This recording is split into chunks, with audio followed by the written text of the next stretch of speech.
ดานังกัจจามิตติยัมปิธัมมังสัตตานังกัจจามิตติยัมปิสังฆังนังกัจจา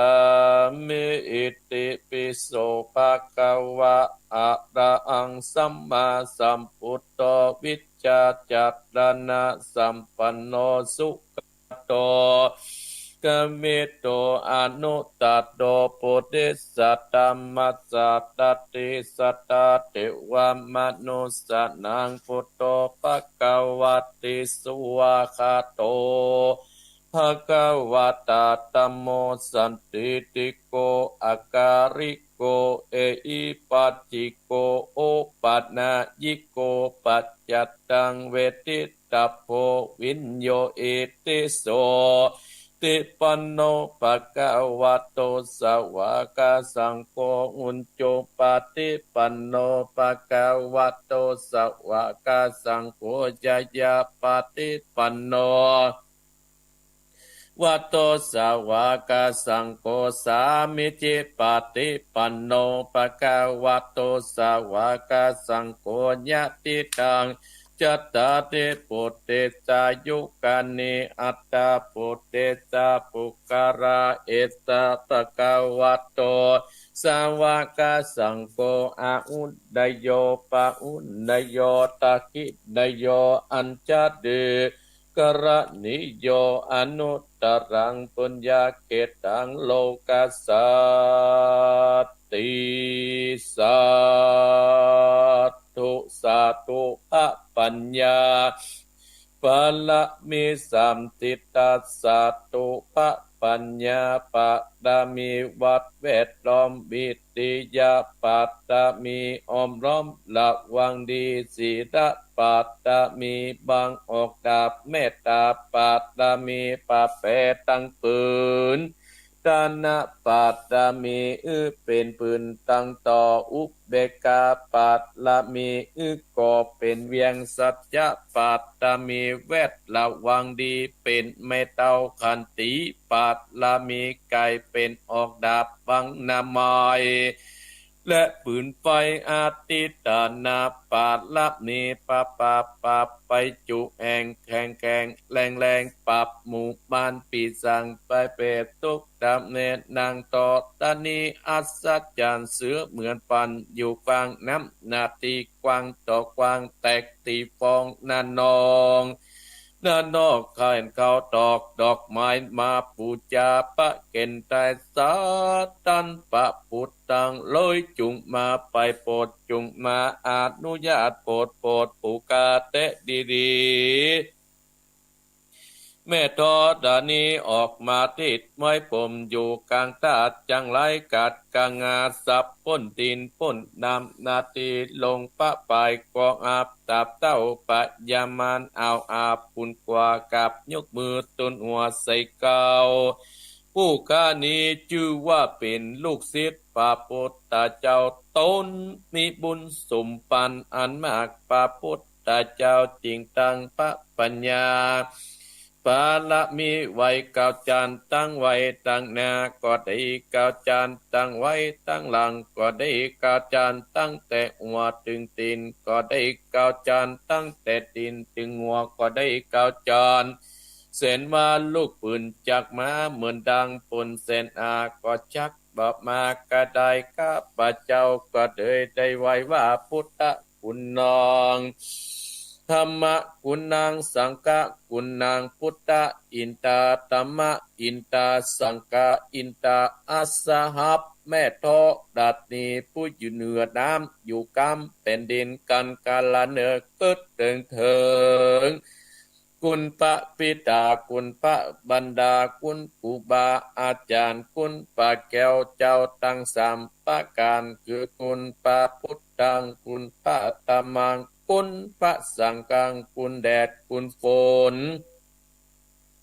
กุณน้ำกุณลมกุณกุราชเจ้าก็ดีกุณป่าเจ้าตนปาวนาก็ดีกุณนางอุตราก็ดีกุณพระปัจเจเจ้าก็ดี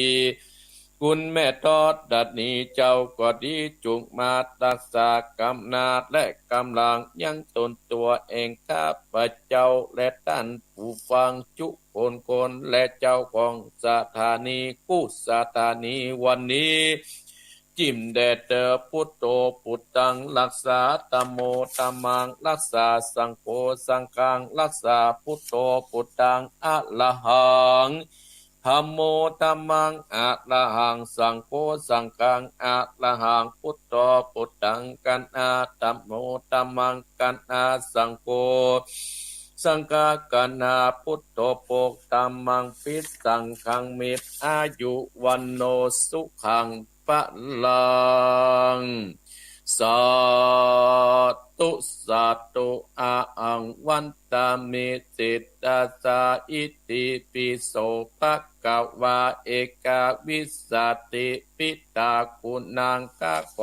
อารัตตนาคุณพระปิตาสาวเอตจุงมาอยู่กังปาทวัตตสะมัตตา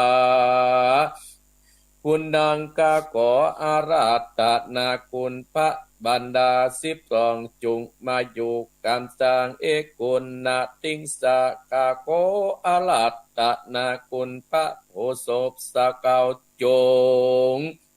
มาอยู่ทั่วสะละปังกายแห่งข้าพเจ้าและท่านผู้ฟังและเจ้าของสถานีกู้สถานีสัพพัญญสาพุทธกุณังกาขอรัตนาคุณพระพุทธเจ้าอาสิภกจุงมาเป็นกำแพงแก้ว7 จันทร์แวดล้อมตนตัวเองข้าพเจ้าและท่านผู้ฟังและเจ้าของสถานีวิทยุกู้สถานีคือพุทโธพุทธกำจัดออกไปสัพพสัตตุอย่าได้เข้ามาไกลที่อยู่ที่อาศัยจงต่อยหนีหือปนโดยเตจากคุณแห่งพระพุทธเจ้าอติสัตตมะกุณังข้าขออาราธนาคุณพระสัตธรรมเจ้า38จงมาเป็นกำแพงแก้ว7 จันทร์แวดล้อมตนตัวเองข้าพเจ้าและท่านผู้ฟังและเจ้าของสถานีกู้สถานีตัมโมตัมมัดกำจัดออกไปหมู่ศัตรูทั้งหลายอย่าได้เข้ามาไกลที่อยู่ที่อาศัยจงถอยหนีปนด้วยเตจากคุณแห่งพระสัตธรรมเจ้า38สังฆจาจุตตาจาเจวาคาขอรัตนาคุณพระสังฆเจ้า14จุงมาเป็นกำแพงแก้ว7 จัดแวดล้อมตนตัวเองข้าพเจ้าและท่านผู้ฟังและเจ้าของสถานีกู้สถานีสังโฆสังฆกำจัดออกไปหมู่ศัตรูทั้งหลายอย่าได้เข้ามาไกลที่อยู่ที่อาศัยเนื้อปนโดยเตจากคนแห่งพระสังฆเจ้า14ติลัตตนางอาหังวันตมีสินดาสาติปิโสภะกวาจาตะคุณนางกาโกอารัตตนาคุณพระอาจารย์10 ตาจุงมาอยู่ตัวอาการ32อัตตกรรมมาตาดังกะโกอาราตนาคุณพระกรรมมาตานเจ้า18จงมาเป็นทิพปมนตัสสะอาโปกะโกอาราตนาคุณนาพระคงคา12เอกวิสัตติทบตัดนิคุณนางกะโกรัตตนาคุณพระโตตัดนิสัพเอสัตตะวาโยกะโกรัตนาคุณลม7สัตเตโจกะโกอารัตตนาคุณไปอกนามาเรียกว่าธาตุทั้ง4มีดินน้ำและลมไฟนี่เป็นที่เพิ่งแห่งหมู่สรรพสัตว์ทั้งหลายข้าขออาราธนามากำจัดกำจายนะตะระนะพระโปรโมตะรายพุทธสุนอายะสุนียะตนอยู่ใดนะกะโม กะกุสโตสัมปโวอุนตุจุงบังเกิดเป็ดนาคือพระปะกุณนาคมจงเป็นอาโปตัดนามทือตัวกายาโมกัดโดโกตะโมสัมปโวอุนโตจุงบังเกิดเป็นโมคือปะกุณนาคมเป็นธาตุตมเนื้อเชื้อชามังสะและโลมาพุทธกาโลกัสสะโปสัมปโวอุนโตโจงาบังเกิดเป็นปุตคือว่ากัสสะโปเป็นเตโชทัดไฟหลังลานสังอันเผาปานอสอดละพิษศัตรูตั้งหลายตั้งแต่เกสาโลมานาคาตันตาตะโจมมังสังมหาโดอัจจิอัจจิมิจังวักกังอัตตยังยักกะนางกิโลมากังปิอากรรมปัปปัสสังเสโตเมโตอัตุวัตาเกงโกสิงกาตะสิกามุตตังมัตตะเกตมัตตะลงปุงมุสอดละพิสสัตตูตั้งหลายกันว่าตุกาปะกะตาก็ขอหือวิ่งหนียะกับโมโคตับโมสัมปโวอุนตุจุงบังเกิดเป็นตาคือปัสสิกายะมุนีเป็นปัตตวีทัตตินยะกับโมยะเมตตาโยสัมปโวอุนตุจุงบังเกิดเป็นยะคือว่าศีลยะเมตตาเป็นอากาตาตวงมุสลพิษกัตติญากันว่าได้ยินตุกาปะกะถาทนอยู่ปอดใดกาพุทธเจ้าจึงน้อมอากาศ18คุณอังคาการ21คุณอัครา30กามคุณนิสวัสคุณอัสวัสคุณปัสสวัสคุณศีล5ศีล8ศีล10คุณศีล227คุณปัญญาญาณคุณโสดาคุณสกิคุณอนาคาคุณอรหันตาคุณมัคสีผลสีนิพพาน1เป็น9นับปฏิญาณตาเป็น10คุณตานะสีราเนกกัมมาปัญญาวิติยาคันติสัจจะอติตานะเมตตาอุเบกขาปัตตาอุเบกขาตาวัตติงสาปัตตมีสัมปันโนพุทโธอนันตติกุตโตวัตตโสภควาอันวาพระสัตตาอนันตาคุณจักประมาณมิได้จุมมูลทิพประมวลปัจเจียนตั้ง84,000ปะตัมมาการตัดเสียเตือพระธรรมการตัดเสียตึงไปในและไปนอกคุณปาริสีนารอดคุณปาริสีนารายคุณปาริสีตากงัวคุณปาริสีตาไฟคุณปาริสีได้แสนโกดคุณบานาธิดาโบสคุณนาเตนะ18คุณพระองค์อันทรงวิชาเองพระพุทธเจ้าเตตายคุณพระสยาคุณพระบาทคุณพระธาตุคุณพระมหาโมกขราคุณพระสาติบุตรคุณพระมหาอุปกุฎคุณติสาวกคุณบันทิตาสัมมาเนนคุณพระมหากัญจนาถเถินคุณที่12คุณพรหมวิหารตั้ง400,000โกฏจักรวาลข้ามาบันดาลป่าปานอสอดละพิษศัตรูตั้งหลายเงือสตามังสาและโลมาอินทรีกโกรัตนาคุณพระอภิธรรมา7กัมปีสังวิตาภุกัญญาปากโกอรัตนาคุณนิกายตังอาติมาสังอังโก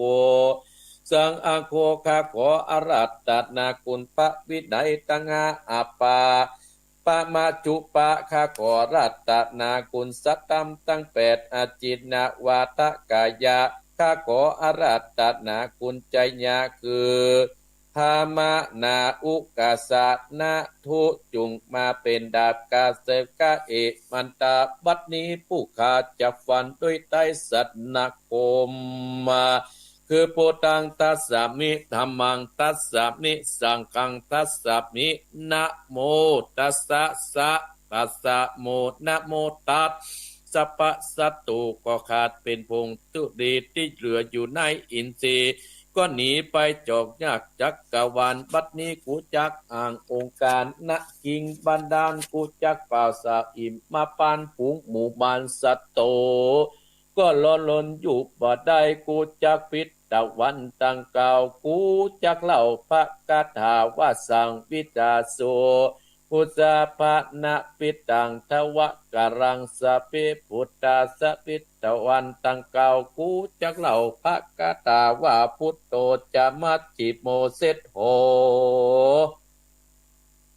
สะเลโปจัตตากิเนอุตตะเรมุกาตโนจะอันนันโตมัจฉิเมวัจจาโคตัญญปุปปะโตปะเกปยาเกกวัปปะเตอุปาเรตเตอาคันเนจักสสะโปอะโตเจวะอิสาเนสัพเพเตพุทธมังกตายโยตวาปุจิตโตอุตินิตุกอนิปันตโวมหาเตโสสตาปุนติสยสุติภาวันโตเตอายุวันโนสุขังปะลังเอาละศรัทธาญาติโยมบรรดาพ่ออุ้ยแม่อุ้ยพ่อออกแม่ออกพี่น้องคณะศรัทธาญาติโยมอาตมาภาพได้นำศรัทธาญาติโยมนั้นได้ไหว้พระสวดพุทธคุณธรรมคุณสังฆคุณและคุณปาตมี30ทัศหรือว่าปาตมี9จานของครูบาเจ้าสิวิจัยหรือคุณหลวงจบไปแล้วศรัทธาญาติโยมนอนฟังก็ดีเป็นมงคลกับศรัทธาญาติโยมเปิดไว้กลางหอกลางเฮือนเปิดไว้ฮือเตวบุตรเทวดาเนี่ยเป็นมงคลกับบ้านกับจองเน้อศรัทธาญาติโยมมาแล้วศรัทธาญาติโยมวันนี้อาตมาภาพจักได้นำศรัทธาญาติโยมนั่นเข้าสู่ในการฟังข้อคิดขององค์สมเด็จพระสัมมาสัมพุทธเจ้าของเฮาเพื่อมาเตือนสติมาบอกมากล่าวให้ศรัทธาญาติโยมซึ่งตอนเจ้านี้เป็นภาระหน้าที่อาตมาภาพที่ได้รับเมตตาจากท่านพระครูอภิวัฒนวิกรมเจ้าอาวาสวัดปากตังเจริญท่านปอขึ้นสีขาวของเฮานั้นได้ให้อาตมาภาพเป็นผู้รับหน้าที่ตั้งแต่เวลาตี 4 ถึง 6 โมงเมื่อเจ้าศรัทธาญาติโยมความจริงอาตมาภาพก็ตื่นเจ้าและศรัทธาญาติโยมตื่นเมื่อท่านอาจารย์ท่านพระครูอภิวัฒนวิกรมเพิ่นเปิดสถานีแล้วศรัทธาญาติโยมเอาก็ฟังเทปที่ท่านอาจารย์เพิ่นได้เปิดให้เฮาฟังแล้วก็ม่วนนะศรัทธาญาติโยมฟังแล้วก็เป็นกาลเวลาที่ล่วงพ้นไปแล้วศรัทธาญาติโยมเฮาปัจจุบันมาฟังมันก็ได้ข้อคิดหลายอย่างหลายประการนะศรัทธาญาติโยมก็หลายได้ข้อคิดหลายประการศรัทธาญาติโยมเนาะในตอนเจ้านี้อาตมาภาพจักได้เสนอเห็นไรจะได้เสนอหรอได้มาอูดมาจากให้ศรัทธาญาติโยมการที่เฮาได้เกิดมาเป็นคนเกิดมาเป็นมนุษย์นี่นะศรัทธาญาติโยมมันเป็นการที่เฮานั่นจะได้มาเกิดเป็นคนเฮาจะได้เกิดมาเป็นมนุษย์และจะได้หูจะได้หันจะได้ยินจะได้ฟังจะได้พบปะครูบาอาจารย์มันเป็นแสนยากเนื้อศรัทธาญาติโยมแต่คนเฮาตั้งหลายเกิดมาแล้วก็นับว่าเป็นโชคศรัทธาญาติโยมที่ได้เกิดมายุคนี้สมัยนี้นะศรัทธาญาติโยมได้ฟังครูบาอาจารย์ได้เอาเข้าได้บอกข้อคิดกับให้ศรัทธาญาติโยมเป็นการเตือนสติให้แก่ศรัทธาญาติโยมเฮาไปวัดก็ถึงได้ยินศรัทธาญาติโยมถ้าฟังวิทยุนะถ้าฟังวิทยุก่อนที่จะได้อู้ได้จาก็ขอบพระคุณเจละพีพันธ์เครือโยหลังทกสอำเภอฝางและก็คุณโยมแม่สมศรีใจมาอำเภอฝางท่านศรัทธาญาติโยมทั้งหลายที่ได้เป็นเจ้าภาพการเทศในวันนี้และแม่เพนข่าวเตี้ยและนายอเนกชัยกวินที่ได้เป็นเจ้าภาพการเทศในตอนเช้านี้ชื่อว่าบ่าวน้อยกินขวานศรัทธาญาติโยมบ่าวน้อยกินขวานเดินทางมาถึงผูกที่9ใกล้จะจบแล้วเด้อศรัทธาญาติโยมโอ้แต่ว่านี่ก็มีลุงบรรเลงเพิ่นเอาทำมาขายเนี่ยของร้านพินโยศรัทธาญาติโยมก็มาอาตมาให้ซื้อเก็บปุจจาไว้ละแต่ว่า200 บาทก่อน10 กว่าผูกไว้เต็ดให้ศรัทธาญาติโยมเป็นธรรมสั้นบ่าวน้อยกินขวานเนี่ยศรัทธาญาติโยม อาตมาภาพจะเทศ6 โมงเมื่อเจ้าก่อนนะเทศ5 โมงเมื่อเจ้าก่อนถึง6 โมงเมื่อเจ้ากำลังเข้มข้นเนื้อสตาญาติโยมแต่วันนั้นก็พญาเจ้าเมืองแกล้งพญาอินทปัตนครแกล้งหมู่6 8 สหายนั่นซึ่งเจ้าบ่าวน้อยคือไปยับกว่างกามมาหมู่เขาทั้งหลายก็ไปยับกว่างความมาโอ้พญาอินทปัตนครเนี่ยเป็นคนขี้อิจฉาเป็นคนขี้ได้เข้าได้เหมือนสตาญาติโยมจะขึ้นเข้าขี่หลังกว่างคำหมู่บ่าวน้อยและเจ้าลัทธิกุมารก็กลัวว่าเจ้าเมืองนี้จะตกก็เลยเอาเชือกสาวามามัดติดหลังกวางคำแล้วก็ปล่อยปดกวางคำก็อื่นเงท่านทั้งหลายอื่นกระลึบปดเท่าอื่นไปจนสดออกนอกเวียงไปวัดธรรมผูกที่แล้วเนี่ยนะวันนี้เจ้าเมืองอินทปัตนครเนี่ยจะเป็นจะได้นั่นอาตมาภาพยังบัดเทศเตื้อแต่จะเทศภายในเวลา5 โมงถึง6 โมงสตาญาติโยมกำลังเข้มข้นนะแต่ก่อนที่จะเทศนี่สตาญาติโยมอาตมาภาพก็จะได้เอาข้อคิดมามาจ้าฮือสตาญาติโยมบรรดาพ่ออุ้ยแม่อุ้ยพ่อออกแม่ออกพี่น้องคณะสตาญาติโยมท่านผู้ฟังเฮาท่านทั้งหลายที่รับฟังในตอนเจ้านี้ตั้งแต่เวลานี้เป็นต้นไปตี 4มาแล้ว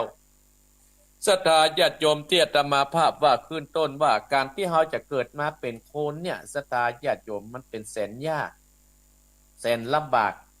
แต่เมื่อเราเกิดมาเป็นคนแล้วศรัทธาญาติโยมฐานะเฮามันก็บ่เพียงเท่าเดียวกันบุญกุศลมันก็บ่เท่าเดียวกันบางคนเกิดมาเป็นมหาเศรษฐีบางคนเกิดมาเป็นคนปานกลางบางคนเกิดมาเป็นคนทุกข์คนยากบางคนเกิดมาพิกลพิการก็เพราะบุญเก่าแต่ศรัทธาญาติโยมตุพระบางตนเปิ้นเกิดมาเปิ้นก็สบายศรัทธาญาติโยมก็มีศรัทธาอุปถัมภ์ก็เพราะบุญเก่าเนี่ยเพราะบุญเก่าที่เปิ้นได้ทำจัดปางก่อนศรัทธาญาติโยมส่วนอาตมาภาพเนี่ยอยู่ในฐานะปานกลางก็พอมีกินมีใจพอไปกับเปิ้นได้ศรัทธาญาติโยมก็อยู่ฐานะปานกลางเฮาก็รีบทำบุญกันรีบตักตวงเอาเมื่อเฮามีโอกาสอย่างอาตมาภาพนี่60 ปีพรรษา40 พรรษาและศรัทธาญาติโยมก็พยายามตักตวงไปได้เกิน100ขึ้นเกินมา10 ปีละต่อไปนี่ก็เป็นเวลาที่เราจะต้องตักตวงเอาบุญกุศลให้กับตัวเก่าเพื่อจะไปกินในวัยภัยภาคหน้าเพราะว่า50 ปีเราก็กินอิ่มนำสำราญมาแล้วศรัทธาญาติโยมต่อไปเราก็เสาะเอาไว้กินวัยภัยภาคหน้าเสาะอาตมาภาพพยังปีนี้เป็นต้นเพิ่นตอดกฐินในที่ตามขึ้นสีกล่าวมาอาตมาภาพจะพยายามจะไปกุฏิจะใกล้จะไกลจะพยายามไปเพราะว่า60 ปีผ่านพ้นไปเฮาก็พยายามตักตวงเอาบุญศรัทธาญาติโยมแนวที่อาตมาภาพว่าการที่เฮาจะเกิดมาเป็นมนุษย์เกิดมาเป็นคนเนี่ยแสนยากแต่หมู่เฮาตั้นตั้งหลายบางคนก็ได้เป็นเจ้านายบางคนก็ได้เป็นลูกน้องเนี่ยแล้วแต่บุญกุศลของไผของมันศรัทธาญาติโยมที่อาตมาภาพจะได้เอาข้อคิดนี้เจ้านายที่ลูกน้องปรารถนาพวกคนเฮาเกิดมาอยู่เป็นระดับนั้นตั้งหลายอาตมาภาพก็มีเจ้านายศรัทธาก็มีเจ้านายนายจ้างเนี่ยแต่เฮาเป็นลูกน้องที่เฮาจะปรารถนาเจ้านายนั่นก็มีอยู่6 ประการ7 ประการศรัทธาญาติโยมทั้งหลายเจ้านายที่ลูกน้องจะปรารถนานั่นมีอย่างพ้อง7 ประการ1บ่เป็นคนหูเบา2บ่เมามัวเมาอำนาจ3บ่ขาดความยุติธรรม4บ่เอาความคิดตนเป็นใหญ่5บ่ไหลตามลม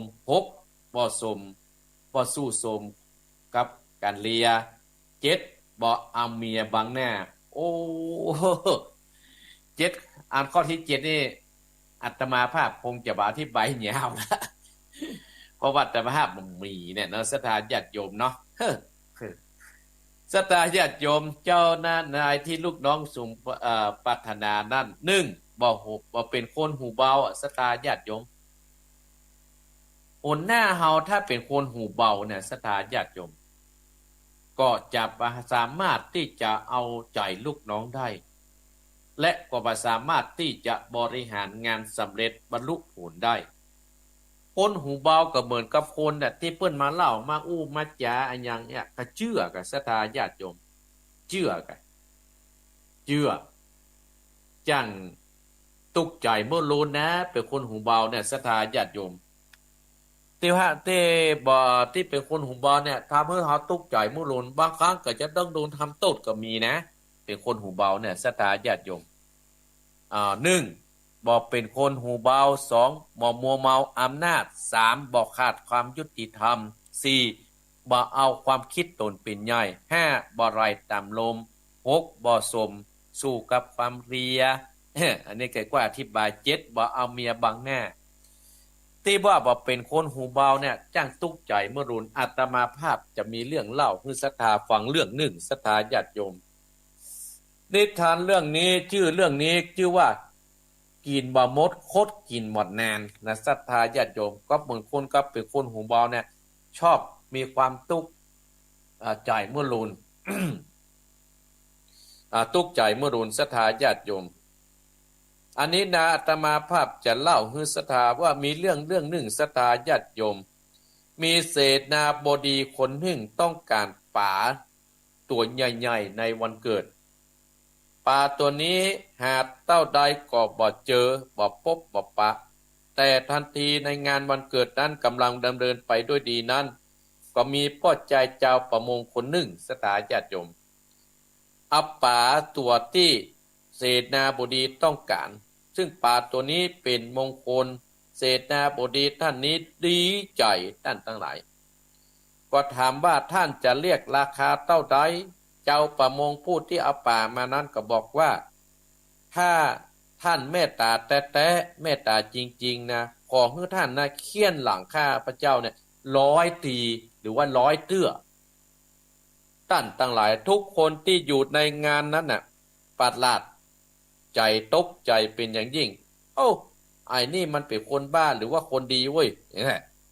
หรือว่าเป็นคนสติหรือว่าเป็นคนสติเสียสติบดีกะสิ่งที่เขาต้องการสามารถได้โกงราคาได้ถามจะคิดตามในนี้กะแล้วก็ในคนที่เอาป่ามาก็ยืนยันว่าขอให้เขียนหลังค่าน่ะ100 ตี100 เตื้อตะอันเศษนาบดีก็สร้างทุกคนเขียนหลังกันตะไรทหารบอกว่านายทหารมานี่มาเขียนหลังคนไข่ป่านี้100 ตีแต่หลังจากนั้นทหารเสนาบดีก็เขียนหลังคนที่หาป่ามาได้ถึง50 เตื้อท่านทั้งหลายเจ้าประมงก็จึงบอกว่าหยุดท่านเสนาบดี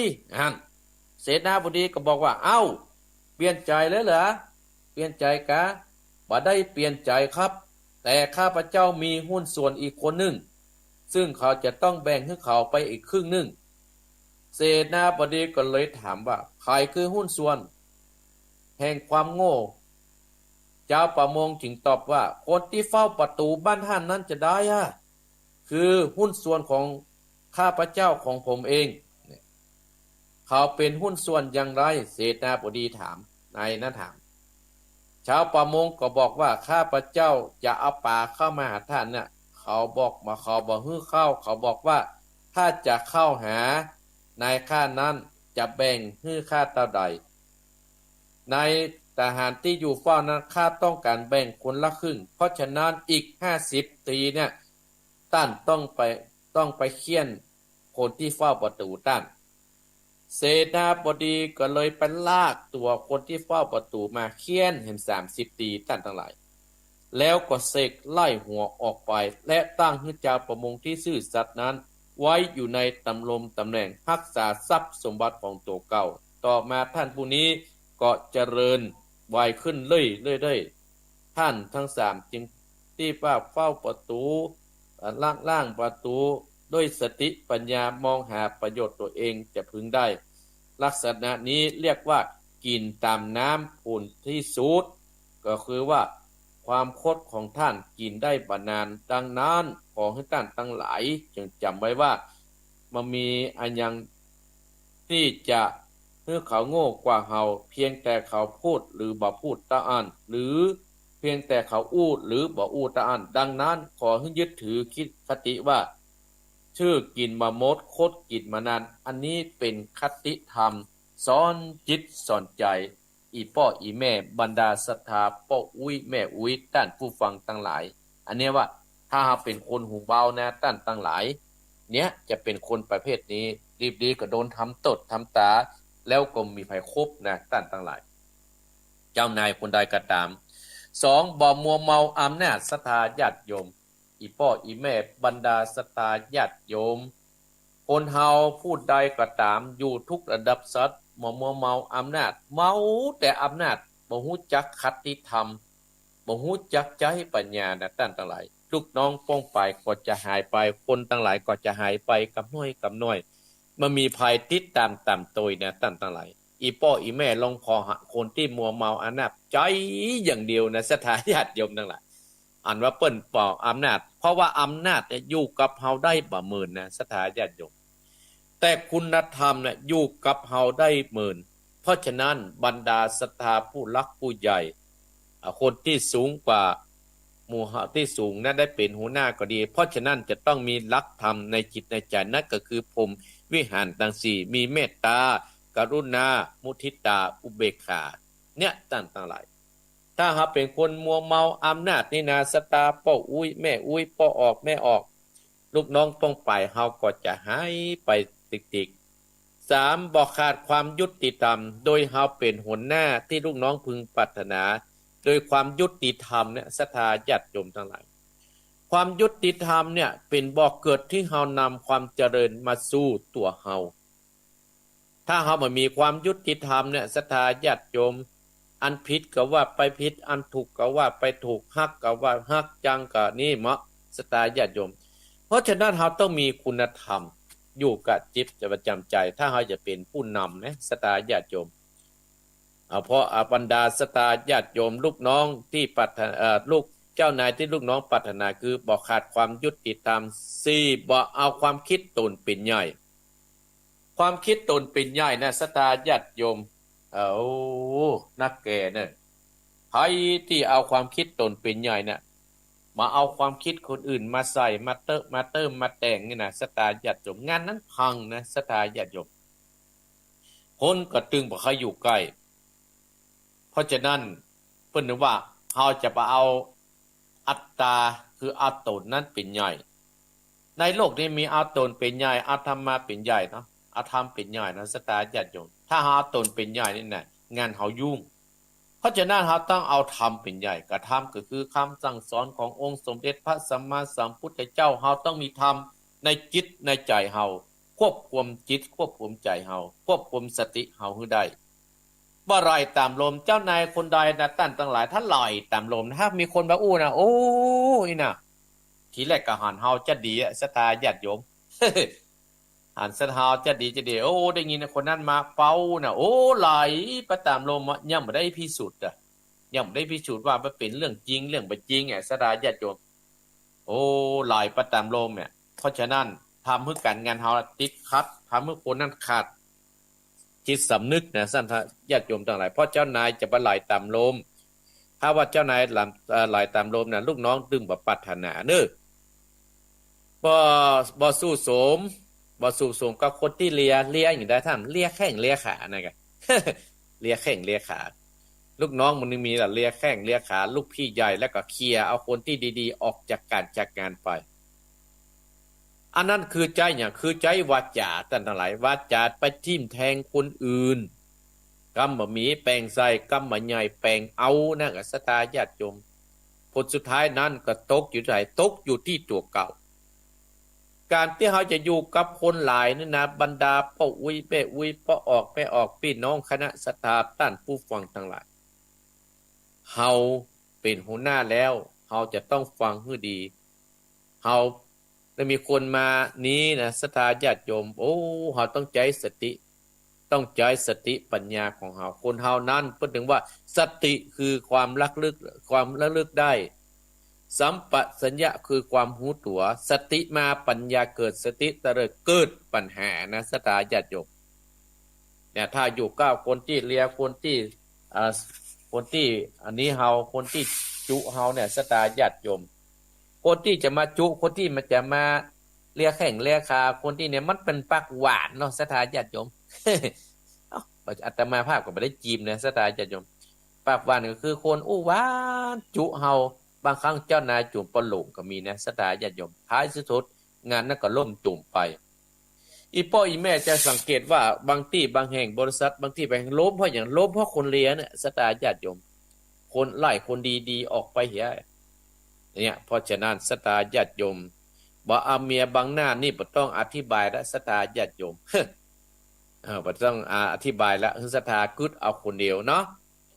แต่โบราณเพิ่นว่าไว้ว่าเฮาบ่ร่วมวงกับคนจ้องจับผิดบ่ผูกมิตรกับคนอู้บ่ดีบ่คุกคีกับคนชอบอิจฉาบ่คบคนที่แรงน้ำใจ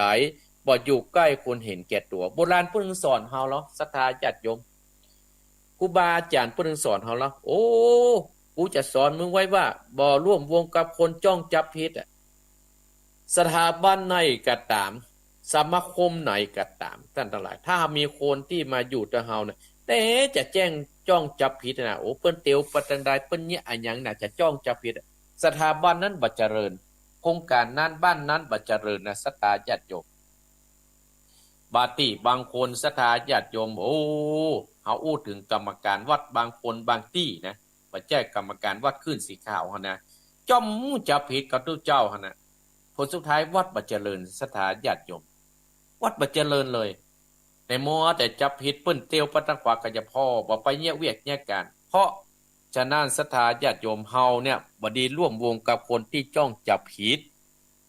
ไปบ้านศพก็จะจ้องจับผิดเปิ้นไปหั่นไปนี่ก็จ้องจับผิดไปแต่งงานก็จะจ้องจับผิดเปิ้นเนี่ย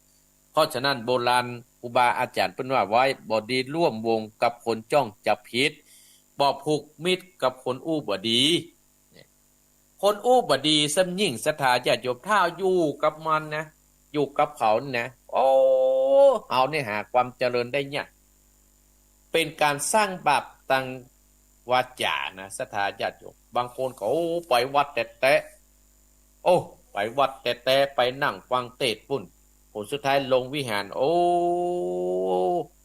อ่าบ่ผูกมิตรเฮาบ่ดีผูกมิตรกับคนอู้บ่ดีคนอู้บ่ดีนี่จะมาอยู่ใกล้ศรัทธาญาติโยมอย่างงูเห่างูจ่องนี่เน้อ อย่างงูเห่างูกองนี่นะท่านนะโอ้เอาอู้บ่ดีใส่เฮาอู้ดีใส่ตัวอู้ชั่วใส่คนอื่นเนี่ยมันถึงมีเนาะทุกสมาคมต่างๆบ้านเมืองเฮาบ่เจริญก็เพราะคนพวกเนี้ยศรัทธาญาติโยมอยู่ไหนยุ่งหั่นศรัทธาญาติโยมบางคนก็โอ้ใครวัดดีวัดเจริญเนี่ยก็เฮาก็ไปผูกมิตรกับพวกคนที่อู้บ่ดีไปจุเปิ้นผิดไปจุเปิ้นเถียงกันหานเปิ้นดีๆกันเนี่ยโอ้ไปใส่ไฟแล้วเนี่ยโอ้เอาไฟใส่ให้เปิ้นติ๊กให้เปิ้นเชื่อกันแต่อาตมาภาพนึกถึงกาลเวลาครั้งนี้นะศรัทธาญาติโยมนึกถึงนางกินจานี่กะไม่ยิงแต่ก่อนนึกถึงนางกินจาที่ไปใส่ตดพระพุทธเจ้าของเฮาหานเปิ้นเข้าวัดเข้าวาโอ้มันกระแต่งเข้าวัดเข้าวาตัวเปิ้นเนี่ยหัวเปิ้นมานับหน้าถือตามันเนี่ยนางกินจาได้นะก็ไปตัวเปิ้นแต่เปิ้นไปเจ้ามันกลับไปเจ้าเปิ้นไปแรงมันกลับไปแรงไปจนชาวบ้านพอโอ้สุดท้ายท่านทั้งหลายปลอมตัวเป็นแม่แมนศรัทธาญาติโยมเปิ้นกำลังพระพุทธเจ้ากำลังเทศน์ธรรมเทศนาธรรมส่องทรงคนตั้งหลายอยู่ไปจีโต้ซะเปิ้นบ่เนี่ยท่านทั้งหลายมาปล่อยสมณะโคดมคนนี้นะเห็นหรอ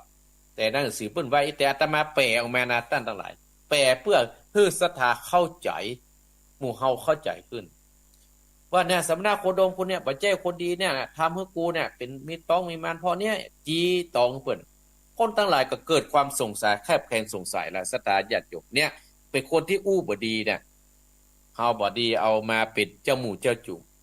เปิ้นผิดกันสุดท้ายเทวดาท่านทั้งหลายพญาอินทร์เทวดาเนี่ยถ้าแรงกายเป็นหนูมาคบเชือกมันเหรอเอาต้นไม้ตกมาโอ้คนทั้งหลายโอ้แม่นางนี่มาจิตโตใจตนวิเศษล้อเนี่ยต่างๆนางนักกะอายกับอยู่ในบ่ได้กระโดดลงศาลาแผ่นดินเนี่ยจ้องไว้ตกนรกไฟไหม้ตายไปจ่ายโคตรหลายจัดกับหมู่ศรัทธาญาติโยมอย่างที่อีป้ออีแม่จังฟังพระธรรมเทศนานางกินจาโดนแผ่นดินสูบนั่นแหละอันนี้แหละเฮาบ่ดีผูกมิตรกับคนอู้บ่ดีบ่คุกคีกับคนชอบอิจฉา ทดสอบอีสาอาตมาฝากฟังธรรมะของท่านพระครูพิวัตรธนวิกรมตะกี้ที่เทวดาถามเนี่ยที่ที่พุทธเสาะหาเนี่ยสถานญาติโยมคนที่อิจฉาอยู่ในกระดึงปิ่นท่าเนี่ยมันมีธรรมะในจิตในใจมีความเตกูโลภโทโสหันเปิ้นได้ดีนะดีได้ดีนะโอ้ใส่โตดเปิ้นเนี่ยการใส่โตดนี่นะตั้งแต่หลายก็มีแต่ครั้งพุทธกาลมาแล้วสตาญาติโยมพ่อเขาใส่โตดครูบาอาจารย์อย่างครูบาเจ้าศรีวิจัยเนี่ยหลายรูปหลายตนครูบาขาปีเนี่ยเพิ่นสักเขาใส่โตดซั่นสุดท้ายบ่ได้ดีสักคนน่ะสตาญาติโยมสุดท้ายเนี่ยเหมือนกับไอ้นางกินจาสุดท้ายเหมือนเทวทัตสถาญาติโยมกิ้งไปหินไซพุทธเจ้าเฮาหลายเรื่องหลายราวสถาญาติจุติตามาภาพแจ้งเทศถามมาก่อนเนี่ยสถาญาติโยมคนที่อีสานนะเฮาจะไปอยู่ใกล้เฮาบ่ดีคบคนที่แรงน้ำใจคนแรงน้ำใจเฮาก็บ่ดีคบบ่ดีอยู่ใกล้เหมือนกันเฮาบ่ดีอยู่ใกล้คนเห็นแก่ตัวยิ่งคนเห็นแก่ตัวสตาญาติโยมอยู่ใกล้คนนี้น่ะบ่เจริญเด้อ บ่เจริญละนะโบราณเพิ่นไว้ว่าโบราณสอนเฮาไว้ว่าบ่ดีร่วมวงคนจ้องจับผิดบ่ผูกมิตรกับคนอู้บ่ดีบ่คุกคีกับคนชอบอิจฉาบ่คบหาคนแรงน้ำใจบ่อยู่ใกล้คนเห็นแก่ตัวเห็นแก่ตัวเห็นแก่ได้นั่นน่ะเนี่ยโบราณเพิ่นสอนหมู่เฮาไว้คำที่เจ้านายที่ลูกน้องปรารถนามีอย่างพ้องนะเจ้านายที่ลูกน้องปรารถนานี้นึ่งบ่เป็นคนหูเบาบ่มัวเมาอำนาจบ่ขาดความยุติธรรมบ่เอาความคิดตนเป็นใหญ่บ่ไล่ตามลมบ่สู้สมกับคนเลวบ่เอาเมียบังหน้าเนี่ยที่อาตมาอู้มาเมื่อเจ้านี่นะและโบราณสอนไว้ว่าบ่ดีร่วมวงกับคนจ้องจับผิดบ่ผูกมิตรกับคนอู้บ่ดีบ่คุกคีกับคนชอบอิจฉาบ่คบหาคนแรงน้ำใจบ่อยู่ใกล้คนเห็นแก่ตัวเนี่ยอันเนี้ยสถาญาติโยมเฮาบ่ดีอยู่ใกล้ที่อาตมาภาพได้อู้ได้จ่าให้สถาเล่าให้สถาฟังบ่ได้จะตี5แล้วนะสถาญาติโยมเนาะให้ฟังอาตมาภาพลองโทรมา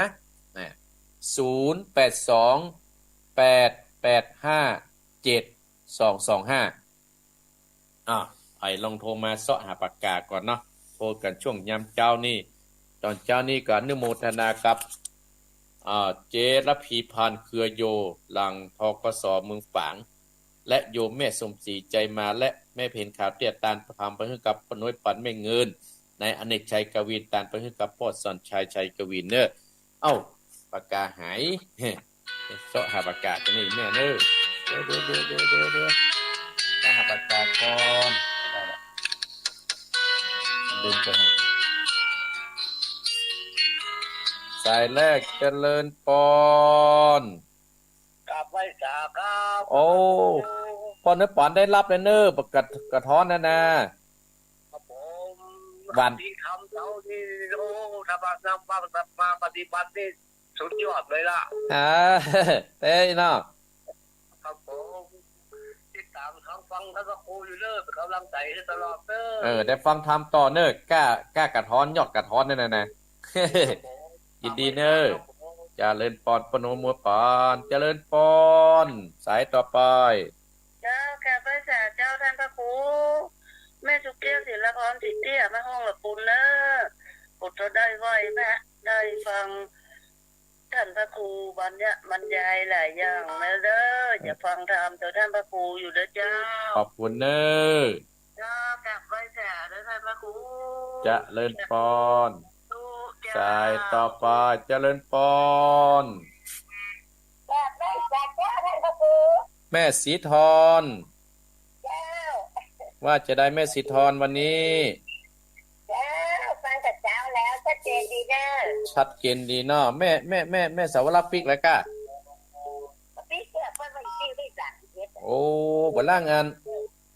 มาอยู่เชียงใหม่ให้กะเนาะเจ้ายินดีเด้อยินดีนะแม่เด้อสายต่อไปเจริญปอนบอกเบอร์เท่าเดียวหูหมดเจริญปอนว่าจะได้แม่น้อยวันนี้ขออนุญาตนาทีซ้ายได้พระเจ้าว่ามาปอนหนึ่งนะเจ้ามานาทีซ้ายจะได้นะเจ้าขออนุญาตนะเจ้าขอบคุณหนักๆข ขอบคุณหลายๆขอบคุณบ่ได้บอกมีหยังมีแต่น้ำใจยายมีเป็นตึกขอหมอบมือฟังทั้งหลายเน้นรักพรหือยายก็ดีใจเมจันเลื่อนใสขอบพรมาเจ้าน้องวิวเทมพ้นก็ลืมก่อนเก่าพรปิกมาเจ้ายายเมบุญทินแถมขอบคุณหลายๆมีพรยายเดินนายเจ้าค่ะคุณพินลำปางคนขอพรมาขอพรย้อนหาเมเจ้าพรนานอันนั้นแทงคนนั้นเล่าพรยายเจ้าขอบคุณคุณเวใจทองพี่น้องใจบุญยายหน่อยขอบคุณคุณเจ้า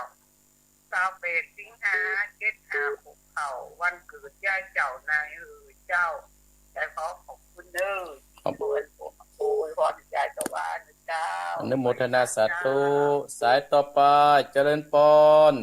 0828857225ไปสาครับพระท่านพระครู ปนัดประเสริฐ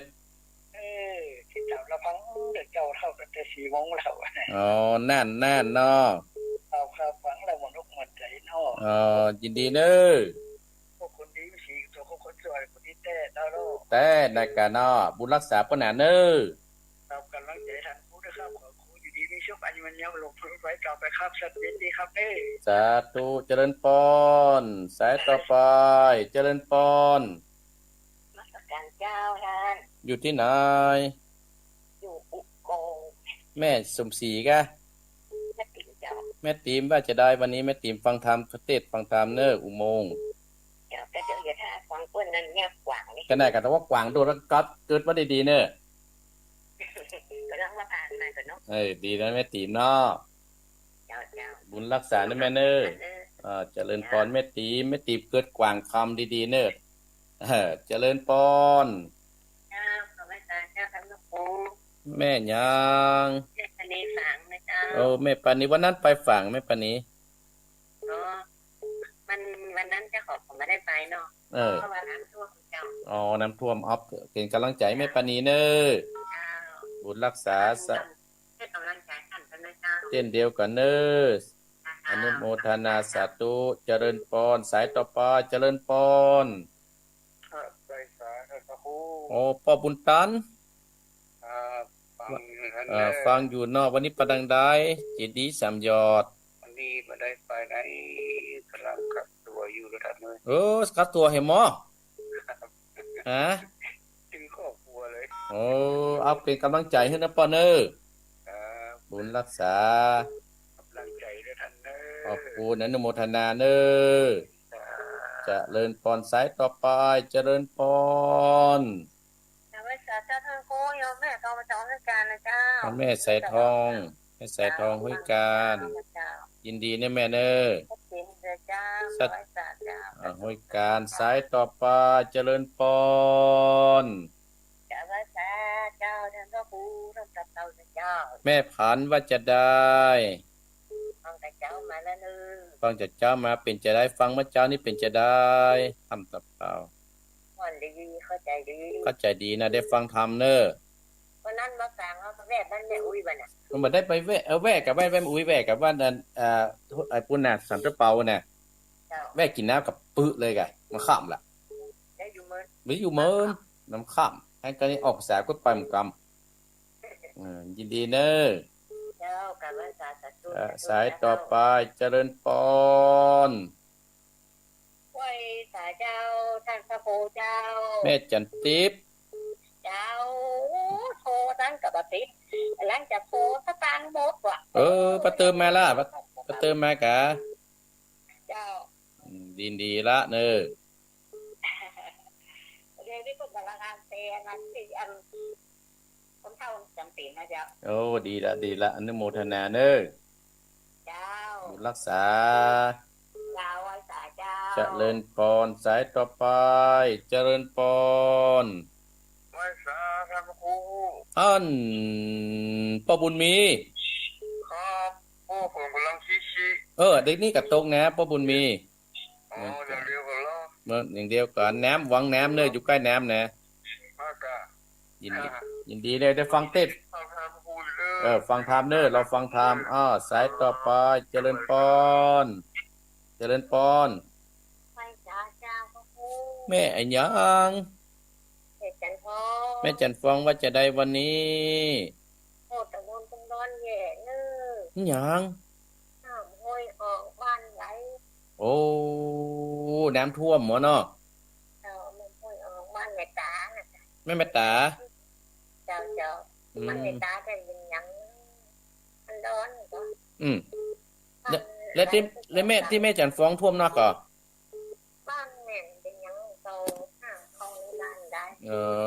อาจจะหยุดบนเฮือนเพิ่นเด้อระวังน้ำปัดนะ เจ้า บุญรักษาแม่เน้อ เจ้าระวังกันยังคิวเข้ามาชุบกระจายเมื่อลำพังเนี่ย บุญรักษาเน้อ เจ้าจะทำใจเนื้อ ยินดีสายต่อไปเจริญปอน เจริญปอน เจริญปอน เจ้าเจ้า แม่หยังแม่จันสีกะ เจ้าเป็นสีเจ้า แม่จันสีฝางเนาะเจียงหูลิน เจ้า คุณ ฝนตกท่าน ฝนตกรักษาสุขภาพนะแม่เน้อ เจ้า บุญรักษาแม่เน้อ เจ้า แม่จันสีเจริญปอนสายต่อไปเจริญปอนโทรกับโทรก็ได้อย่าปิด เจ้าโอ้ แม่หยัง แม่ยาเล่ามาแดง แม่ฮะลืมไปแล้วฮะแม่พร เจ้า แม่พรสันกำแพงว่าจะได้วันนี้ โอ้ฟังเจ้าเลยนะ ฟังเจ้ามาบัลลับกะ โอ้รับ บัลลับเลย รู้ว่าล่ะ เออ ก็นี่แหละ ฟังต่อเลยเนอะ เจ้า อ่า เดี๋ยวผมฟังตอน ยินดีเนอะ มัน จะ จับ จะเลินปอนศรัทธาญาติโยมสายต่อไปใครจะโทรก็โทรสัก3 สายได้แต่เต้ทำละจะกินน้ำเลยเต้ทำฉันน้ำเต้ทำเลยนะ0828857225สายต่อไป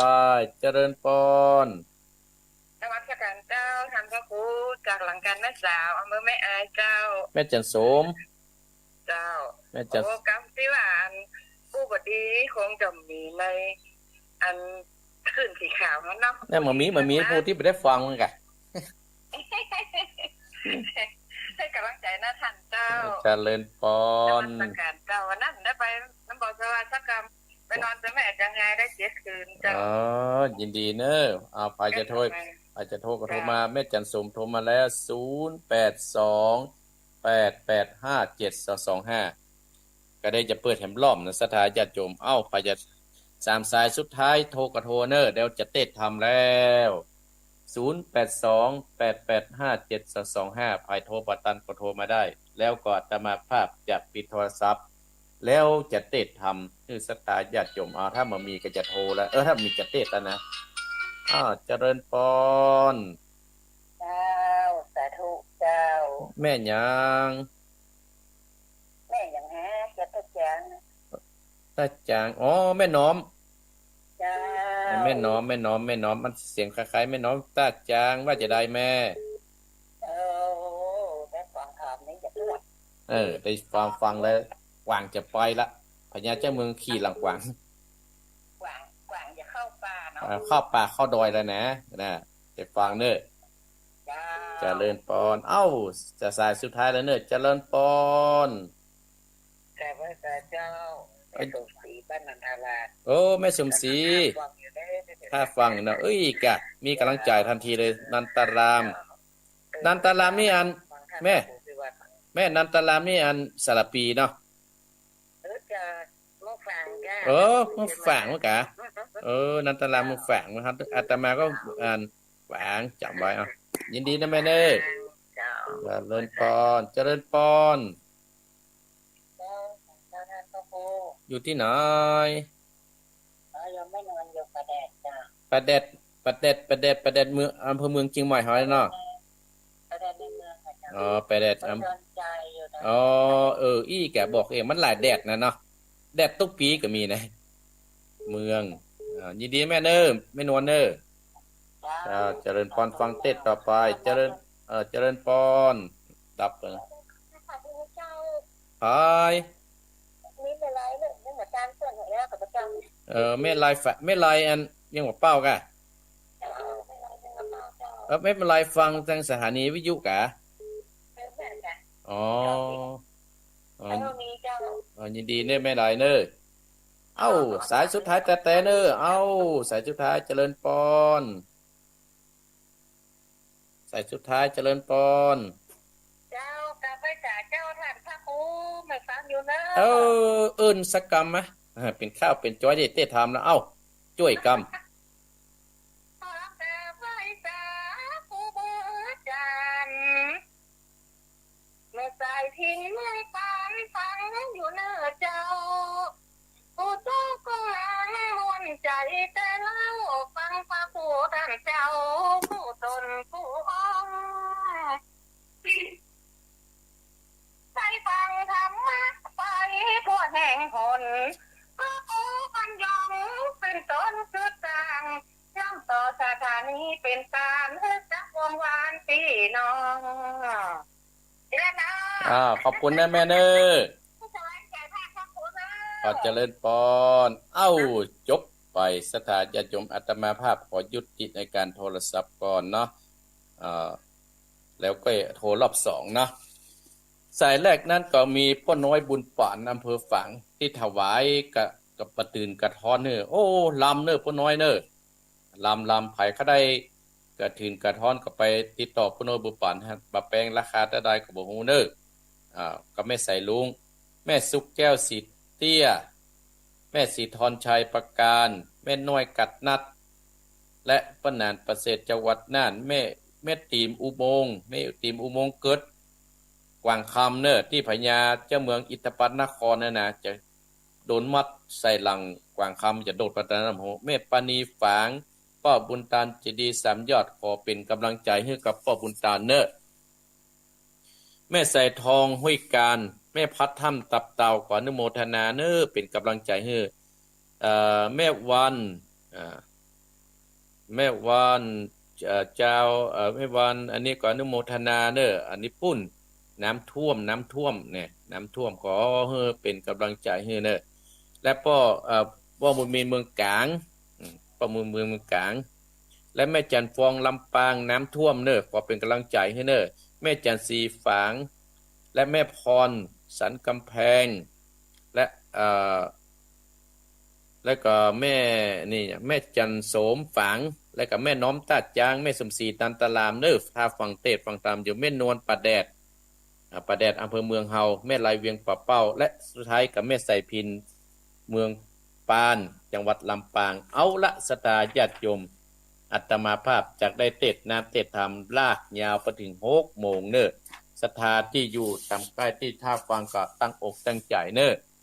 สลับพระธรรมเทศนาพุกนี้มีชื่อว่าบ่าวน้อยกินขวานท่านทั้งหลายบ่าวน้อยกินขวานนี้โดยมีเจ้าภาพนั้นคือเจระพีพันธ์เครือโยลังทกสอำเภอฝางและโยมแม่สมศรีใจมาจังหวัดปุ้นอำเภอฝางและแม่เพนขาวเตี้ยบ้านตาจางอุทิศบุญกุศลให้กับป้นน้อยปันแม่เงินขาวเตี้ยและนายอเนกชัยกวินตานไปให้กับพ่อสอนชัยชัยกวินเนอร์สตาญาติโยมตามปุกนี้ชื่อว่าบ่าวน้อยกินขวานผูกต้นเก้าเตาที่แล้วสตาญาติโยมทั้งหลายเอาที่แล้วนั้นพญาเจ้าเมืองอิทธปัตนครนั่นท่านทั้งหลายได้กะหมู่6 สหาย8 สหายโดยมีบ่าวน้อยกินขวานเจ้ารัติกุมารปากันได้ไปทวงหนี้ให้กับพ่อของเจ้าบ่าวน้อยกินขวานพญาเจ้าเมืองว่ากูถึงจะฮื้อนะข้าจึงจะฮื้อข้าแต่ข้าตั้งการขวางความขอให้ท่านทั้งหลายไปเซาะขวางความมานั้นน่ะมาเอาข้าจะเอาเงินคืนขี้ดอกฮื้อหมดเนี่ยท่านทั้งหลายพญาเจ้าเมืองอินทปัตนครองค์เนี้ยท่านทั้งหลายเปิ้นมีเมตตากระพายเปิ้นเป็นคนที่อิจฉาเปิ้นเป็นคนที่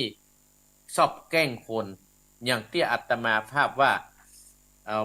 เจ้านายลูกน้องบ่ประต้องการเจ้านายที่ว่ามัวเมาอำนาจพญาเจ้าเมืองอินทปัตนครเนี่ยมันมัวเมาอำนาจว่ากูเนี่ยเป็นพญาเจ้าเมืองมันมีภัยที่จะมาเอาข้าลงได้ตั้งหลายคนเฮาเนี่ย บรรดาอีป้ออีแม่บรรดาศรัทธาป้ออุ้ยแม่อุ้ยต้านผู้ฟังทั้งหลายแต่เฮานั้นหนีกรรมว่าโป้นนะศรัทธาญาติโยมแต่เฮาหนีหนี้หนีศีลหนีอย่างอื่นนี่ได้หนีลูกหนีเมียนี่ยังได้อยู่แต่เฮาหนีกรรมเวรว่าโป้นสุดท้ายท่านทั้งหลายหมู่เขาท่านทั้งหลาย6-8คนนั่นโดยมีเจ้ารติกุมารพร้อมโดยเจ้าบ่าน้อยเก่งขวานพร้อมเปื้อนสหายก็ไปยับกวางคำมาท่านทั้งหลายเมื่อมาถึงในเมืองอิทธปนครพญาเจ้าเมืองก็โอ้หันเจ้ากวางคำแล้วเขาขี้ลางมั่วกันเนี่ยท่านทั้งหลายเจ้ารติกุมารก็เลยบอกว่าพ่อพญาถ้าจะขี้ลางกวางคำนี่นะกวางคำมันเหมือนเจ้แม้นะแต่กลัวท่านตกกลัวท่านเสียชีวิตกลัวเจ้าเมืองเดือดร้อนข้าก็เลยจะเอาเจือกนี่มัดชายาเจ้าเมืองมาไข่ขี้ท่านนะความไข่ได้ความไข่ขี้ว่ามันจะอวดจะอ้างให้คนทั้งหลายนะท่านทั้งหลายบรรดาพ่ออุ้ยแม่อุ้ยเพราะว่าหลวงเมาอยู่เมามัวเมาอำนาจอยู่ในจิตในใจเฮาเป็นที่ตั้ง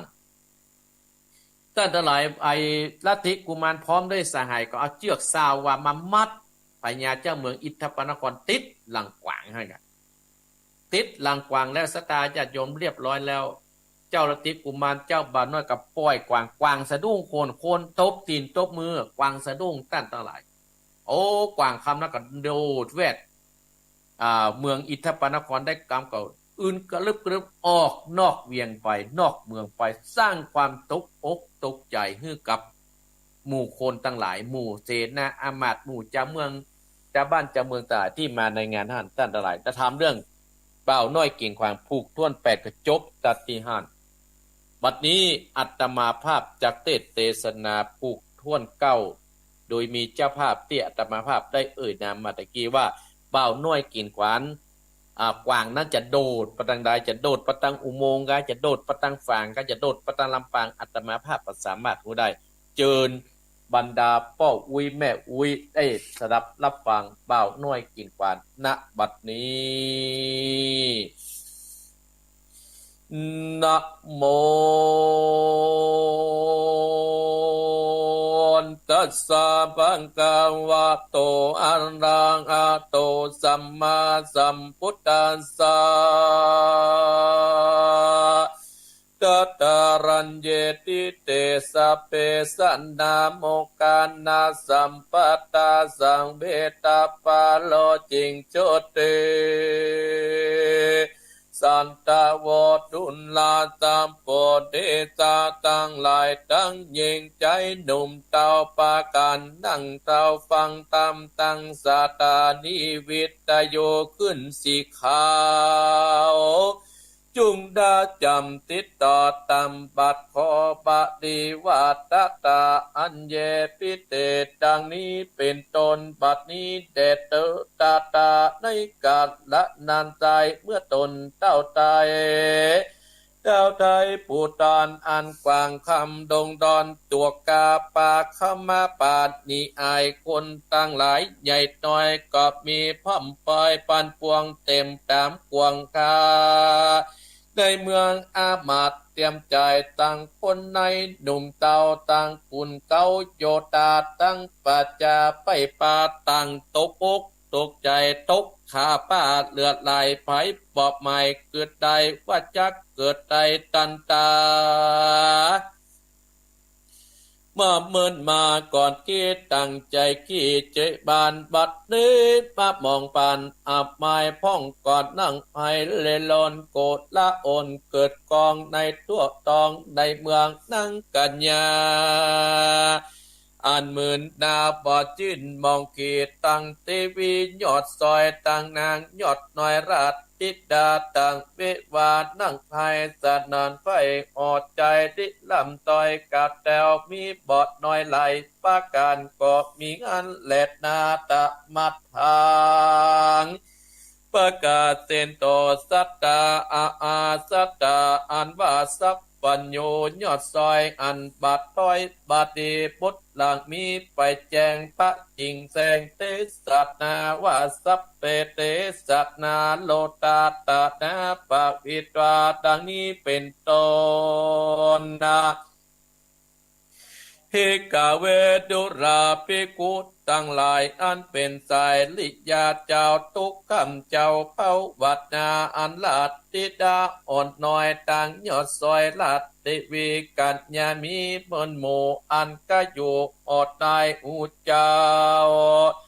จมไตติราชไตกวยกาดเสียเมืองก้อนกวางคำเรื่องตัวกาปากเข้าปาดดงนาต่างเววาลมเต้าดินดาวเละโลนตีอกกันนั่งไอสนันไข่อดใจดิลำทอยก็ต่อยว่าเต่ายอดซอยปุ่นไปเตียงจากไตมวยมังบอดได้หลอดขึ้นมาคือว่าเจือกสวามัดแน่นกวางป่าขับดงจักปิดลงบอดได้ตุกอาบไม้นาดนำมาน้ำจักปาคำจองกองเจ็บพ่อยกาดญาเอกากว่าใจบ่มีไปน้อยตัวรอยตามปันตัวลอยตามห้วยเล็บดิ่งโจยปาจานตุกไหลปะมันตุกตองในเองห้องห้องสันดานขาดอ่านข่าวตามเที่ยงหัวหมอดดาดนากังป่าดงดานป่าไม้ไปบอดได้ไปอ่านละออจันไว้เป่าบอกมีพระเจ้าตะลงเมืองโยธาเลืองไปน้อยมองตามก้อยกัดนิ่งอาจุมโยตาตั้งเตาอ้าวอาตาตาโลนเที่ยงจักมาประจนลบปราบเกณฑ์ขนาบจริงเจงใจยิงไปตายกอบพอกันนั่งหายตาปอจุบปอปองจุมคนละดุ่มเตาตังเม็ดเตาเตวีตังมงกีไม่บาดน้ำตาหยวดหยาดลอย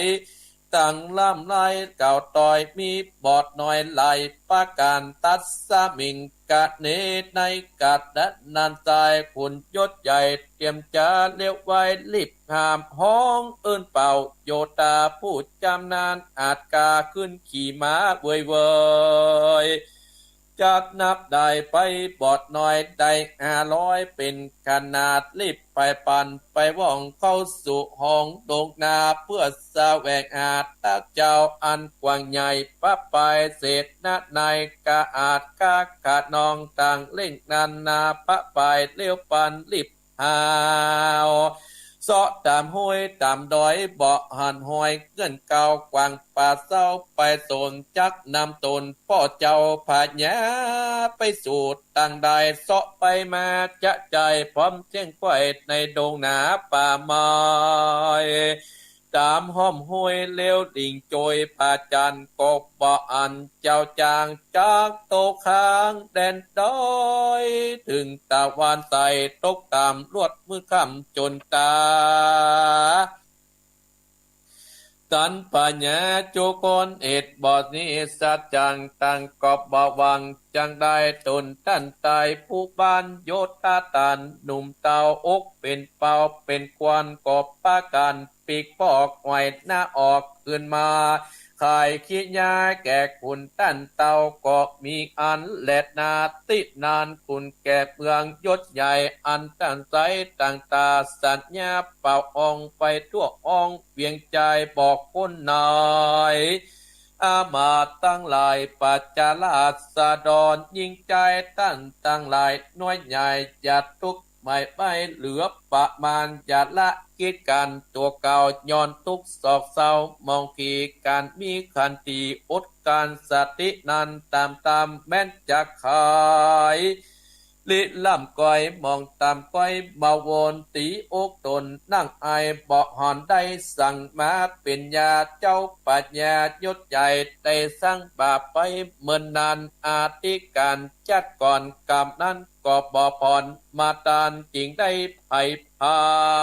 น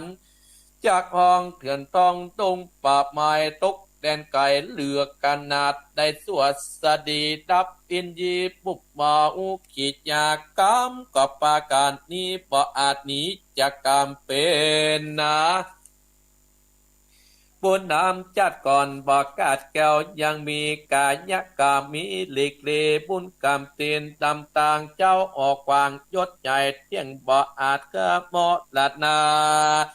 ตกในป่าเตือนตองเมืองคนเตี้ยงกากาอูดได้หูไปโลนเอกามาเสสัมปติ1 เดือนมาก้อยบ่อ่านท่านเจ้าขึ้นมาไปบ่จากเก่าโอป้อนท่านปัญญาเจ้าเมืองแดนกายเตรียมใจจดใหญ่ท่านจะแก่เมืองเรียกโยตาอามาตนักปัดเจ้าปูเลเอตา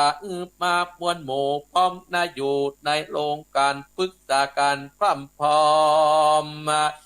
ว่าตนเจ้าปัญญาปาราเที่ยงโมดัดนากลางป่าดงตอนละนากรกาจ้อยไปต้อยปองปานกำโบราณแต่ก่อนเดิมมาคงปาลาใหญ่กว้างบ่มีเจ้าจังเสวยเส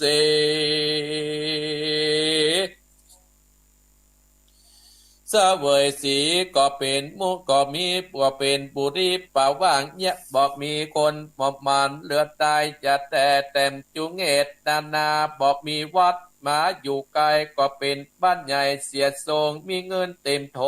งจกใจเงือกขาโคใจบอกมีความหูทิศตัวยิ่งบอกมีปวดร่วมต่างคนขี่จ้างบ่มีขอฟังแต่ซอบ่มีปีย่อมบ่ม่วนตีบันใจกวนเร็วไว้รีบห่างหาเจ้าจ้างท่านลงเมืองโยธาเรืองไปหน่อยเติมเติมต้อยบอกขี่ป้องไก่วัดตีบอกเล่าตามเจ้าปะดาบอกมีพุทธาเนาะนัวจักไว้สืบสาสหายวงวานไปนั้นเล่าเป็นเจ้าออกคำยศดำนาสักใหญ่เจือดไตผู้บ้านสัตว์นะแต่ก่อนก็บ่อ่อนจักมีภัยพับบุรีใหญ่กว้างบอกมีเจ้าจ้างของเอาตินานาปุเลเอตาผู้เต่าก็บอกเล่าอุบายว่าหมู่เฮาตั้งหลายควรแต่งตามปิ่งแปมโบราณลาลดดาลดเจียงกันประเสริฐคือบุษบอกใส่สี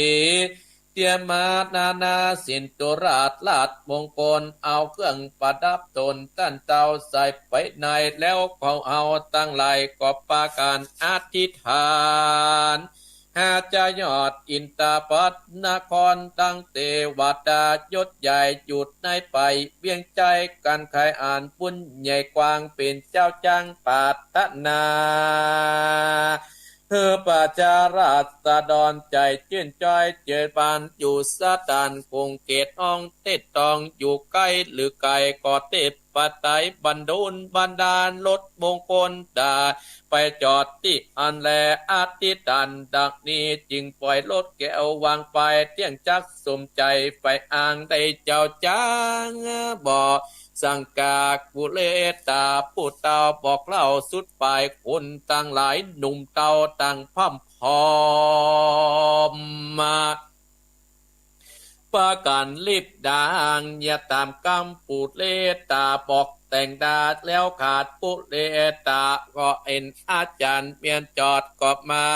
ปัวราชแก้วใส่สีมาตัวดีอัดอ่างลากรถลากไก่ปานเวทจอจัน3 รอบดาวครบข้า3 โอนปืนดังคนจีบอกจีออกเมืองไปป่านลิปนตาหนุ่มเนาอามาตเต้าปุเลตาตั้งปัจจาราษฎรถือขันดอกไม้ตัวไปตีกองใจระนาดดังเปลี่ยนปาดโพโมโหดีสุดีเยดนตรีต่างๆบ่อ่างตัวลางต่างไขวางไขได้ตนจะบุญโจฟังได้อยู่แดนใดเป็นเจ้าใต้ไปใต้หรือเจ้าฟ้าเดิมอ่อนเจ้านครก็พอวังได้นั่งห้องปิ่นปัญญามีเกอาอยู่ต่างสองป่าข้างต่างไปลิบเดวายไก่ตั้งป่าดับป่าดายำบาปจอจ้าเครื่องอารังร่างการติดตานจะใจว่าขอหือโลดใหญ่นาจู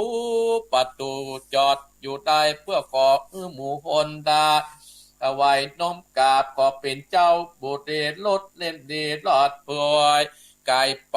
ปักต้องจูงใจจอดหน่อยปลูกอ้อยใหญ่ๆลดก็กายไปบอกขาดตาราดไปจอดที่ศาลาหยอดซอยเจ้าเบาน้อยกำจาย สหายเป็นหมู่ที่หันแนะแลดนามาจังกันเติดดาวลารถแก้วนำมากอบมาจอดอยู่อ่านจอดอยู่มันสับปันกอบปาปันเตียวต่อบ่อาจอ่อยหน้าขึ้นหลังที่เอนานเดินตลับต่อเตาทวนสามโอนจุ่มปรีปนหนุ่มเตาอามาเจ้าปุดเหตาตั้งปัจจาราสดรนะใจสุดดาดามถือถาดคำขันคำไม่ไปขอหนอพุทธาลัตตนายังเจ้าเป็นเก้าเสวยเมืองโยธาเรื่องไปหน่อยไอตำก้อยมองปานหนอปุตติยานปุญใหญ่ปากเกิดก้อยกึดเติงอ่านคนดาดาหนุ่มเตามาแวดเฝ้าลัตตนา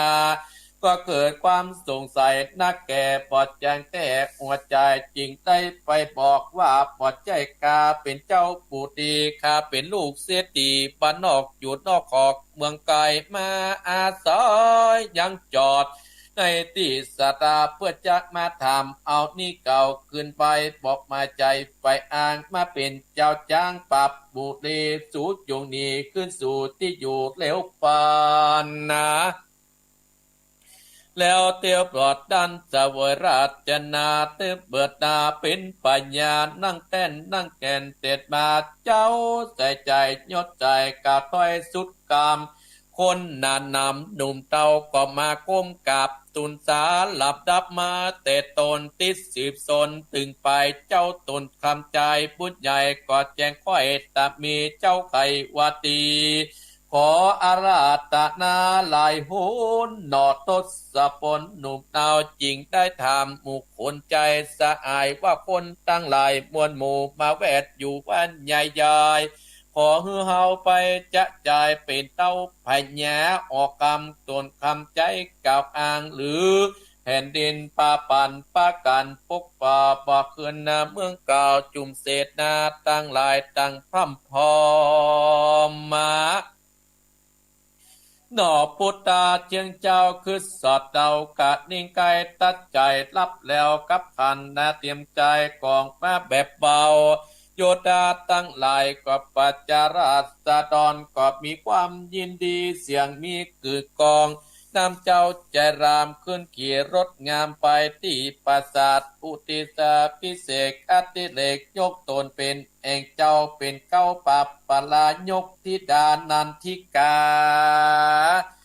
ยกนันติการหน่วยนาฏเป็นเจ้าเตวีและนาลูกเต้าปัญญาละติลูกเต้าละธิดาละติดาจะเป็นจะญาร่วมจางเอานั่งแนบกลางเสวยตีตามแบบเบาโบราณบ่ปอนอันใดเจ้าจอมไตก็น้อมนะไทยลัทธิกุมารผู้จำนานอกอาจเป็นอุปราชและนานั่นเจริญประดาดแดดนาแดดนายศใหญ่ตามอุปากอกมีอันแดดนาบัดเดตนตัวอัตตมาจักกล่าวถึงจะเมืองอิทธปัตนครนาคือเจ้าภูธรวิทย์ลัทธิราชาอันกาตาเสียเมืองย้อนกวางความเรื่องตัวเก่าป่าเข้าป่าไม้ตรงนาเป็นตกใจไหลลากกัดน้ำยากการน้ำกันอาหารโจปอนดานจองกองเจ็บไข้ไปตัวกัดยาเจือกสาวามัดอยู่หลังปางนั้นกอดอันจุจามไปด้วยเลือดกวางปานีขึ้นเป็นจานพุกป่าตรงตามขึ้นบ้าน3 วัน4 วันเดือนมารอดเปล่าภาระอ่อนกว่ากอบมอดละนาจ่ายจากโต้ทุ่งยาที่เมืองคิรีนครนะในดงดันเตือนตองกลางเต้ต้องป่าหิมมาตานกวางดงดันตัวกาก็แล่นหนีไปยามนั้นจะเมืองเวียงใจคีรีนครหลวงลายสร้างไปตึกน้ำตามกาละตึงมาพญายศใหญ่ตาคิรินนครโมละนาละเมืองกว้างมองกีเอ็ดบ่มีลูกเต่าจักเป็นเจ้าจานอ่านกว้างใหญ่พุทธมาไก่ตันตามีคนเกียรมัดกี่หลังรับที่หายไปเลวไว้ต่างหมู่กับประกาศลูกช่วยกัน อันตนเต่าไปในเมืองอินตปาตราแล้วเหตุเนื้อภายตะไวเต้าตะมีเจ้าบุรียศใหญ่ค่อยสามตีมีใจกี้ใจบานตั้งแต่เก่าสุดปลายต่างขันตั้งหลายนูจุปาการสัพเพจัดนาคนตั้งหลายมวลหมู่ได้หูกี่ญาป้องลุ่มนาอยู่เป่าป้องติดเตาไปปานเลี้ยวปันจ้องขึ้นอยู่ห้องอดใจไข่คำบอกเล่าแก่กุนเก่าแก่เปลืองตั้งโยตาจดใหญ่คือไปตามเมเศษนาดีปูดเต่าอูเงื่อนเก่าความนายเลี้ยวไว้ปุงขาดเรียกอามาตตั้งหลายปู่อาจารย์ผู้มาปรึกษาการเหตุเต้าเมืองเฮาตายไปละเมืองมาด้านบบมีวงวันนอดเนื้อจืบเต้นเต้นเตืองหมู่เอาตั้งหลายหนุ่มเต้าตั้งแม่เจ้าทีวีเจ้าบุรีต่างเกิดก้องเกือกาบัดนี้นาจักกล่าวว่าด้านเมืองนี่นาขี่กวางคำสายวิเศษมารอดเมืองเอาตามคำกล่าวกาจีบอกมีที่สงสัยควรไปจัดพอแจ้งต่อเสตาการจะหมดแล้วเที่ยงตามนำเอาจนตั้นมาเป็นเจ้าเมืองเฮือมาเฮือเมืองเอานั้นง่วมเงาไกลกอดกันแหลดนาแล้วก็อาการกงไกอาโต้คนตั้งหลายก็อันอยู่ในที่ประชุมก็ป้าการตกแต่งจูบไปที่แต่นาคุณตาผู้เต่าตามเจ้าถึงปลายลิปนนาเต่าและดูกวางแหลดนาโอตาบอดีจราดอาจารย์ผู้สำนานก็ได้เก่าเหตุจัตตาตั้งปานาลาบอกเหตุอันแหลดนาย้อนตาคำเรืองวิเศษเป็นเก้าเหตุนามารัตนาปอดจาเป็นเจ้าฟ้าคนตั้งหลายนั้นใจจื่นยาวอุร้องเดือนนางป้ากันพร่ำปอมเจ้าป้าปัตตาติสัตนาสุออกคำเล่งกัดตำตาลโจมาเปบมาเมื่ออุจาพิเศษที่เรกตนตัวตั้นเจ้าเป็นเข้าตานียกนางเทวีนอดน้อยเองเจ้ายอดซอยอ่อนองอันมอดนาบมวยบางละเมืองกวางเป็นผีเป็นเทวีเต้าใหม่นั่งอยู่ใต้เต็มตอนได้ปนอายกอบยันแดดนาโสตตาปัญญาวิรติยาจาได้เป็นปัญญาจาจางเมืองเก่าคิรินครบ่ออาวรองค์เก่าเฮิงเมืองกว้างหลวงเต้าสร้างเมืองใหม่ให้ไปเจยบานลิปนอาสะดาดอันมาเมืองไปนั่นละคืนวันและนาลูกเก้าและหมายบดเดินในแต่ใส่เมืองกาปาคิรินครเดิมอ่อนนาเพื่อนนาใหญ่กว้างเกลาสู่เวียงใจใต้ไก่ไก่มาปอมพ่อยและนาบหูดัดนาจุมปาจาสุขบานใจตัดตาไฟเอือจัดแต่จุดนาเกาะมีหันแลดนานิติต่างคิดญาสั่งวันนาวิเศษจากบ่าวน้อยกินกวานปลูกต้นเก่าเกาะบางคมสมเลสเดชเอาละศรัทธาญาติโยมเอาละศรัทธาญาติโยมอัตมาภาพติดจบใจเวลา30นาทีเนาะโอ้30นาที30นาทีละศรัทธาญาติโยมเนาะก็อย่างที่อาตมาภาพอนุโมทนาท่านเจ้าภาพจบไปเมื่อเบื้องต้นนั้นก็เจ้าภาพนั่นก็คือเจรพีพันธ์เครือโยหลังทกสเมืองฝางและโยมแม่สมศรีใจมาและก็แม่เพนข่าวเตี้ยพร้อมอุทิศกุศลให้กับป้อปันแม่เงินและก็ตานไปให้และนายอเนกชัยกวินตานไปให้กับป้อสอนใจชัยกวินตานทั้งหลายทำที่แล้วนะอาตมาภาพนั้นได้เทศถึงว่าหมู่คนทั้งหลายยับเอาพญาเจ้าเมืองวิตรนครหรือว่าพญาเจ้าเมืองปัตอินทปนครนั้นขึ้นมัดทีหลังก้อนตี้กวางคามนั้นจะปาพญาเจ้าเมืองอินทปนครออกจากบ้านเจ้าเมืองก็ไปแวดปราสาทแวดเมือง3รอบอันนั้นตั้นตะหลายโอ้เจ้าบ้านก็ตบตีนตบมือกะนึกว่าตั้นพญาเจ้าเมืองนี่เป็นผู้ที่มีบุญเนี่ยกะ ท่านทั้งหลายบรรดาศรัทธาญาติโยมทั้งหลายถึงนี้กวางคำตัวนี้กับปลาพญาเจ้าเมืองอื่นกระลึบหล่อมจากครบ3 รอบแล้วก็หนีออกจากเมืองท่านทั้งหลายสร้างความตกอกตกใจให้เมื่อเจ้าเมืองอินทปนครขนาดศรัทธาญาติโยมทั้งหลายบรรดาศรัทธาอีพ่ออีแม่โอ้สร้างความตกอกตกใจคือเขาสร้างความตกอกตกใจเจ้าเมืองทั้งหลายก็ตกอกตกใจตกขาป้ากันศรัทธาญาติโยมโอ้คนโอ้จะเงียบได้แน่อันพ่อพญาเฮาติดหลังนี่ไปละเชือกหนึ่งถึงสาววาก่อนเขาจะยังได้ก่อนเนี่ยอย่างกับศรัทธาญาติโยมโอ้อัตมาเรียบร้อยกับปากันชายาเจ้ามีสีแดงอมาตย์คนหนึ่งปุริเหตากันตึกสติได้ว่าเอาปะตวยเอาพ่อพญาเอาแม้ออกเอาหมูแม่หมูยังเตรียมเอิ้นกันศรัทธาญาติโยมเอิ้นกันพร้อมแล้วโอ้กับปากับปะตวยหาพญาเจ้าเมืองอินทปนครว่าปาตังใดพ่อห้วยตีนกวางกบปะพ่ออัญญังกบปะศรัทธาญาติโยมจนมืดจนค่ำอีพ่ออีแม่จนมืดจนค่ำโอ้ศรัทธาญาติโยมจนมืดจนค่ำปากันโอ้บ่ฮู้แยกได้จนมืดจนค่ำปากันเซาะจนมืดจนค่ำก็เลยปีกมาที่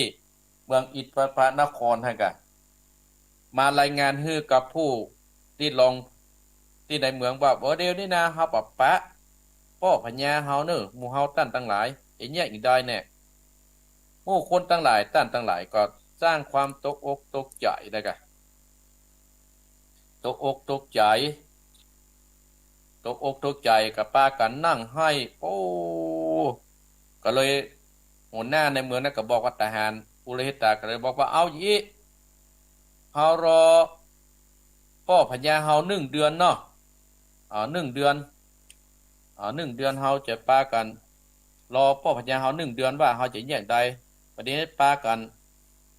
ปิกไปที่อยู่ไผมันก่อนเน้อเอกะปฏิอยู่ไผมันก่อนเนาะเนี่ยสิพ่ออีแม่ป้ากันไปอยู่ไผมันส่วนใจ8 คนนะกับป้ากันปิกไปอยู่ที่ศาลาไปรอว่าจะได้เงินจะได้เอกศรัทธาญาติโยมจะได้เงินจะได้เอกะอีพ่ออีแม่บรรดาศรัทธาญาติโยมบรรดาพ่ออุ้ยแม่อุ้ยพ่อออกแม่ออกพี่น้องคณะศรัทธาได้1 เดือนท่านทั้งหลายปุโรหิตาก็ได้มาประชุมห้องตีกองห้องเปล่าว่าประเด็นนะบ้านเมืองนี่นะมันบ่มีพญาเจ้าเมืองเนี่ยเหมือนกับวัดมันมีตู้หลวงนี่เด้อนี่ล่ะมันอู้อ่านนะให้ทำไว้อ่านเอาจะแย่งอย่างใดแน่เอกะเอาจะแย่งได้หาตกลงอู้จากให้แย่งได้ตกลงอู้จากกันเอาจะแย่งได้คนทั้งหลายกับปุริหิตาที่เป็นหมอเมื่อที่อยู่ในเมืองคณะศรัทธาญาติโยมที่เป็นหมอเมื่อที่อยู่ในเมืองหั่นน่ะก็เลยว่าเอาอย่างอี้บ่เฮาจะได้อาราธนาเฮาปากันตกแต่งดามารถอันนี้เดี๋ยวเอาเครื่องพญาหันที่เหลือนี่เอาใส่ในรถหั่นคือม้ารถเนี่ยวิ่งไปจอดที่ไหนเฮาเอาคนตุนบุญตัวนั้นมาเป็นพญาเจ้าเมืองเฮาเอาอีบ่นี่คนตั้งหลายตั้งหลายได้ยินอ่านโอ้ดีตกลงกันดีตกลงกันและศรัทธาญาติโยมจะแย่งได้ตกลงกันแล้วก็ป้ากันปิกบ้านปิกจองศรัทธาญาติโยมบรรดาพ่ออุ้ยแม่อุ้ยคนทั้งหลายกับป้ากันปิกบ้านปิกจองบางคนก็ไปด่าที่รับที่นอนแปลงหน้าบ้านไปบอกเทวดาใส่เข้าเจตีว่าโอ้ขอเฮือนเฮาได้เป็นพญาเจ้าเมืองของลูกเขาได้เป็นพญาเจ้าเมืองได้เอกต่างๆนานาก็ไปอธิษฐานจิตตามบ้านตามจองแปลงตกแต่งบ้านที่รถจะก่ายรถม้าจะก่ายขอให้รถม้าน่ะจอดที่บ้านเฮาจะได้เป็นพญาเจ้าเมืองเศรษฐีกันตั้งหลายอีพ่ออีแม่พี่น้องศรัทธาพ่ออุ้ยแม่อุ้ยพ่อออกแม่ออก โอ้แล้วพญาปุเรหิตาหมอดูนั่นก็เลยตั้งใจก็เลยอาราธนาองค์เทวบุตรเทวดาแม่พระธรณีไหว้กู้สิ่งกู้อย่างศรัทธาญาติโยมไหว้กู้สิ่งกู้อย่างไหว้เรียบร้อยแล้วก็ราธนาเทวดาว่าโอ้ถ้าว่ามีตนบุญก็ขอให้รถม้าเนี่ยไปจอดที่ห้านเนอร์เองไปจอดที่ห้านแล้วเขาจะเอาตัวนั้นคนนั้นมาเป็นพญาเจ้าเมืองณเมืองแห่งนี้ศรัทธาญาติโยมก็ปุเรหิตาก็ได้กล่าวอาราธนาตั้งสัจจะบอกว่าปนโตเทวดาสังคโยอันว่าเทวดาอันรักษาเมืองอิทธปนครที่นี่บัดนี้พญาเจ้าเมืองก็ได้ถูกกวางปลาไปบ่ฮู้ว่าจะเป็นจะตายอย่างใดบัดนี้ได้1 เดือนแล้วขอให้เทวบุตรเทวดาจูงนำรถมานี่ถ้าไปจอดบ้านดังใดจอดที่ไหนก็ดีข้าพระเจ้าคนแต่ในเมืองอิทธปนครจะเอาผู้นั้นมาเป็นพญาเจ้าเมืองศรัทธาญาติโยมทั้งหลายเป็นพญาเจ้าเมืองโอ้มานั้นก็อื่นกระลึบศรัทธาญาติโยมอื่นแวดปราสาทนั้นได้3 รอบแวดปราสาทได้3 รอบยังบ่พอไปอื่นกระลึบแวดพระธาตุตำในหัวในเวียงแหมจนเต็มใจมานะก็อื่นกระลึบกายบ้านคนนั้นโอ้มาก็บ่จอดคนโอ้ผ่านไปแหอีกอะที่คนมันใครเป็นศรัทธาญาติโยมผ่านไปบ้านคนน่ะผ่านไปแหมมานะก็อินกระลึบโอ้คนเสนาอามาตย์ก็โต้ยก้นไปห่างๆถ้าไปเตรียมกู้สิ่งกู้อย่างว่าจะอาราธนาฮือได้ฮือเปิ้นได้เป็นพญาเจ้าเมืองถ้าไปจอดที่ไหนศรัทธาญาติโยมจะได้เอาผู้นั้นมาเป็นพญาเจ้าเมืองมานะก็อึนกระลึบคนหมู่บุเรตาก็โต้ยก้นไปต่างๆหลายโต้ยไปผลสุดท้ายก็ไปจอดที่ศาลาต่างๆหลายไปจอดที่ศาลาหันศรัทธาอีพ่ออีแม่โอ้หมู่คน8 คนสหายทั้งหลายก็จะแย่งได้ก็ขึ้นไปว่าไปขอหมู่ท่านไปเป็นเจ้าบ้านน้อยนะเป็นพญาเจ้าเมืองเจ้าบ้านน้อยบอกโอ้เฮาบ่ใช่ลูกเชื้อสายเจ้านายหยังเฮาเป็นลูกเศรษฐีบ่ได้บ้านนอกปุ้นเฮาจะมาตวยเอาก้านนี้บ่ได้เนี่ยก็คนทั้งหลายก็บ่ยอมท่านทั้งหลายบ่ยอมก็ขอแล้วขอแหมขอแล้วขอแหมจนเจ้าบ่าวน้อยกินขวานเนี่ยอดบ่ได้ก็ไปถามเจ้ารัตติกุมารกับสหายถึง6 คนท่านถามว่าจะเนี่ยอย่างใดดีเฮาบ่ปิกบ้านเมืองแล้วบ่เฮาลองเปลี่ยนพญาเจ้าเมืองนี่ดีก้าไง8 คนทั้งหลายตกลงปลงใจอีพ่ออีแม่ตกลงปลงใจว่าโอ้บ่ปิกก็บ่ปิกมาเฮาลองอยู่เมืองอิทธปนครสักกรรมมาเป็นพญาเจ้าเมืองสักกรรมเองอ่ะตกลงปลงใจกันศรัทธาญาติโยมตกลงปลงใจก็อยู่ที่เมืองที่หั่นหมู่เสนาอามาตย์ในเมืองอิทธปนครทั้งหลายก็ดีใจโห่ร้องโห่หิ้วจัดงานท่านทั้งหลายยกตุนตัวเจ้าบ่าวน้อยเนี่ยเป็นพญาเจ้าเมืองที่หั่นเจ้าบ่าวน้อยก็ตั้งอติกุมารเป็นเสนาเอกเป็นอุปราชอยู่ใกล้ที่สุดจ้างตกลงจ้างหมู่สหายที่เก่งวิชาทั้งหลายที่ตวยกันมาหั่นเป็นเสนาอามาตย์ที่ปกครองบ้านปกครองเมืองช่วยกันอยู่ที่หั่นเอาศรัทธาญาติโยมบรรดาพ่ออุ้ยแม่อุ้ยพ่อออกแม่ออกพี่น้องคณะศรัทธาญาติโยมทั้งหลายตั้งแต่ได้พญาเจ้าเมืองใหม่แล้วศรัทธาญาติโยมได้พญาเจ้าเมืองใหม่แล้วเจ้าบ่าวน้อยกินขวานเป็นพญาเจ้าเมืองก็ได้ปากันปกครองบ้านปกครองเมืองสร้างบุญสร้างกุศลโจรเมืองนั้นอยู่ดีสบายอยู่ในสงบสุขข้าศึกทั้งหลายก็บอกมาใกล้มาไก่มาใกล้ท่านทั้งหลายมาใกล้มาไก่แล้วคนทั้งหลายหัวเมืองต่างหลังก็มานอบน้อมต่อสหาย6 คนนะศรัทธาญาติโยมโดยกันมาปกครองบ้านปกครองเมืองอยู่ด้วยกันบ้านเมืองที่อินทปนครก็จุ่มเย็นศรัทธาญาติโยมจุ่มเย็นคนทั้งหลายก็กล้าขายตามเมื่อก่อนตามที่พญาเจ้าเมืองอยู่19,000 หลัง19,000 หลังศรัทธาญาติโยมอันนี้จะกล่าวถึงเจ้าเมือง อิทธปนครที่ถูกที่อยู่บนหลังกว่างคำนั่นที่กว่างคำนั่นปลาอื่นกระลึกลือออกบ้านออกเมืองโปดโอ้ได้เป็นเดือนป่ายกับ7 วันสตาญาติโยมกวางคำนั้นกับปลาเจ้าเมืองอินทวานครเนี่ยโอ้เข้าป่าไปปะใส่เมืองชื่อว่าเมืองคีรีนครในป่าหิมพานต์พุ่นพดไปเมืองคีรีนครโอ้ปรากฏว่าเจ้าเมืองคีรีนครนั้นตายสวรรคตสถานญาติโยมเมืองคีรีนครนั้นขาดไปพ่อพญาเจ้าเมืองมีแค่แม่พญาคนเดียวเนี่ยอันเนี้ยเมืองคีรีนครเมื่อนะโอ้หลังจากนั้นก็เอาพญาเจ้าเมืองปัตตนครนั่นน่ะพระอินทร์ปัตตนครน่ะบ่ได้กินข้าวบ่ได้กินน้ำก็เจือกก็รวมว่าขันยะลงจากหลังกวางคำมันก็โดดเข้าแพะเข้าป่าหายไปหมู่เสนาอามาตย์ทั้งหลายก็ไปแปลงฝ่ายเมืองกะเพื่อการน้ำแห้งศรัทธาญาติโยมทั้งหลายการน้ำแห้ง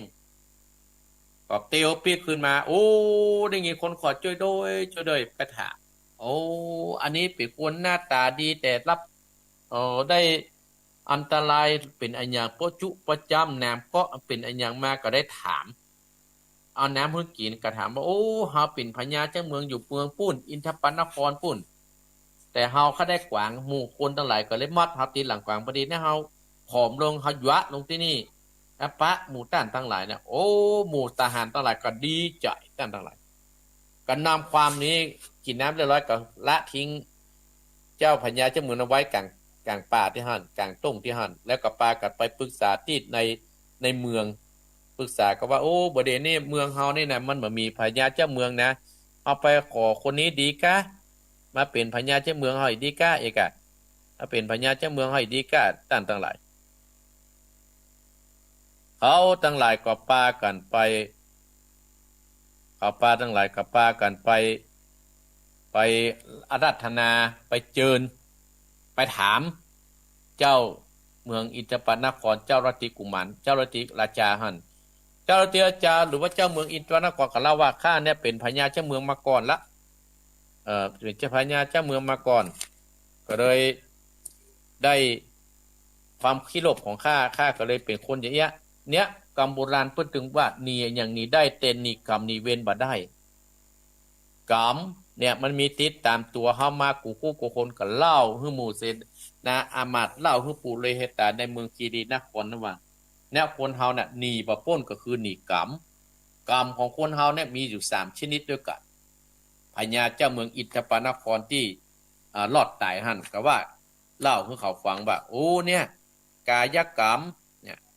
วจีกรรมเนี่ยวจีกรรมมโนกรรมเล่าให้สถาว่าคนเฮาเนี่ยหนีได้หมดนะแต่นี่กรรมนี่เว้นบ่พ้นอีหรอกสอนอู้จาให้หมู่นั้นจนเกิดความคนนั้นเขาโอ้ให้จะแตะคนเฮาเนี่ยเกิดมาแล้วคือนี่กรรมนี่เว้นนี่บ่พ้นเนี่ยสถาญาติโยมทั้งหลายสุดท้ายเขาก็ปากันอภิเษกให้เจ้าเมืองอิทธปนครน่ะเป็นพญาเจ้าเมืองที่คีรีนครที่หั่นแล้วก็ยกมเหสีเจ้าเมืองคีรีนครนั่นให้เป็นมเหสีเจ้าเมืองอิทธปนครที่เป็นคนที่ปกครองบ้านปกครองเมืองหั่นหลังจากพญาลัทธิกุมารลัทธิราชาเนี่ยได้เป็นเจ้าเมืองคีรีนครและศรัทธาญาติโยมอีพ่ออีแม่บรรดาศรัทธาญาติโยมทั้งหลายก็บอกให้หมู่เสนาอามาตย์ทั้งหลายไปประพฤติปฏิบัติธรรมหูว่าลืมเมืองเก่าเลยเพราะว่ามุ่งสร้างเมืองใหม่ให้เจริญรุ่งเรืองตั้งแต่ได้เป็นพญาเจ้าเมืองนั้นก็เจริญรุ่งเรืองขึ้นตามลำดับจานปากันไปแปลงเมืองไฟปากันไปแปลงห้านแปลงนี่เมืองนั้นก็เจริญรุ่งเรืองทำเรื่องชื่อว่าบ่าวน้อยกินขวานก็จบตัดที่นี่อีพ่ออีแม่จบตัดที่นี่จบตัดที่นี่แล้วอาตมาภาพก็บ่สามารถที่จะเล่าต่อให้ศรัทธาญาติโยมโอ้ศรัทธาญาติโยมบ่าวน้อยกินขวานก็จบตัดที่ปู่เก้าจบที่เจ้าเมืองอิทธนครเจ้าลัทธิราชาได้เป็นพญาเจ้าเมืองแห่งกลางเพราะว่าบุญเก่าท่านทั้งหลายบุญเก่าบุญหลังที่เพิ่นได้ทำไว้จัดปางก่อนนั้นตั้งแต่นั้นมาพญาเจ้าเมืองก็เลยป ไปปกครองบ้านปกครองเมืองที่เมืองคีรีนครสร้างความสนุกสนานสร้างความสบายอกสบายใจให้กับหมู่คนในเมืองฮั่นในเมืองนั้นก็อุดมสมบูรณ์เหมือนเก่าศรัทธาญาติโยมโอ้อุดมเหมือนเก่าอุดมเหมือนเก่าถามเรื่องนี้ก็จบแต่ทีนี้อาตมาภาพก็เชิญบรรดาศรัทธาญาติโยมนะฟังปลุกสิบในทิศหน้าเนาะในทิศหน้าก็ฟังต่อเนาะเอาละศรัทธาญาติโยมอาตมาภาพคงจะมาเปิดสายแล้วเพราะเวลามันเหลือน้อยอาตมาภาพเปิดสายภาคเจ้าแต่เจ้าแล้วเนาะเอากระเตดให้มันได้น้ำได้เนื้อให้ศรัทธาได้ไอ้วันนี้ผ่อยประเด็โทรหาอาตมาภาพเวลาเหลือประมาณอยู่ประมาณ10 นาทีก่อนที่อาตมาภาพจะปั่นปอนนี่ก็จับพอดีศรัทธาญาติโยมก็เชิญชวนสักคณะศรัทธาญาติโยมเน้อในตำบลสันติสุขนั้นได้ไปพบปะในการธรรมสัญจรประจำปีนี้คณะสงฆ์ตำบลสันติสุขโดยมีท่านพระครูสุคนบุญญากรพร้อมด้วยคณะสงฆ์เทศบาลตำบลสันติสุขผู้หลวงบ้านผู้ใหญ่บ้านกำนันตำบลสันติสุขคณะศรัทธาขึ้นผู้วัดผู้วาในตำบลสันติสุขนั้นจะจัดธรรมสัญจรที่ขึ้นที่วัดปุกจ้อก็เชิญพี่น้องคณะศรัทธาญาติโยมเฮานั้นพร้อมเพียงกันเวลาบ่าย2เนื้อศรัทธาญาติโยมเป็นวันเดือน12เพ็งเห็นไหมตอนเจ้าอาตมาภาพก็จะกินสลักข้างไม้เนาะปีนี้กินมาเอานักศรัทธาญาติโยมเอาเจ้าที่ศรัทธากำลังปอเนาะก็อินดูศรัทธาญาติโยมงานวัดหนองเฮียงก็จะมีเจื่อให้ศรัทธาญาติโยม มีเจื่อฮะศรัทธาหนองเฮียงก็หอมกับขนาดศรัทธาญาติโยมอาตมาก็อินดูศรัทธาญาติโยมบ่แยะก็บ่ได้เนาะเพราะว่าเป็นอันเก่าอันแก่ที่เราได้เคยทำตั้งแต่จัดปังก่อนไปก็เชิญศรัทธาญาติโยม12เพลงก็เป็นสลักข้างไม้ตามสั่งที่วัดหนองเฮียงและกินข้าวตอนแล้วจะพาศรัทธาไปธรรมสัญจรที่วัดปุงจอเชิญพี่เชิญน้องคณะศรัทธาญาติโยมในขึ้นในตำบลสันติสุขของเฮานั้นร่วมคณะข้าวตอนแล้วนะศรัทธาญาติโยมอาตมาภาพก็ใจเวลามาพอสมควรอันนี้เวลาก็จะใกล้จะหมดและศรัทธาญาติโยมอาตมาภาพก็เชิญพี่น้องคณะศรัทธาญาติโยมฮับก่อนจากอาตมาภาพติดหน้าฮับปะกันใหม่วันนี้ก็ล่ำลาศรัทธาไปเสียก่อนวันติดหน้านั่นกับปะกันผูกที่10เนอวันที่12ตุลากันเนาะก็เชิญร่วมกฐินที่วัดเหล่าบุญทาเนื้อศรัทธาญาติโยมเนาะเพิ่นก็จะไปนักเพิ่นก็จะไปหลายแล้วก็ต่อไปเรื่อยๆตามระดับที่ท่านพระครูพิวัฒนวิกรมเพิ่นได้ประกาศอาตมาภาพก็มีโอกาสก็จะไปร่วมกินร่วมทานโดยเอาละตั้งอกตั้งใจท่านเจ้าภาพเน้อเจระพีพันธ์และก็แม่สมศรีแม่เพนขาวเตี้ยในอเนกฮับปอนเน้อมีน้ำก็ตรวจน้ำเน้อยัตถาวาติวหาปุราปฏิปุเรนติสาครังเอวะเมวะอิโตตินังเปตานังอุปกัปปติอิจิตังปฏิตังตุมอังคิปะเมวัจจมิจันตุสัพเพปุเรนตุสังกปปาจันโตปนะระโสยถามะนิโสติระโสยถาเอวังหุนตุดีละอัจจันในวันนี้ก็หากเป็นวันดีทิถีอันวิเศษเหตุนั้นก็หมายมีเสเจระพีพันเกือโยและแม่โยมแม่สมศรีใจมาและแม่เป็นข่าวเตี้ยและในอเนกใจกวินได้ปากันได้มาปูจาเอาพระธรรมเทศนาชื่อว่าเบ้าน้อยกินการปลูกทวนก้าวเพื่อเทศนาในตอนเจ้านี้แม้นว่าท่านทั้งหลายจักปักบุญกุศลตันไปหายังญาติกาพี่น้องที่มรณภาพไปสู่โลกปนามันว่าแม่เพนขาวเตี้ยได้ในอเนกใจกวินตันไปหายังโปดหน่วยปันเมฆเงินและโปดสนใจใจกวินก็ดีคือเขานั่นได้รับได้กินได้พ้นจัดที่ยากได้ภาคจัดที่ทุกข์ได้ถึงที่สุขเตี่ยงแต่ได้ดีอะยัญจะโพทักขินาทินาสังคัมหิสุปฏิทิตาที่กรตังหิตยสัทธนโส กัปปติโสยตินโมทัสสิโตเปตนะบูชาจักตาอุตลาปรัญจะภิกขุนุปตินังตุมเหหิปุญญังปสุตังอันหัปปกันติอายุวัตโกธนะวัตโกสิริวัตโกยะสะวัตโกภระวัตโกวันนะวัตโกสุขวัตโกโหนตุสัพพตาทุกขโตภะพยาเวดาโสกาสันตุปันตวาอเนกาอันตรายปิวินาสันตุจเตสสะสยสิทธิทานังดาปังโสทีปะขยังสุขังปนัญโยจะโภกังวุติจะยัสสวาสตะปัญจจะจีวสิทธิภวันโตเตสัพพิติโยวิวัสสันตุสัพพะโลกโยนัสสันตุมาเต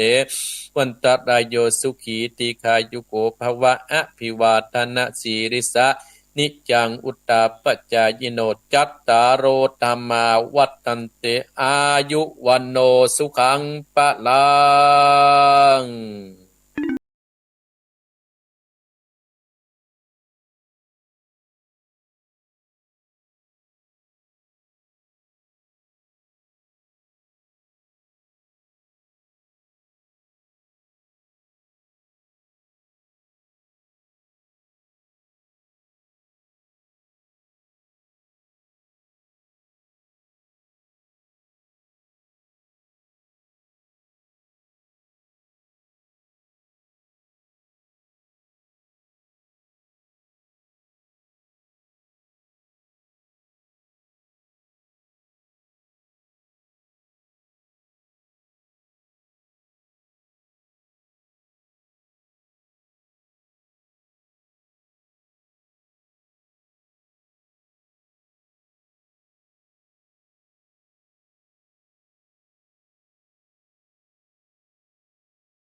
ยกมือ10 นิ้ว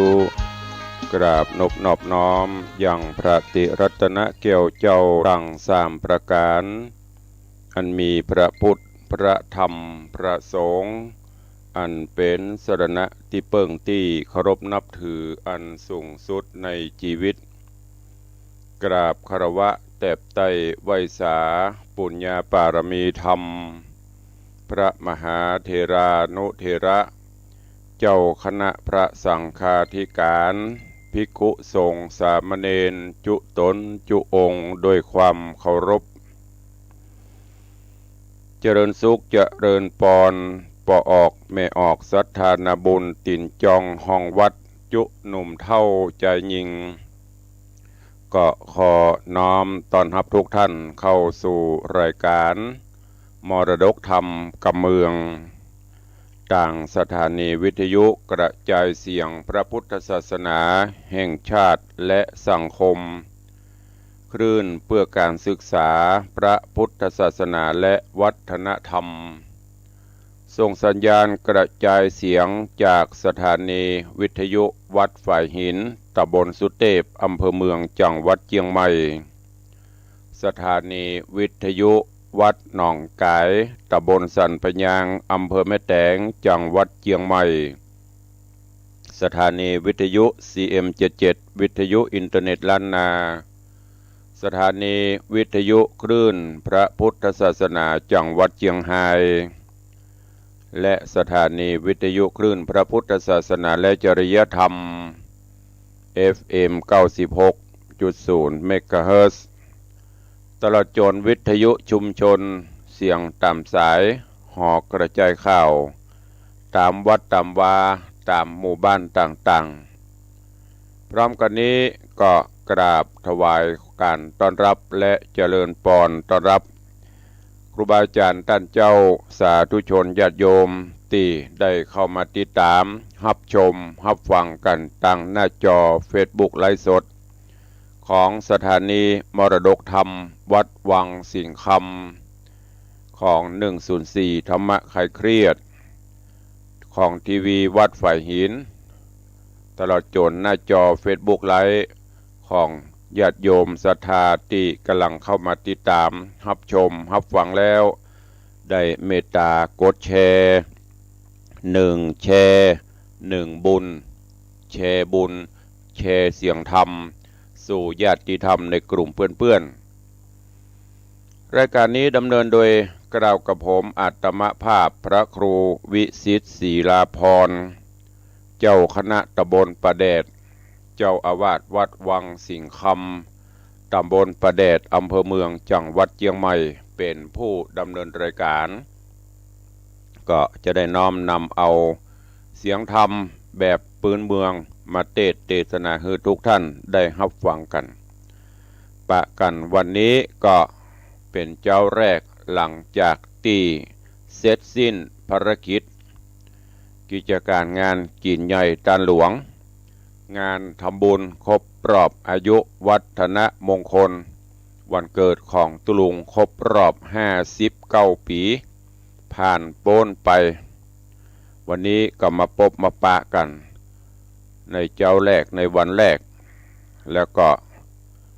ต่างหน้าจอช่วงนี้ก็ต้องกราบขอบพระคุณในเมตตาของท่านผู้อำนวยการท่านอาจารย์พระครูสมุวิศวัตรวรกิโจกำลังดูแลในด้านของการกระจายเสียงภาพไลฟ์สดเนื่องจาก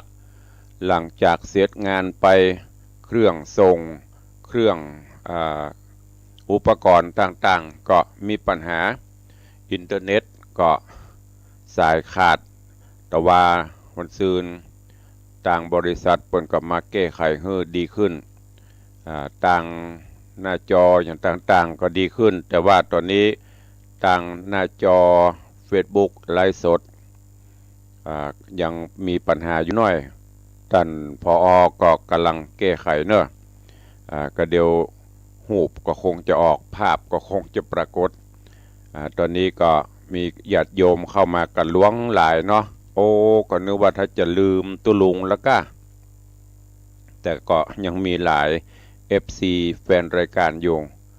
เบื้องต้นก็ต้องขอกราบขอบพระคุณและอนุโมทนาบุญกับปออกไม่ออกศรัทธากันก่อนเนาะก็สืบเนื่องจากงานทำบุญประจำปีหนึ่งพบกันครั้งหนึ่งในงานทำบุญวันรวมญาติหรือว่าวันครบรอบอายุวัฒนะมงคลวันเกิดของ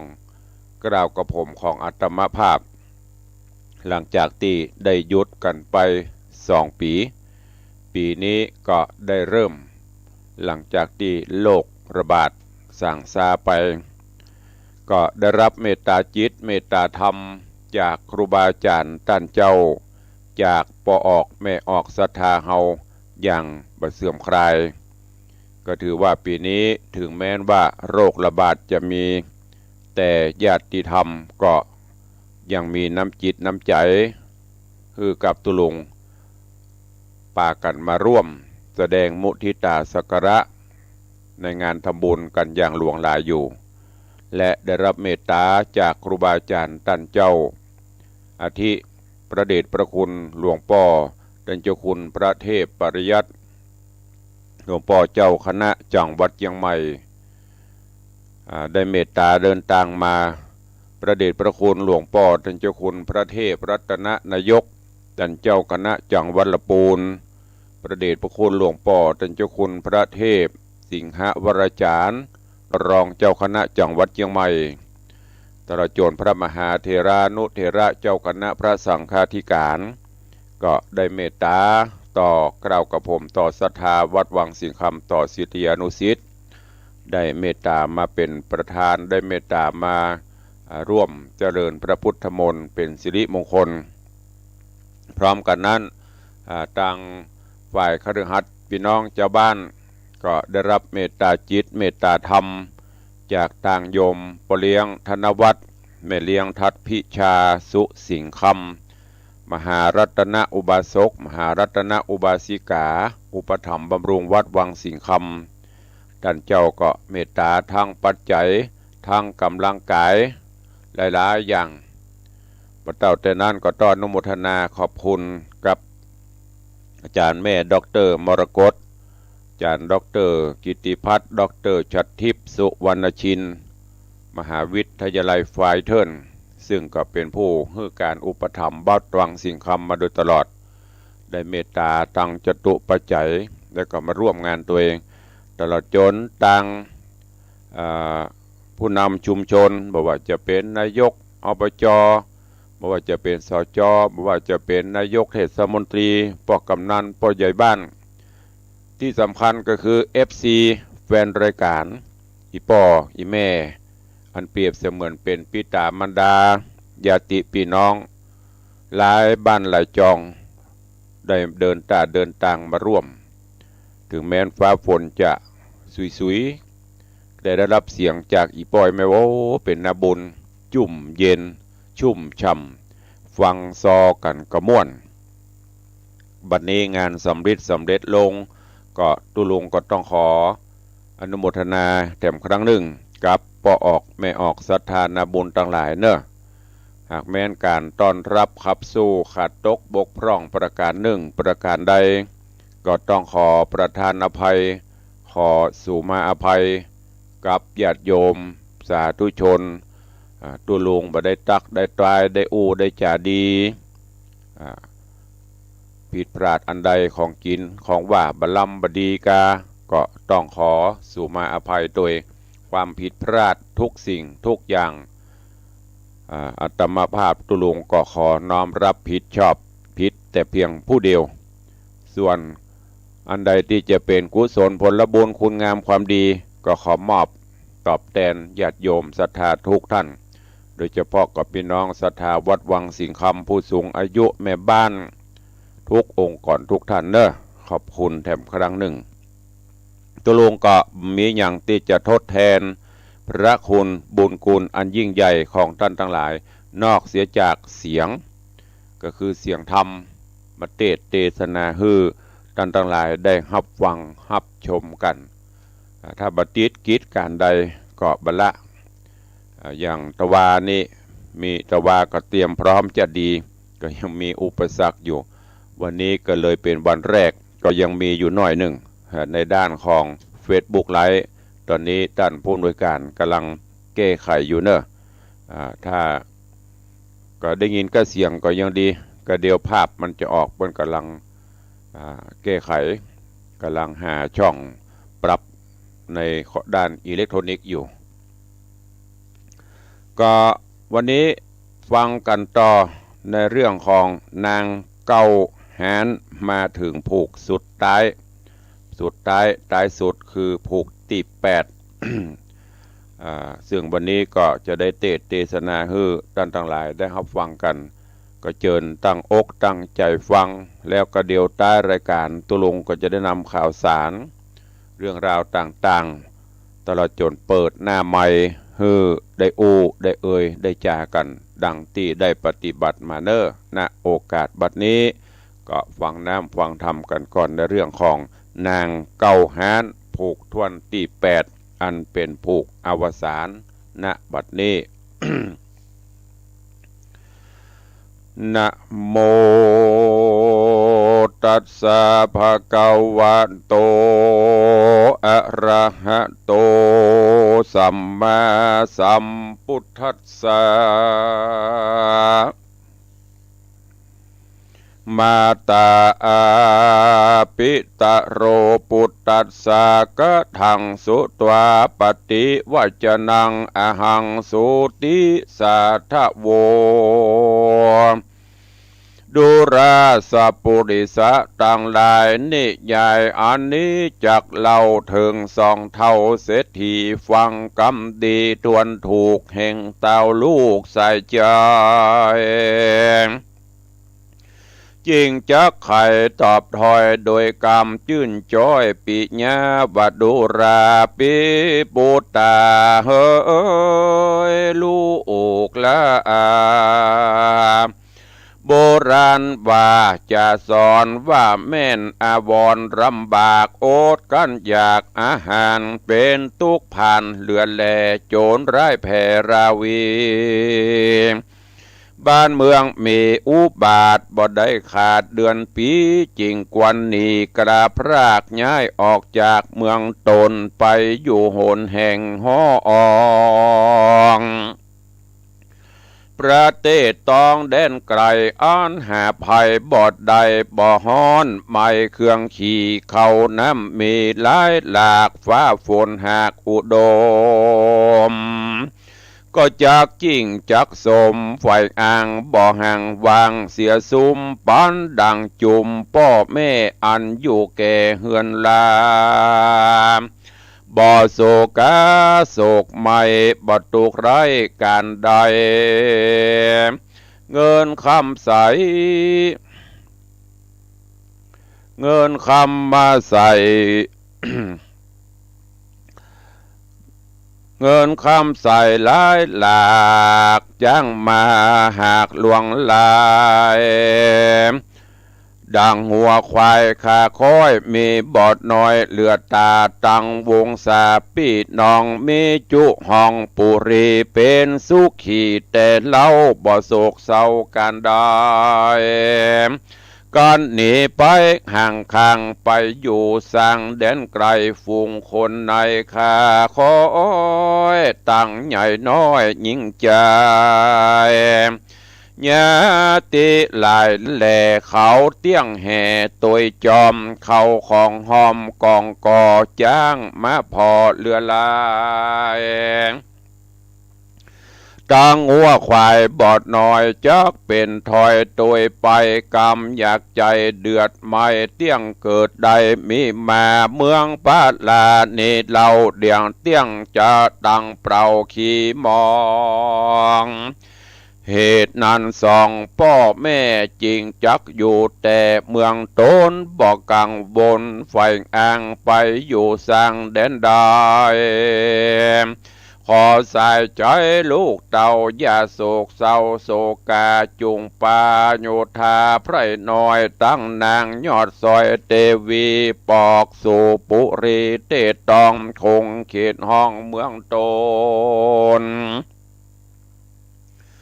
ย้อนกุศลมากกว่างลูกได้สร้างแต่เดิมอ่อนจริงได้เป็นเจ้านครภาพดาวได้เป็นเต้าภาพปลาป้อแม่นี่นาบุญบ่อใหญ่จริงมาได้เป็นเศรษฐีคนโลกีจุผู้หากเป็นอยู่ตามบุญและนาเมื่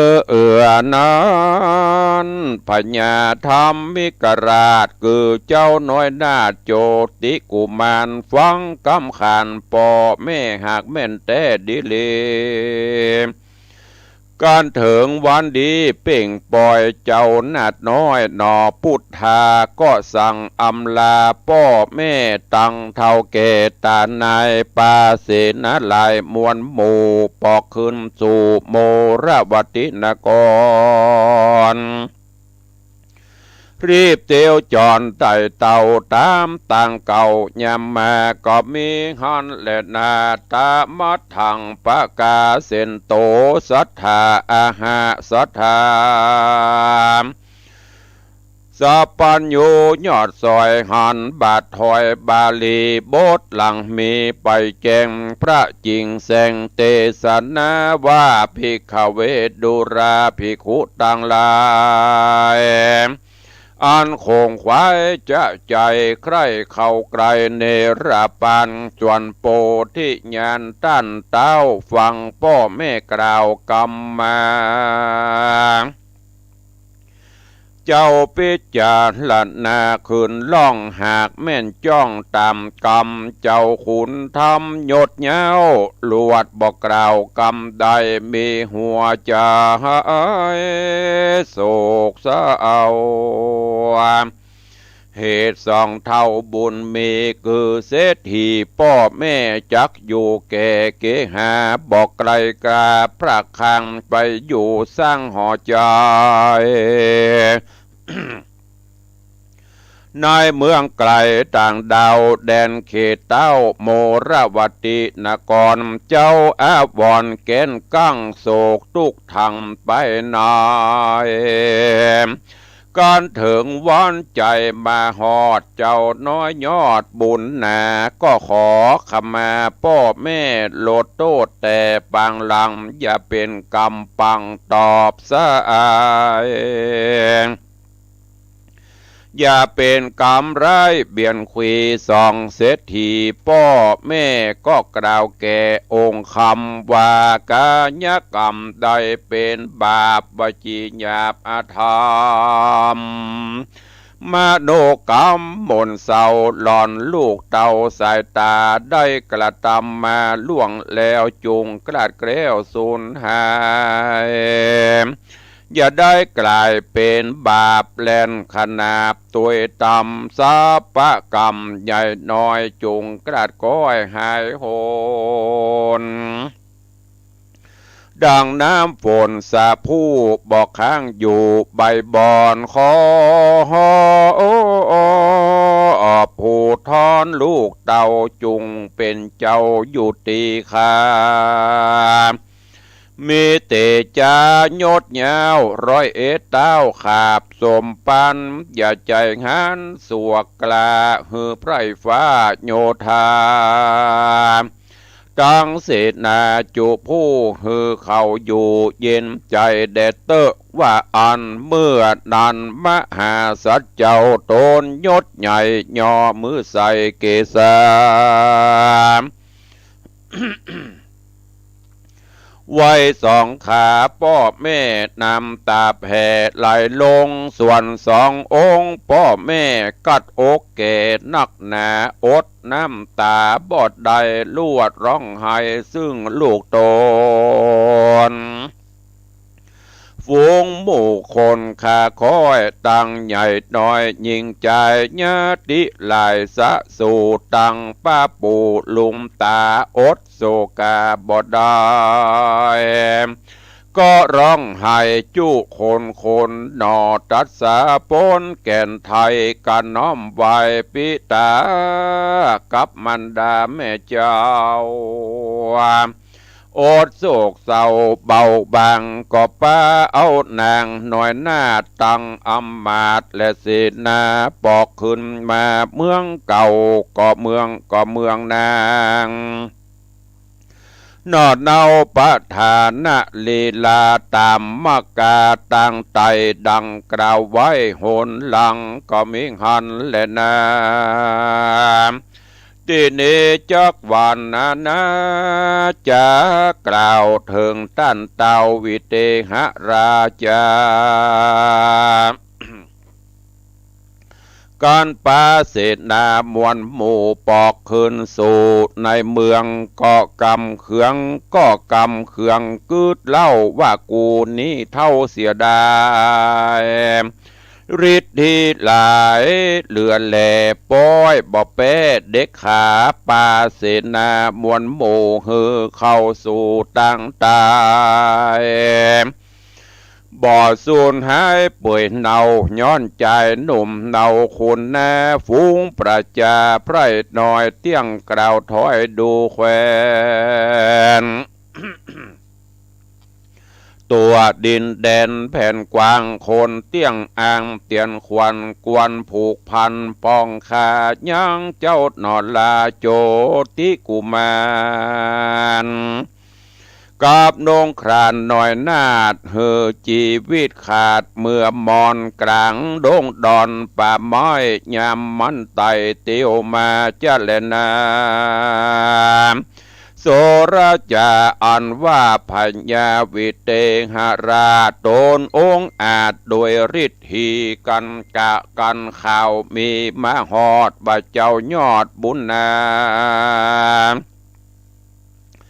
ปาเสนาหนุ่มเท่าปีกปอกเต้าเตี้ยวมาตามมกาเส้นเก่าวันผูกเจ้ายำงายจากถึงไปวันออกดีข้างขอกเมืองต้นกลางไพศาลป่าไม้บ่เวทใดตั้งใดกวนกูไปอย่าจะพกอยู่ป่าดงดำกันเต้าอาธรรมแจ้งเจตก็ถือเอาเป็ดแห่งนายพรานกำธนูคานองค์อาจลงจากภาสัตว์เร็วไวขึ้นมาอาชานาย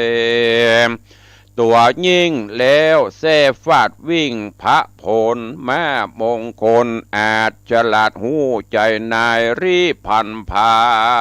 ยไว้ว่องลมปอต้องส่องหูกันถึงประตูอันใหญ่เต้าบาบใบปลาก็ฮือมาอาชาตัวยิ่งหกวิ่งคำไปบนไปสู่หนวันออกไปสู่ขอกแดนไกลกลางดงไพรป่าเศร้ายังอยู่เฝ้ากองตังก็มิแลนาก่อนสุริยะส่องแจงตัวหุกตุกแห่งมนตนนอตสะปนเจื่องเจ้ากับนางนอดเนาประธานดีลาถ้าลงโสภาเอกอ่างนั่งหลังจ้างมงคลนำรีปนหนุ่มเท่ารีบไต่เต้าเตียวมาฝูงโยธาโห่ห้องสนั่นกองดงนาส่วนพญาวิเตหราชสายตาลวดแลจรมาเล็งหันที่แจงเอาปืนปิดใส่แหลงธนูใจกวาดยิงไปบ่จ้าตีนางนอดลาประธานลีลาปืนอาบยากวันหายถูกปั้งใส่พดขวาไปถูกมหาสัตว์เจ้าตัดนางนอนเนาเสมอกันปืนร้ายผ่านโพดกว่าตกกลางป่าหายตาฝูงโยธาตั้งหมู่บดานหูสาคนเขาสาโสนโหเศร้านันตัวดาวดงเขียว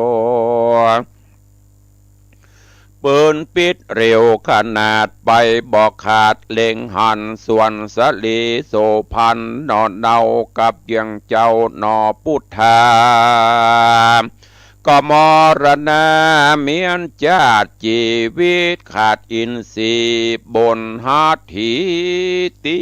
นั่งเลือดร้อยหลังเลือดย้อยหลังเป็นสายปันจ้างปะปันจ้างไปตัวใหญ่หูขวาดใดสับปันก็จุงจันห้องก็จุกจันห้องกองดังตัวห้องกระแขวงโคงแล้วก็คุกลงหมูต่อหน้าหมู่โยธาก็มีแลนะวิเตหะราชาปันนะวิสัชจิตวาส่วนว่าพญาวิเตหราชมันก็กวาดธนูไปหันสลีดงใบหน่วยนาดกับยอดซอยหนอพุทธาถูกปืนยาปิดกระตายขวมนามรณาบอกขึ้นมาเป็นแก่นมันก็เล่นหนีไปลัดดงไพรป่าไม้ไปโพดที่ไกลเมืองตนก็มีแลนะอันว่าเศษนามวลหมู่แล่นมาสู่ทมทองหันราชาทมนาหันราชาปินเกลากับนอนเนาเตวีดาบอินทรีตั้งกู้เลือดย้อยอยู่เป็นสายเขาตั้งหลายโศกไม่ร้องร่ำไห้เร่ร่อนตีอกตนดินดะดาวไปมาเสียงโยธาห้องไห้ดังก้องควายดงรีอันว่าเศษนาบดีผู้ใหญ่จริงเขาไกลปิจารณาหันกับตาเป่งปล่อยว่าเจ้ายอดซอยบุญมีกับเทวีนาไทยถูกลูกธนูใหญ่ญายำอันคนอธรรมบาปกรายิ่งจากป่าแดนไกลจักเป็นภัยแถมเล่าเตี้ยงเป็นเจ้าวิเตหราชาก่อนพิจารณา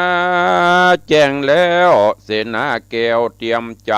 ก็จริงใครกล่าวถอยแก่พวกน้อยตั้งหลาย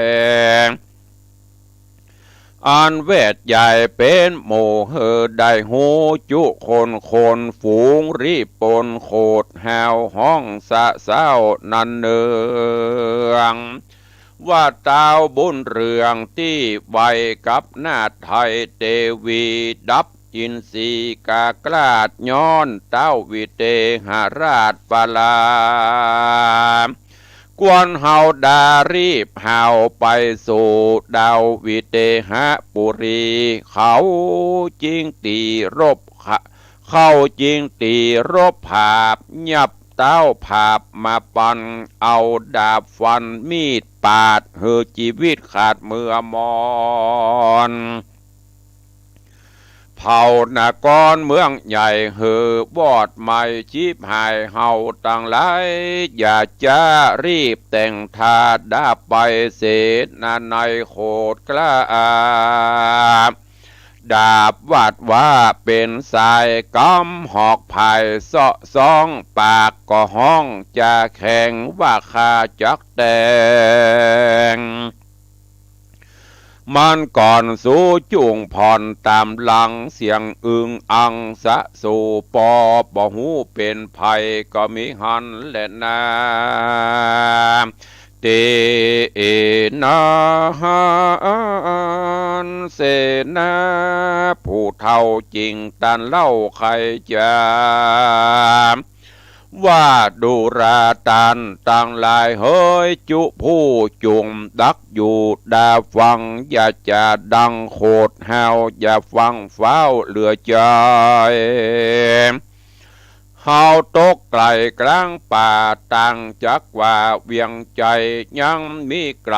เลี้ยวโลดหลายสิบโยชน์กันนะนาส่วนพญาใจบาปเป็นเจ้าภาพวิเตหปุรี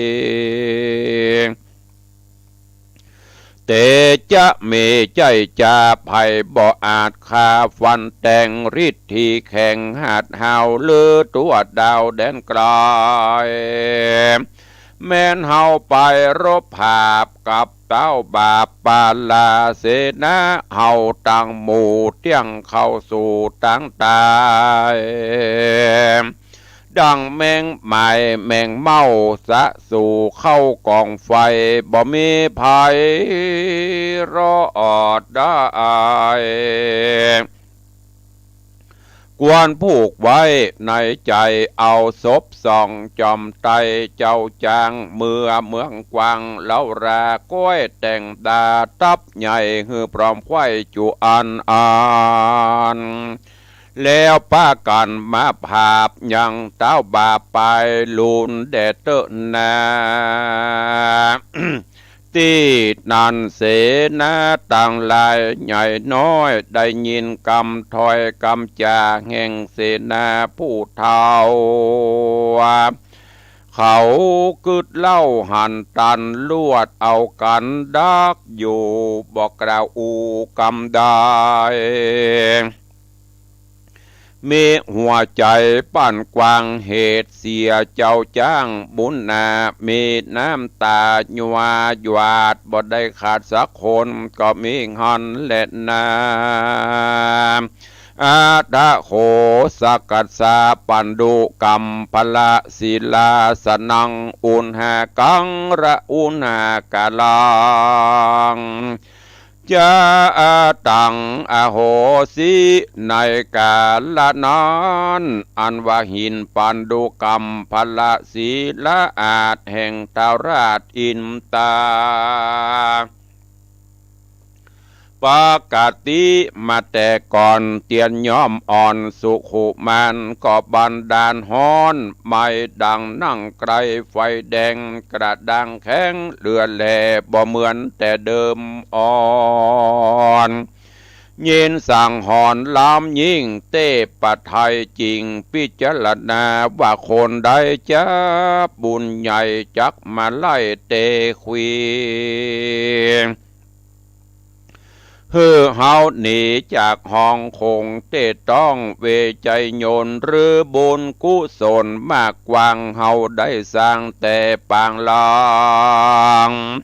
จักเปปังเสียงเขตจริงบอกเหตุสัญญานั้นจะเต้าจริงพิจารณาเสียงควายบ่หันภัยยะใหญ่ในต้นจริงพอเมืองคนแถมเราจริงหันนอพระเจ้าบุญมี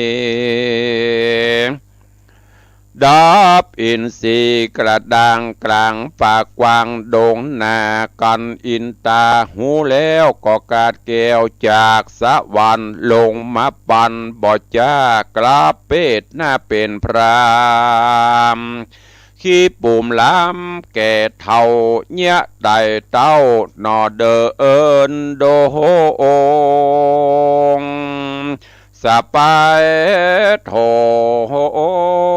งอันใหญ่พดที่ใกล้เสนา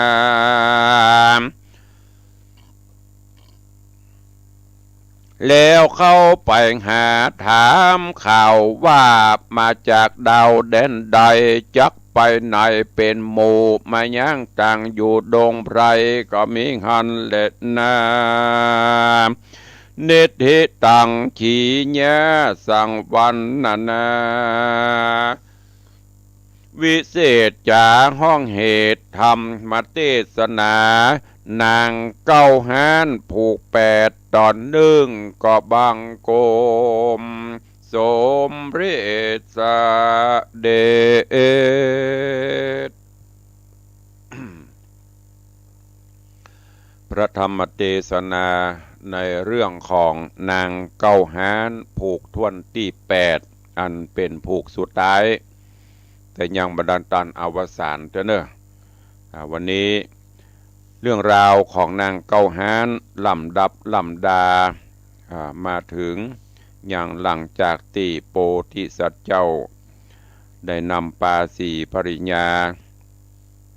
เพื่อที่จะไปเจิญเอาปิตามันดาปิกบ้านปิกเมืองคือพ่อเสียถีเพื่อที่จะเอาไปอยู่คือได้รับความสุขสำราญ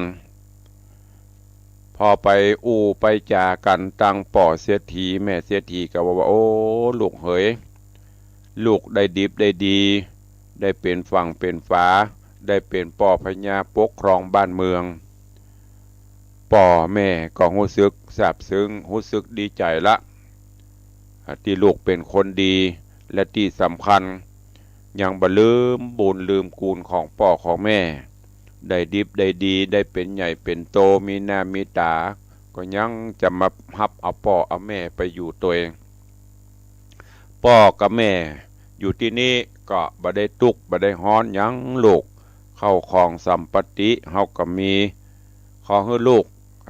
ไปอยู่ปกครองบ้านปกครองเมืองเตอะบ่ต้องเป็นห่วงเป็นหามบ่ต้องภาวะพะวงหยังป่อแม่ถึงสองยังอยู่เอาตัวหอดอยู่ได้หลังจากนั้นถึงป่อถึงแม่ก็บอกกล่าวให้ลูกโพธิสัตว์เจ้าโจติละอย่างเสร็จเรียบร้อยละเมื่อเป็นเช่นนี้ถึงสองประธานะลีลาก็ดีโชติละก็ดีก็จะลาป่อละแม่ปีกบ้านปีกจองเปิ้นก็อบรมพร่ำสอนเหมือนอย่างลูกเต้าเขาจะไปทำการทำงานไปอยู่บ้านอื่นเมืองไก่นะเปิ้นก็จะแนะจะนำการไปอยู่ร่วมเปิ้นเป็นจะได้ชี้แนะชี้นำกันบอกแนะนำในสิ่งที่ดีพอได้กาละสมัยการที่จะต้องปิกบ้านปิกจองก็ล่ำลากันเสร็จเรียบร้อยย้อนกล่าวถึงพญาวิเทหราชซึ่งยังโคตรยังเกียรติอยู่ที่บ่สามารถเอาปัฐานะลีลามาเป็นสีภรยามาเป็นกู้ข้างได้โดยความโคตรความเกียรติ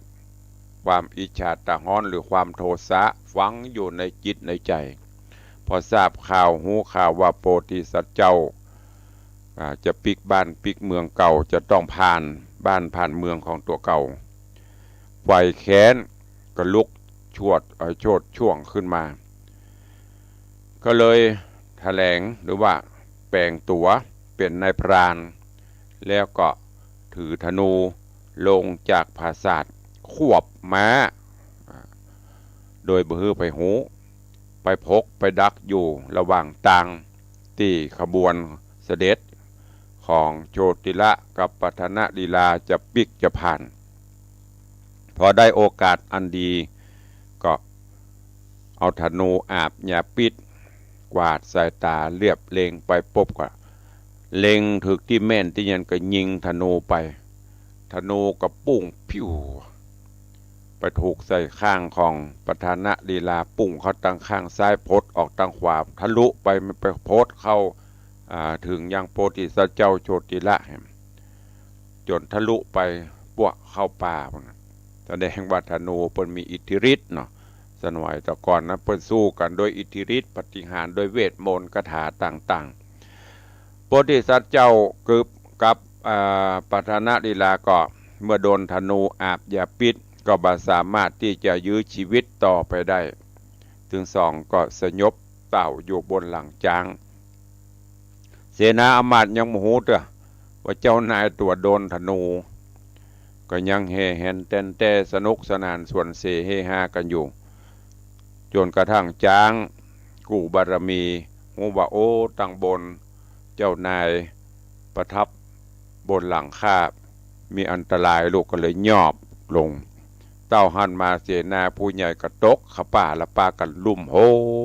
เจ้าพญาโดนยิงแม่มเหสีก็โดนยิงสยบตายแล้วจะได้เนี่ยแล้วก็ยังมีเสนาผู้ใหญ่ก็หูว่าคนที่ยิงนั่นเจ้าไผ่คงจะต้องเป็นพญาเจ้าเมืองวิเทหะเนี่ยค โคตรกันหรอกจะปากันไปแก้แค้นอีกเด้อแต่ผู้ใหญ่เสนาผู้ใหญ่ก็บอกโอ้เฮามาตกกลางป่าเป็นแดนของเปิ้นอยู่ยังป้นบ้านป้นเมืองเปิ้นเด้ออันตรายเฮาเป็นฝ่ายเสียเปรียบ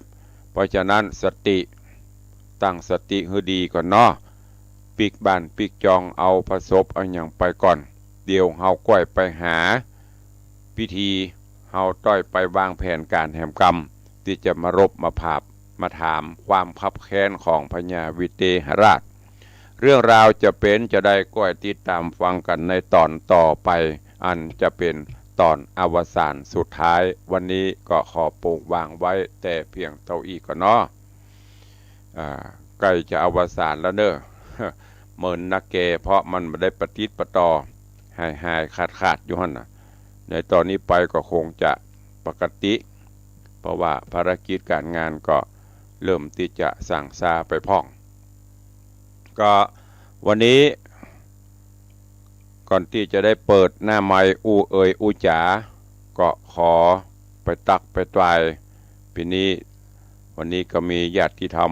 เข้ามากันหลวงหลายมาเป็นกำลังใจต่างหน้าจอก็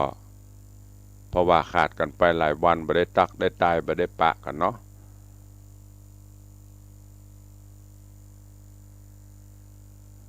ในตอนนี้ก็ขอเจริญพรต้อนรับคุณโยมสรินทิพย์บุญเลิศเนอะโยมสรินทิพย์บุญเลิศไวยสาธุเจริญพรโยมตูโยมสุรัตน์เสาคำกราบไวยสาครับผมเจริญพรเนอะคุณโยมจนจันทร์ซอนคำเจริญพรนอกจากนั้นก็มีคุณโยมยายเพลิน ยายเพลินเปื้อนเกษตรตัวมันน้อยตาก็เริ่มนี่แล้วเนอะยายเพลินเปื้อนเกษตรแล้วก็มีภายต่อไปคุณโยมลักษณะเกตดีเจริญปอนเนอะโยมแม่จันดีวิสุทธินันท์กราบไหว้สาเจ้าสาธุเจริญปอนถวายการต้อนรับหลวงพ่อตำประครูสถิตเจติยรักษ์เนอะสาธุขอกราบไหว้สาท่านเจ้าเหมือนกันเนอะเจริญปอนโยมแม่ละอองแก้วชุ่มใจน้อมกราบไหว้สาธุเจริญปอนเจริญปอนคุณโยมดวงรัตน์วงขมาสาธุเจริญปอนเนอะเจริญปอนโยมปี้อัญชลีคำกิติสาธุเจริญปอนโยมปี้หมอมัทนาอัมพันธ์เจริญปอนเนอะเจริญปอนคุณโยมบาลีอินทกูลโยมแม่นวลศิริหินเขียวเจริญปอนคุณโยมกิตติพัฒน์ปเลียงกิตติพัฒน์สาธุเนอะอนุโมทนาเฮงรวยวันนี้เปิดร้านก็ไหลขอเงินคำไหลเขาเนอะโยมปเลียงกิตติพัฒน์จะเลินปอน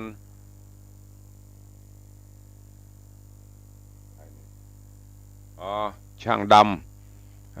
ดำรับทำวัตถุมงคลอยู่กรุงเทพรับชมอยู่สาธุเจริญพรนะโยมนะเจริญพรโยมปิจัญญาฟองซักกราบเมตตาปรมีธรรมตั้นเจ้าปเลียงสันพระฝ้ายคัปเตอร์ท่านอาจารย์พระครูสิริวัชิโรภาสกราบถวายการถวายความเคารพยามเจ้าเนอะแล้วก็เจริญพรยายเอ้ยโดยซิวแม่เอ้ยโดยซิวเจริญพรสาธุเจริญพรโยมแม่ดาวันคำวังเนอะเจริญพรโยมแม่เลี้ยงทัดพิชาสุสิงคำแล้วก็มีเจริญพรโยมพี่จงรักมีงานโยมมายุรีคุณโยมมายุรีโยมปินันจรันปิยะจันทร์โดยซิวกับไวยสาเจริญพรเนอปินันเนอแล้วก็มีไพแฮม โยมสังวานจันแก่นสาธุเจริญปอนเนอะนี่พี่น้องสาธุชนต่างหน้าเฟซที่กำลังเข้ามาก็ญาติโยมทั้งหลายแถมซองแถมศีลในเนอะศีลในศีลวันเสาร์ที่10วันเสาร์ที่10กันยายนก็จะเป็นวันสำคัญถ้าเป็นตั้งใต้เพราะเขาเป็นวันศาสตร์ถ้าเป็นตั้งเหนือเขาก็คือประเพณีเดือน12เปงก็จะได้เวียนมาบรรจบอีกปีหนึ่งแล้วประเพณีเดือน12เปงอันเป็นวันกตัญญูนึกถึงบุญคุณผู้มีพระคุณปิตามารดาพ่อแม่ครูบาอาจารย์ญาติพี่น้องพ่ออุ้ยแม่หม่อนที่ได้รับสังขารไปก็แต่ละวัดแต่ละวาเพิ่นก็จะมีกิจกรรมกิจการต่างๆอาทิเช่นการตานสลากหักไม้ตานสังฆทานตานน้ำตานธรรมตานขันเข้าแล้วแต่ละพื้นที่แต่ละวัดในปีนี้ตุลุงก็ขอเชิญชวนญาติธรรมญาติโยมศรัทธาเนอะงานกิจกรรมต่างๆอย่างตุลุงได้บอกมิได้บังคับใครจะตานโดยตุลุงก็เจริญปอนปีนี้จะตานสะเปาเรือสำเภาสะเปาขนเข้าของส่งไปยังปิตามารดาพ่อแม่พี่น้องที่ได้รับสังขารไปก็จะมีการเทศนาธรรมมีการโอกาสปกเป่าข่าวสารบุตรเทวดานำปลาข่าวสารไปสู่ยังมวลพี่น้องครูบาอาจารย์เฮา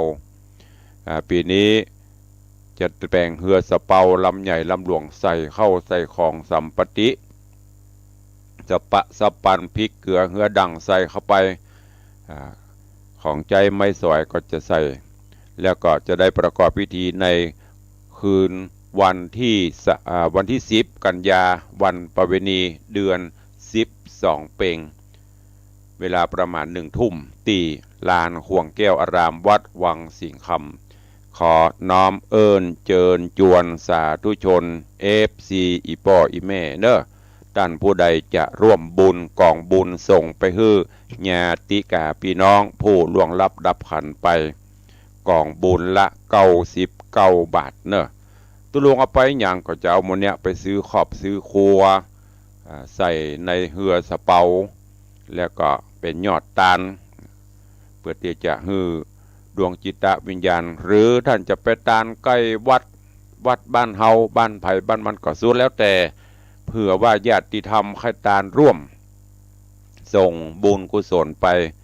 กองบุญละ99 บาทตะวานี้ก็มีขึ้น96เฮาก็มีโยมแม่คำจันใจคำร่วม5กองบุญอุทิศบุญกุศลให้ป่อจูอุปนันท์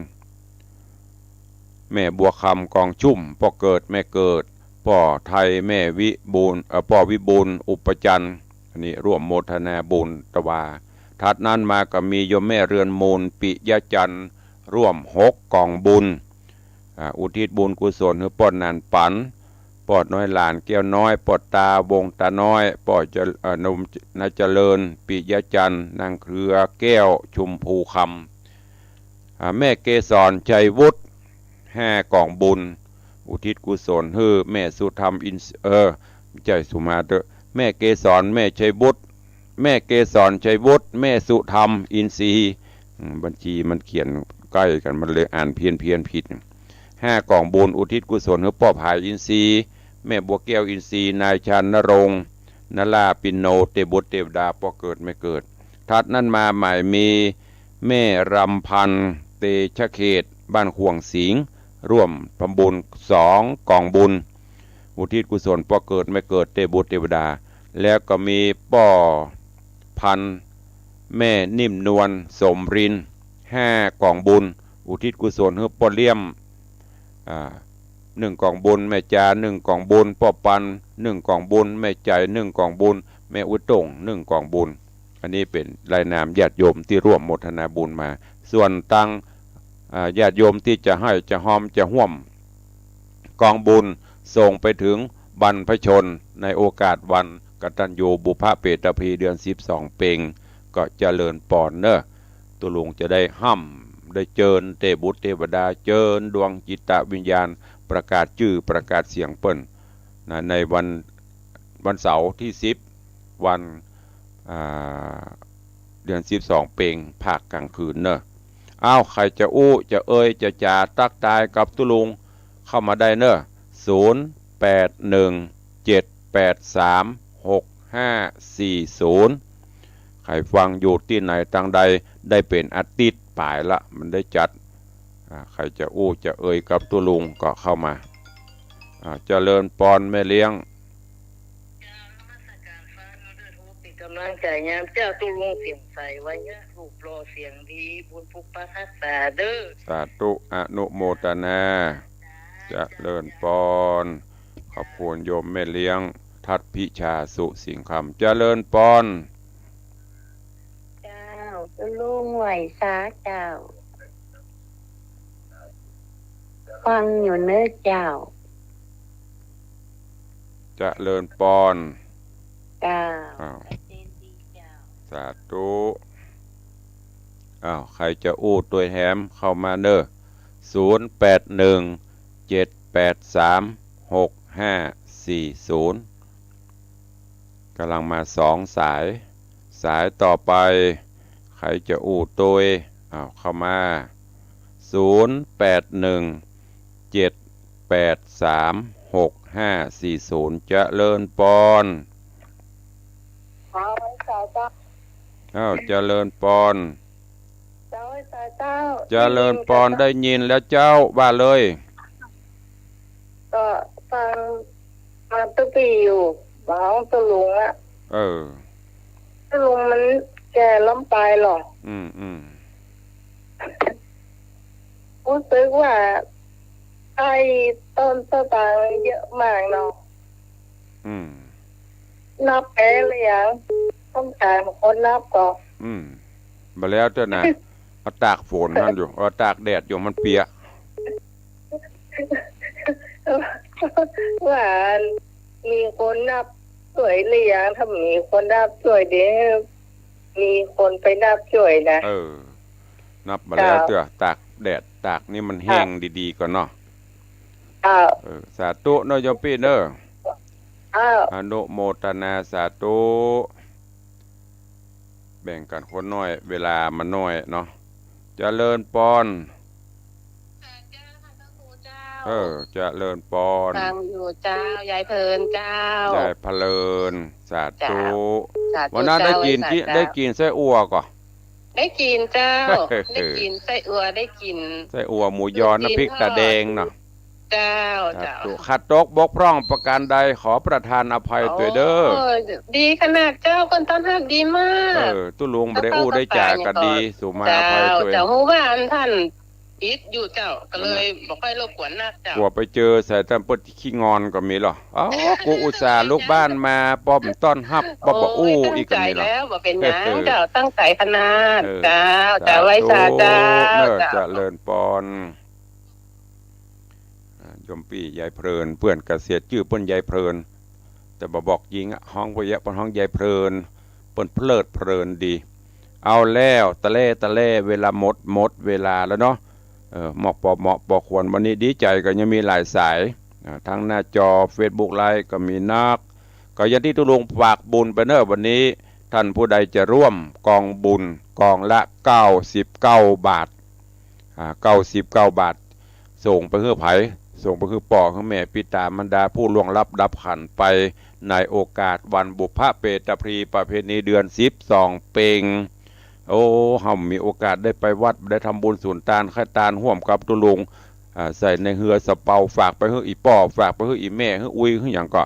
ส่งบุญมาได้เด้อตุลุงจะได้จดเอาลายใหม่เอาชื่อแล้ววันเดือน12เพ็งก็จะได้ห้ำพร่ำบรรณาปกเป่าข่าวสารเด้อวันนี้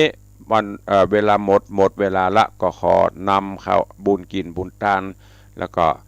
นำรายการจากญาติโยมศรัทธานาบุญไปก่อนเนาะปะกันใหม่ในโอกาสวันต่อไปในเจ้าต่อไปขอความสุขสวัสดีเวลาหมดแล้วเนอะแม่เดินมูลเดียวหลังใหม่อยู่ดีมีสุขเหมือนกันจุตนจุองจุผู้จุคนเนอะยัตตาโลธรรมาวัตันติ อายุวันโนสุขังปะลัง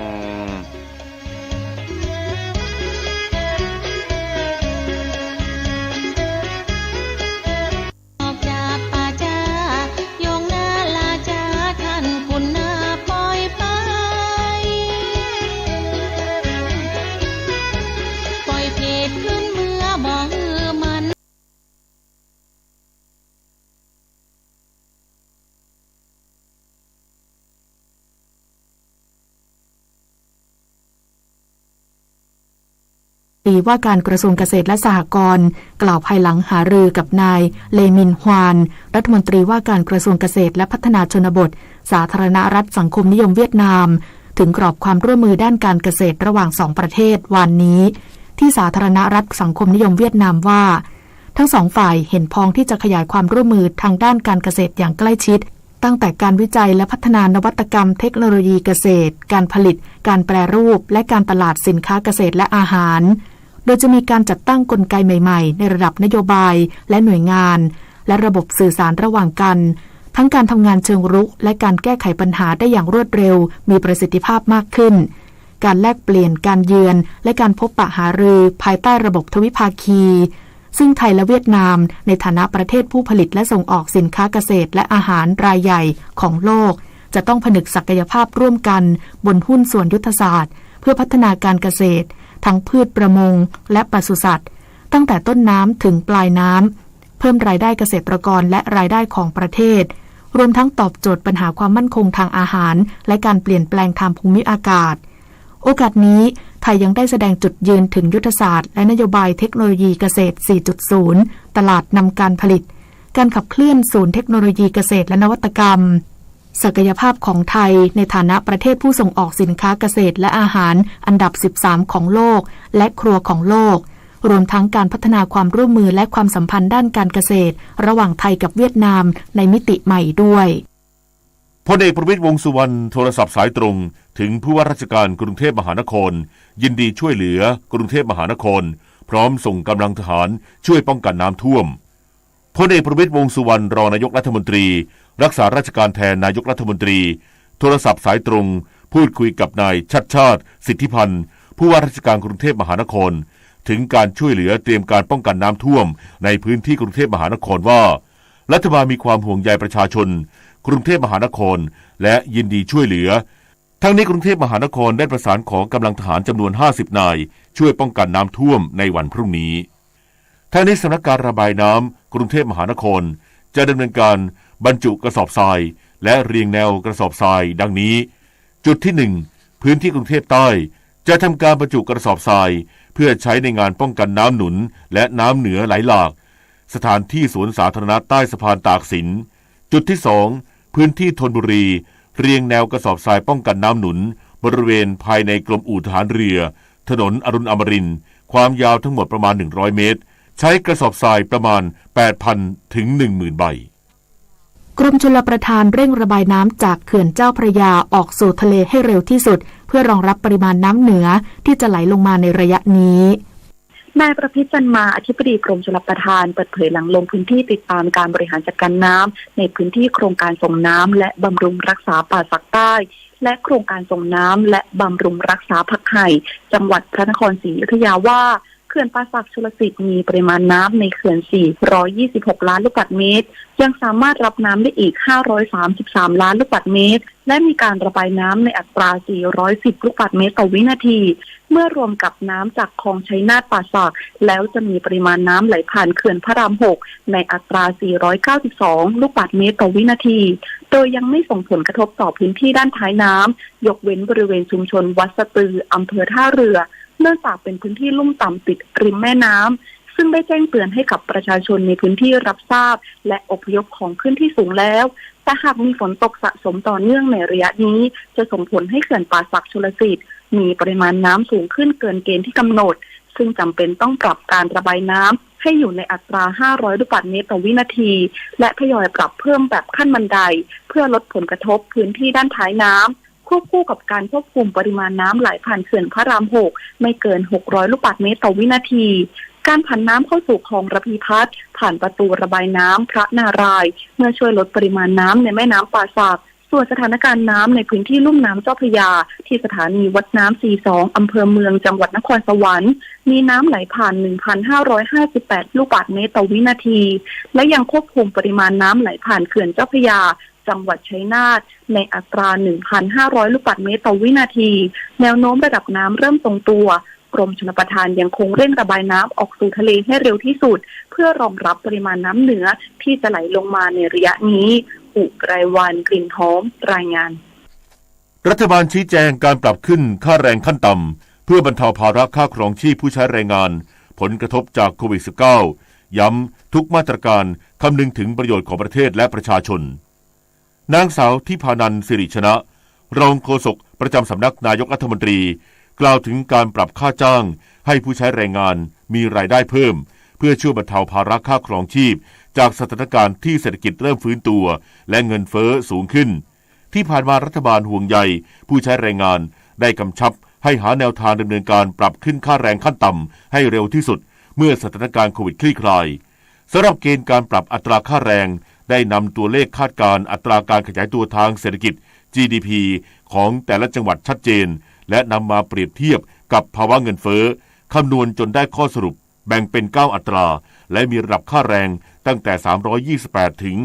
354บาทซึ่งเป็นการประชุมร่วมกันกับหลายฝ่ายที่เกี่ยวข้องโดยผู้แทนฝ่ายลูกจ้างนายจ้างและรัฐบาลร่วมหารือมาโดยตลอดจนได้ข้อสรุปเพื่อเสนอคณะรัฐมนตรีที่คาดว่าจะประกาศใช้ภายในวันที่1ตุลาคม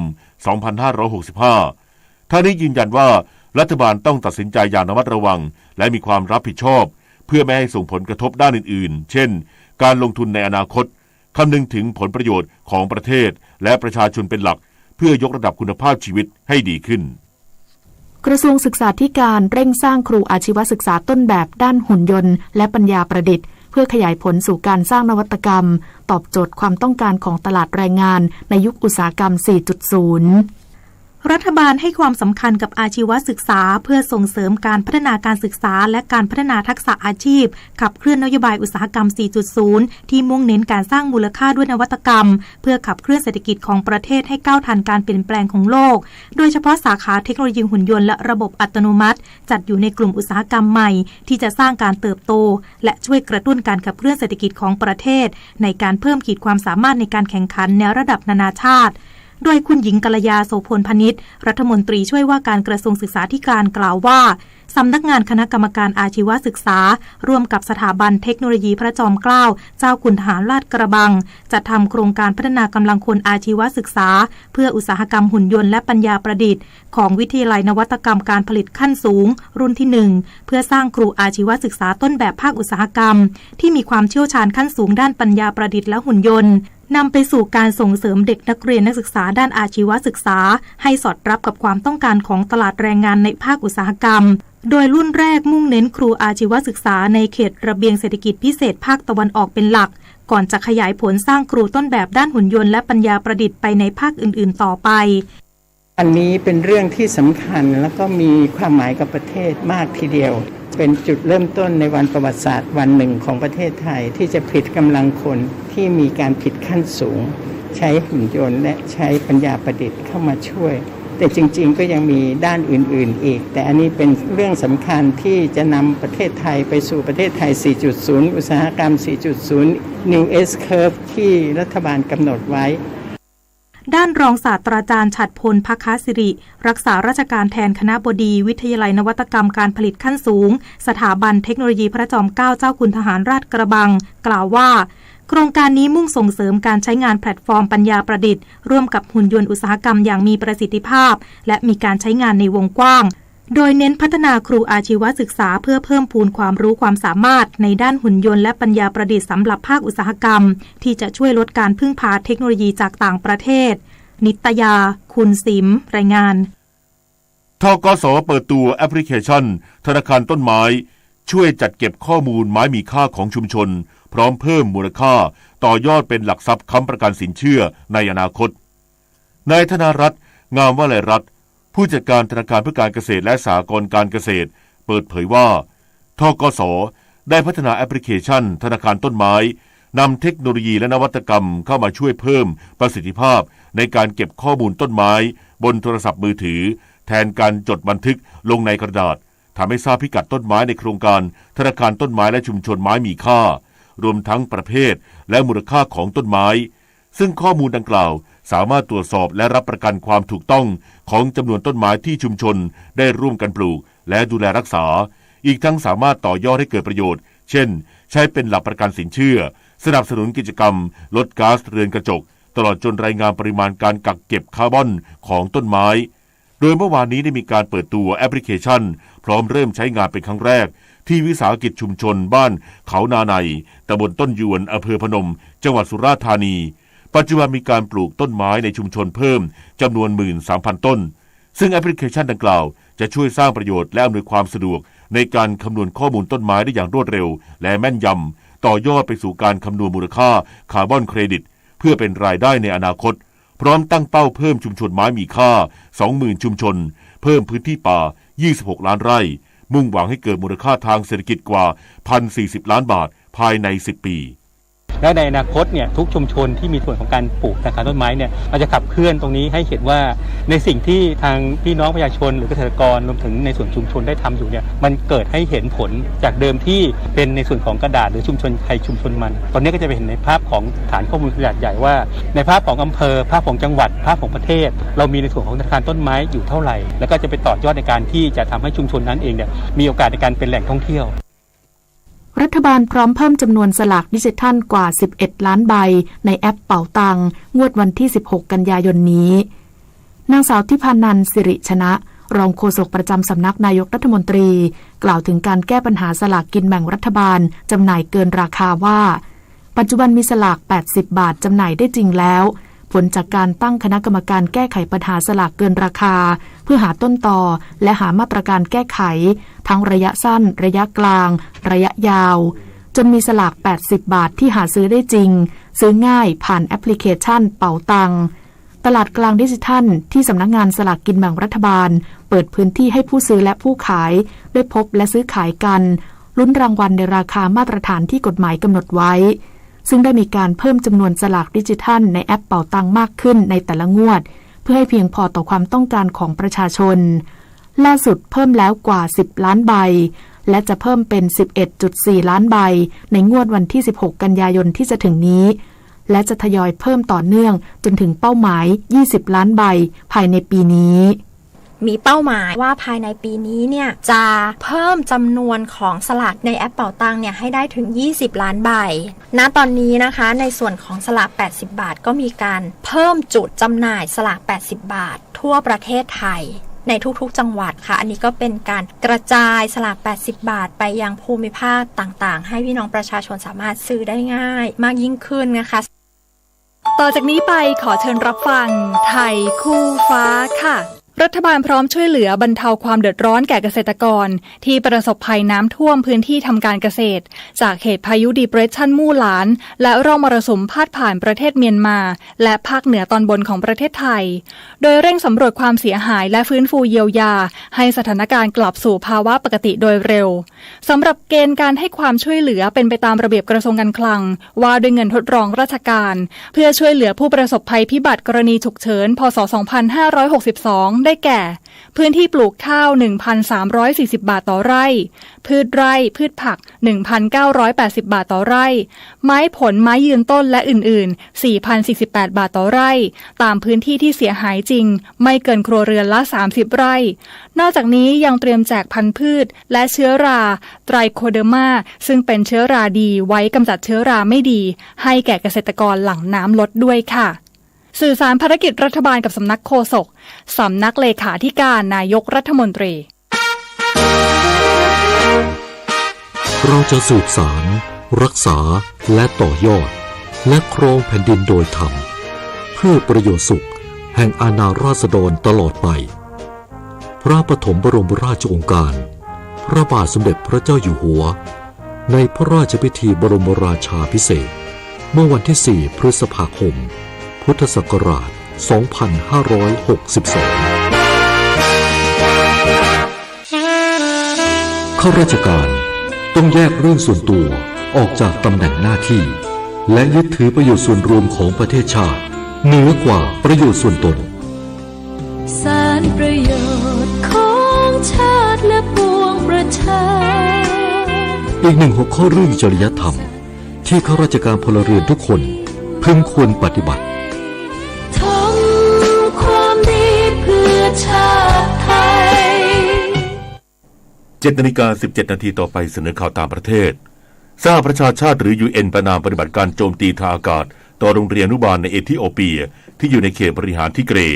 ซึ่งกลุ่มกบฏยึดครองทำให้ประชาชนเสียชีวิตอย่างน้อย4คนขณะที่คณะทูตเรียกร้องให้ยุติการโจมตีพลเรือนทางการเอธิโอเปียปฏิเสธการโจมตีดังกล่าวที่เกิดขึ้นในเมืองเมเกเลและกล่าวหาว่ากองกำลังปลดปล่อยประชาชนทิเกเรหรือ TPLF เป็นฝ่ายโจมตีแต่องค์การทุนเพื่อเด็กแห่งสหประชาชาติหรือยูนิเซฟระบุว่าปฏิบัติการโจมตีดังกล่าวไปตกที่โรงเรียนอนุบาลแห่งหนึ่งทำให้เด็กหลายคนเสียชีวิตและอีกจำนวนมากได้รับบาดเจ็บและนางแคทรีน ลัสเซลกรรมการบริหารยูนิเซฟได้ประณามรุนแรงต่อปฏิบัติการโจมตีทางอากาศดังกล่าวภารกิจสนับสนุนในลิเบียแห่งสหประชาชาติหรือ UNSMIL แสดงความกังวลเกี่ยวกับเหตุปะทะกันระหว่างกลุ่มติดอาวุธในกรุงตริโปลีเมืองหลวงของลิเบียแถลงการของ UNSMIL ระบุว่า UN ในลิเบียกังวลอย่างยิ่งเกี่ยวกับเหตุปะทะรุนแรงที่กำลังเกิดขึ้นรวมทั้งการยิงถล่มพื้นที่ที่มีพลเมืองหนาแน่นในกรุงตริโปลีอย่างไม่เลือกพร้อมเรียกร้องให้หยุดยิงโดยทันทีและเตือนทุกฝ่ายให้คำนึงถึงข้อผูกมัดภายใต้กฎหมายสิทธิมนุษยชนระหว่างประเทศและกฎหมายว่าด้วยสิทธิมนุษยชนที่ปกป้องพลเรือนขณะที่แถลงการของกระทรวงสาธารณสุขลิเบียระบุว่าเหตุปะทะกันในเมืองหลวงของลิเบียที่เริ่มขึ้นเมื่อวันศุกร์ทำให้ประชาชนเสียชีวิต12คนและบาดเจ็บ87คนประธานาธิบดีวลาดิเมียร์เซเลนสกี้ของยูเครนเตือนว่าสถานการณ์ที่โรงไฟฟ้านิวเคลียร์ซาปอริเซียยังคงมีความเสี่ยงและอันตรายสูงมากแม้เตาปฏิกรณ์นิวเคลียร์2ใน6เตาจะกลับมาเชื่อมต่อกับระบบไฟฟ้าได้แล้ว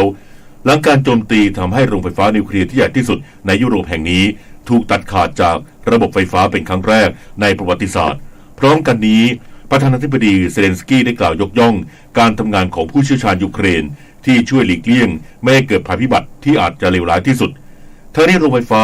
ซาปอริเซียอยู่ในความควบคุมของรัสเซียแต่ยังคงให้เจ้าหน้าที่ยูเครนดูแลเดินเครื่องโดยทั้งรัสเซียและยูเครนต่างกล่าวโทษกันไปมาว่าเป็นฝ่ายยิงปืนใหญ่ถล่มทำให้เกิดไฟไหม้ในพื้นที่ใกล้เคียงและส่งผลให้ไม่มีไฟฟ้าหล่อเลี้ยงโรงไฟฟ้าดังกล่าววิกฤตพลังงานผลักดันให้ทั่วโลกหันกลับมารื้อฟื้นอุตสาหกรรมนิวเคลียร์จากราคาพลังงานทั่วโลกที่พุ่งสูงเป็นประวัติการณ์ซึ่งเป็นผลพวงมาจากสงครามยูเครนทำให้ประเทศต่างๆเริ่มหันมาสนับสนุนการใช้พลังงานนิวเคลียร์และเร่งเปลี่ยนแปลงไปสู่พลังงานสะอาดเช่นในเอเชียหลังจากที่เคยหลีกเลี่ยงเวลานี้กลับมาสนับสนุนอุตสาหกรรมพลังงานนิวเคลียร์อีกครั้งโดยรัฐบาลญี่ปุ่นและเกาหลีใต้กำลังจะยกเลิกนโยบายต่อต้านนิวเคลียร์ขณะที่จีนและอินเดียเตรียมสร้างเตาปฏิกรณ์นิวเคลียร์เพิ่มขึ้นเพื่อหลีกเลี่ยงภาวะขาดแคลนพลังงานในอนาคตและควบคุมการปล่อยมลพิษส่วนประเทศกำลังพัฒนาในเอเชียตะวันออกเฉียงใต้ก็อยู่ระหว่างการสำรวจเทคโนโลยีนิวเคลียร์ต่อไปรับฟังข่าวกีฬาค่ะผลฟุตบอลไทยลีก1บิ๊กแมตช์บุรีรัมย์ยูไนเต็ดบุกชนะชลบุรี FC 3-2สุโขทัยเสมอกับขอนแก่น 0-0 ลำปางแพ้แบงคอกยูไนเต็ด 0-5 ทางด้านฟุตบอลพรีเมียร์ลีกอังกฤษลอนดอนดาร์บี้แมตช์อาร์เซนอลชนะฟูลแลม 2-1 เก็บชัยชนะในลีก4นัดยังเป็นจ่าฝูงขณะที่ลิเวอร์พูลชนะเป็นนัดแรกด้วยการถล่มบอร์นมัธขาดลอย 9-0 เซาท์แฮมป์ตันแพ้แมนเชสเตอร์ยูไนเต็ด 0-1 เชลซีชนะเลสเตอร์ซิตี้ 2-1 แมนเชสเตอร์ซิตี้แซงชนะคริสตัลพาเลซ 4-2 เบรนท์ฟอร์ดเสมอเอเวอร์ตัน 1-1 และไบรตันชนะลีด 1-0 บุนเดสลีกาเยอรมนีบาเยิร์นมิวนิกเสมอมุนเช่นกลาดบัก 1-1 ไมล์เสมอเลเวอร์คูเซ่น 0-3 ไฟบวกชนะโบคุม 0-1 แฮท่าเบอร์ลินแพ้ดอร์ทมุนด์ 0-1 กันโชซีเรียอิตาลีเอซีมิลานชนะโบโลญญา 2-0 ยูเวนตุสเสมอโรม่า 1-1 มาต่อกันที่แบดมินตันชิงแชมป์โลกที่กรุงโตเกียวประเทศญี่ปุ่นรอบรองชนะเลิศชายเดียวกุลวุฒิวิทิสารมือ17ของโลกตบชนะเจ้าจุนเป่งมือ23จากจีน 2-0 เกม 22-20 และ 21-6 สร้างประวัติศาสตร์ผ่านเข้าชิงชนะเลิศไปเจอกับวิกเตอร์อาเซลเซนมือ1ของโลกจากเดนมาร์กส่วนหญิงคู่ซับซิลีแต้รัตนชัยกับพุทธิตาสุภจิรกุลสู้กับคิมโซยองกับ คองฮียองคู่มือ4ของโลกแบบสนุกพ่ายไป1-2 เกมได้เหรียญทองแดงหญิงคู่ปลอบใจเป็นคู่แรกของไทยวอลเลย์บอลหญิงชิงแชมป์เอเชีย AVC ครับรอบ8ทีมสุดท้ายทีมสาวไทยชนะเจ้าภาพฟิลิปปินส์3-1 เซต25-18 23-25 25-20 และ 25-9 ผ่านเข้ารอบรองชนะเลิศพบกับจีนในวันนี้เวลา 15 นาฬิกากอล์ฟอาชีพ Thailand PGA Tour สิงห์ SAT เชียงใหม่แชมเปี้ยนชิพที่สนามอันพายกอล์ฟรีสอร์ทนิวพอร์ตลาภาโรจน์กิจทำผลงานถูกเวลาในวันสุดท้าย6อันเดอร์รวม4วันแซงคว้าแชมป์ด้วยสกอร์15อันเดอร์พา273ได้เงินรางวัล 240,000 บาทเฉือนพลเขมรัตน์ที่นำมาตลอด3วันเพียงสโตรกเดียวกรองแชมป์ได้ปลอบใจ 133,000 บาทจักรยานประเภทลู่นานาชาติแทร็กเอเชียคัพที่เวโลโดมสนามกีฬาแห่งที่2โรงเรียนกีฬาจังหวัดสุพรรณบุรีสปรินต์ประเภทชายรอบคัดเลือกจ่ายอังสุธาสาวิทนักปั่นทีมชาติทำเวลาได้ 10.331 วินาทีทำลายสถิติประเทศไทยของตัวเองที่ 10.376 วินาทีแต่หลังแข่งจ่ายมีอาการหัวใจเต้นเร็วผิดปกติพลเอกเดชาเหมกระศรีนายกสมาคมกีฬาจักรยานจึงตัดสินใจไม่ให้ลงแข่งรอบรองชนะเลิศเพื่อความปลอดภัยรักษาสภาพร่างกายเพื่อไปสู้ศึกเวิลด์แชมเปี้ยนชิพที่ฝรั่งเศสในเดือนตุลาคมและเอเชียนเกมครั้งที่19ที่จีนในปีหน้าขณะที่ทีมเปอร์ซูทชายประกอบด้วยกฤษพัฒน์ยุทธิวัฒน์รัชชานนท์วงอินทัศน์อาทิธนธีรกุลและณัฐการสุขกล่ำคว้าอันดับ1หลังทำเวลาได้4นาที 56.495 วินาทีพงษ์เกษมสมศุขรายงานต่อไปเป็นพยากรณ์อากาศกรมอุตุนิยมวิทยารายงานลักษณะอากาศ24ชั่วโมงข้างหน้ามรสุมตะวันตกเฉียงใต้ที่พัดปกคลุมทะเลอันดามันประเทศไทยและอ่าวไทยมีกำลังอ่อนลักษณะเช่นนี้ทำให้ประเทศไทยตอนบนมีฝนลดลงแต่ยังคงมีฝนฟ้าคะนองเกิดขึ้นได้ส่วนมากบริเวณด้านรับลมมรสุมและมีฝนตกหนักบางแห่งบริเวณภาคใต้ขอให้ประชาชนระวังอันตรายจากฝนตกหนักและฝนที่ตกสะสมซึ่งอาจทำให้เกิดน้ำท่วมฉับพลันและน้ำป่าไหลหลากโดยเฉพาะพื้นที่ลาดเชิงเขาใกล้ทางน้ำไหลผ่านและพื้นที่ลุ่มไว้ด้วยพยากรณ์อากาศตั้งแต่เช้าวันนี้จนถึงเช้าวันพรุ่งนี้ภาคเหนือมีฝนฟ้าคะนอง30%ของพื้นที่ภาคตะวันออกเฉียงเหนือมีฝนฟ้าคะนอง30%ของพื้นที่ภาคกลางมีฝนฟ้าคะนอง40%ของพื้นที่ภาคตะวันออกมีฝนฟ้าคะนอง60%ของพื้นที่ลมตะวันตกเฉียงใต้ความเร็ว 15-30 กิโลเมตรต่อชั่วโมงทะเลมีคลื่นสูงประมาณ1เมตรบริเวณที่มีฝนฟ้าคะนองคลื่นสูงมากกว่า1เมตรภาคใต้ฝั่งตะวันออกมีฝนฟ้าคะนอง60%ของพื้นที่และมีฝนตกหนักบางแห่งบริเวณจังหวัดพัทลุงสงขลาปัตตานียะลาและนราธิวาสลมตะวันตกเฉียงใต้ความเร็ว 10-30 กิโลเมตรต่อชั่วโมงทะเลมีคลื่นต่ำกว่า1เมตรบริเวณที่มีฝนฟ้าคะนองคลื่นสูง 1-2 เมตรภาคใต้ฝั่งตะวันตกมีฝนฟ้าคะนอง70%ของพื้นที่และมีฝนตกหนักบางแห่งลมตะวันตกเฉียงใต้ความเร็ว 15-30 กิโลเมตรต่อชั่วโมงทะเลมีคลื่นสูงประมาณ1เมตรบริเวณที่มีฝนฟ้าคะนองคลื่นสูง 1-2 เมตรกรุงเทพมหานครและปริมณฑลมีฝนฟ้าคะนอง60%ของพื้นที่สภาวะระดับน้ำในแม่น้ำเจ้าพระยาที่หน้ากองบัญชาการกองทัพเรือคำนวณโดยกรมอุทกศาสตร์กองทัพเรือวันนี้น้ำขึ้นเต็มที่เวลา 6:47 นาทีสูงกว่าระดับทะเลปานกลาง1เมตร13เซนติเมตรและเวลา 21:21 นาทีสูงกว่าระดับทะเลปานกลาง1เมตร87เซนติเมตรน้ำลงเต็มที่เวลา 2:57 นาทีสูงกว่าระดับทะเลปานกลาง78เซนติเมตรและเวลา 14:43 นาที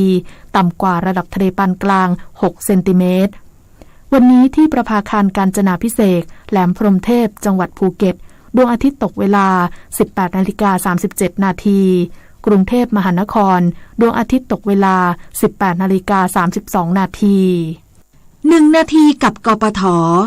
อุบัติเหตุที่เกิดบริเวณทางม้าลายส่วนใหญ่เกิดในเขตชุมชนหน้าโรงเรียนโรงพยาบาลตลาดหรือหน้าสถานที่ราชการความเร็วเป็นสาเหตุสำคัญมากถึง70%ที่ทำให้เกิดการเสียชีวิตและในเขตกรุงเทพมหานครถือเป็นพื้นที่ที่มีอุบัติเหตุทางม้าลายสูงสุดของประเทศฉะนั้นการใช้ความเร็วที่ 30-50 กิโลเมตรต่อชั่วโมงในเขตเมืองที่มีผู้คนพลุกพล่านนั้นเป็นความเร็วที่ทางองค์การอนามัยโลกได้แนะนำไว้ว่าช่วยลดการเสียชีวิตได้ถึง90% จึงขอความร่วมมือผู้ขับขี่ให้ชะลอก่อนถึงทางม้าลายและหยุดรถให้คนข้ามทางม้าลายและสำหรับคนข้ามทางม้าลายขอให้ระมัดระวังมองขวามองซ้ายเพื่อลดอุบัติเหตุการบาดเจ็บและเสียชีวิตของผู้ร่วมทางด้วยครับด้วยความปรารถนาดีจากกรมประชาสัมพันธ์และกองทุนเพื่อความปลอดภัยในการใช้รถใช้ถนนกรมการขนส่งทางบกกระทรวงคมนาคมรู้รักภาษาไทยโดยความร่วมมือของสำนักงานราชบัณฑิตยสภาและกรมประชาสัมพันธ์วันนี้เสนอสำนวนหมาบ้าผ่านกระแชงกระแชงเขียนกอไก่รอเรือสระอะสระแอชอช้างงองูหมายถึงเครื่องบังแดดบังฝนโครงทำด้วยไม้ไผ่เดิมใช้ใบไผ่จีนแห้งมากรุปิดต่อมาใช้ใบเตยทะเลหรือใบจากกระแชงใบไผ่มีน้ำหนักเบากว่ากระแชงใบจากกระแชงใช้มุงคลุมประทุนเรือระแทะหรือเกวียนคนไทยแต่ก่อนสังเกตเห็นอาการของหมาที่เหยียบบนกระแชงซึ่งหล่นหรือวางอยู่บนพื้นเมื่อเกิดเสียงกรอบแกรบหมาก็เห่าใส่ซึ่งไม่รู้ที่มายิ่งเมื่อหมาขยับตัวเกิดเสียงกรอบแกรบไม่หยุดก็เห่าอย่างบ้าคลั่งไม่หยุดไปด้วยจึงนำมาผูกเป็นสำนวนว่าหมาบ้าผ่านกระแชงใช้เปรียบผู้ที่ครึ่งโกรธและผ่านหาเรื่องผู้อื่นทั้งที่ผู้นั้นไม่ได้ทำอะไรตนเช่นเขาถูกตำหนิในที่ประชุมอึดอัดทำอะไรใครไม่ได้จึงมาเป็นหมาบ้าผ่านกระแชงอาละวาดใส่ลูกน้องผู้มีคำถามการใช้ภาษาไทยสอบถามได้ที่ www.orst.go.th สำหรับช่วงที่2ติดตามรับฟังสร้างบ้านแปลงเมืองโดยวิกรมกรมอดิษฐ์ค่ะความรู้ในตัวบทกฎหมายก็เป็นสิ่งที่สำคัญ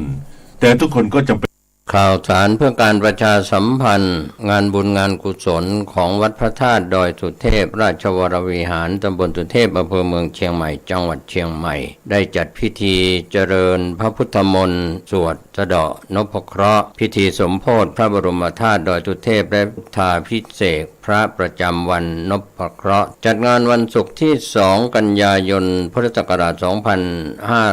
2565โดยกราบรัตนาพระสงฆ์เถรานุเถระช่วงเช้า 9:30 น.เป็นรอบแรกรอบที่2 14 นาฬิกาเป็นต้นไปก็เชิญชวนคณะสงฆ์คณะศรัทธาณวัดพระธาตุดอยสุเทพราชวรวิหารตำบลสุเทพอำเภอเมืองเชียงใหม่จังหวัดเชียงใหม่เริ่มในพิธี 9 นาฬิกาเป็นต้นไปจนแล้วเสร็จในภาคบ่ายก็เป็นงานบุญงานกุศลเชิญท่านร่วมงานนี้โดยพร้อมเพรียงกัน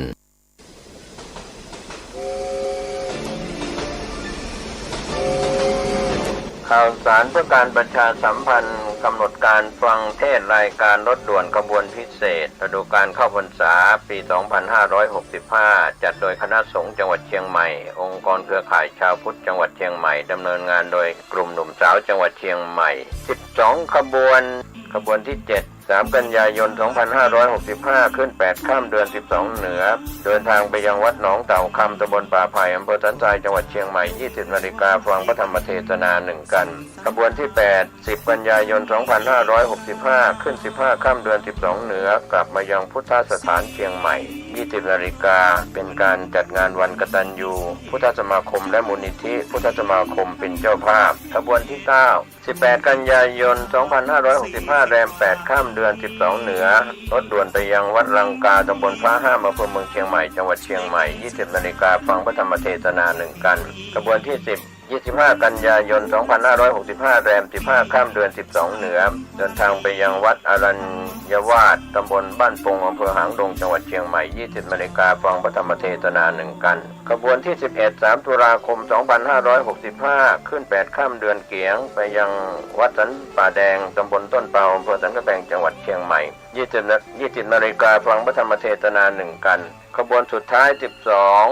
ตุลาคม 2565 ขึ้น 15 ค่ำเดือนเกียงเดินทางไปยังพุทธสถานเชียงใหม่ก็เป็นวันมอบโล่กลุ่มหนุ่มสาวจังหวัดเชียงใหม่เป็นเจ้าภาพในช่วง 20 นาฬิกาก็เป็นรายการกำหนดการรถด่วนขบวนพิเศษเทศกาลเข้าพรรษาในปี 2565 จัดโดยคณะสงฆ์จังหวัดเชียงใหม่องค์กรเครือข่ายชาวพุทธจังหวัดเชียงใหม่โดยมีกลุ่มหนุ่มสาวจังหวัดเชียงใหม่ดำเนินการก็เป็นกำหนดการที่ท่านจะได้ไปร่วมกิจกรรมในส่วนของรถด่วนขบวนพิเศษในปีนี้ก่อนจากยกมือไหว้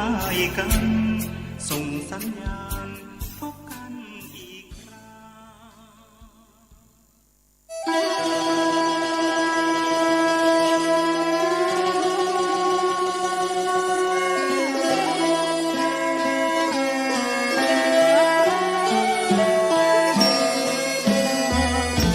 เนื่องในมหามงคลวโรกาสแห่งเทศกาลเข้าพรรษาประจำปีพุทธศักราช 2565 อันเป็นปีมหาปีติยินดียิ่งของมหาชนชาวล้านนาและชาวไทยผู้มีจิตเลื่อมใสเปี่ยมล้นด้วยพลวะศรัทธาในบวรพระพุทธศาสนาอีกทั้งเป็น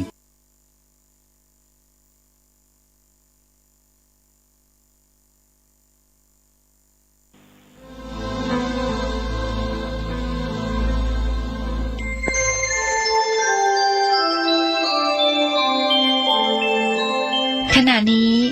ท่านกำลังฟังสถานีวิทยุกระจายเสียงพระพุทธศาสนา FM 104.5 เมกะเฮิรตซ์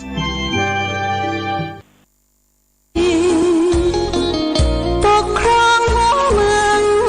ฟ้าทุ่มเทแรงกายแรงใจทุกชาติพันธุ์รวมใจรักษา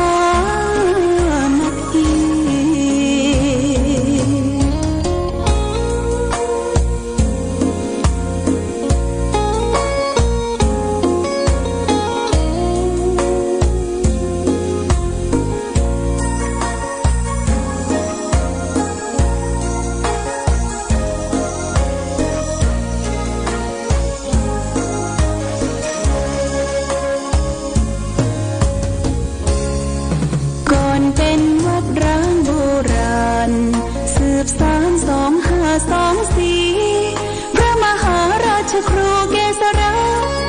ปัญญาปรมาติกาจารย์จากวัดดับภัยเชียงใหม่สืบสานเวลาผ่าน131 ปีนานไกลวัดพระบาทอุดมรุ่งเรืองงามตาเจ้านายบุญธาวงศาคาหลวงบวงเชียงใหม่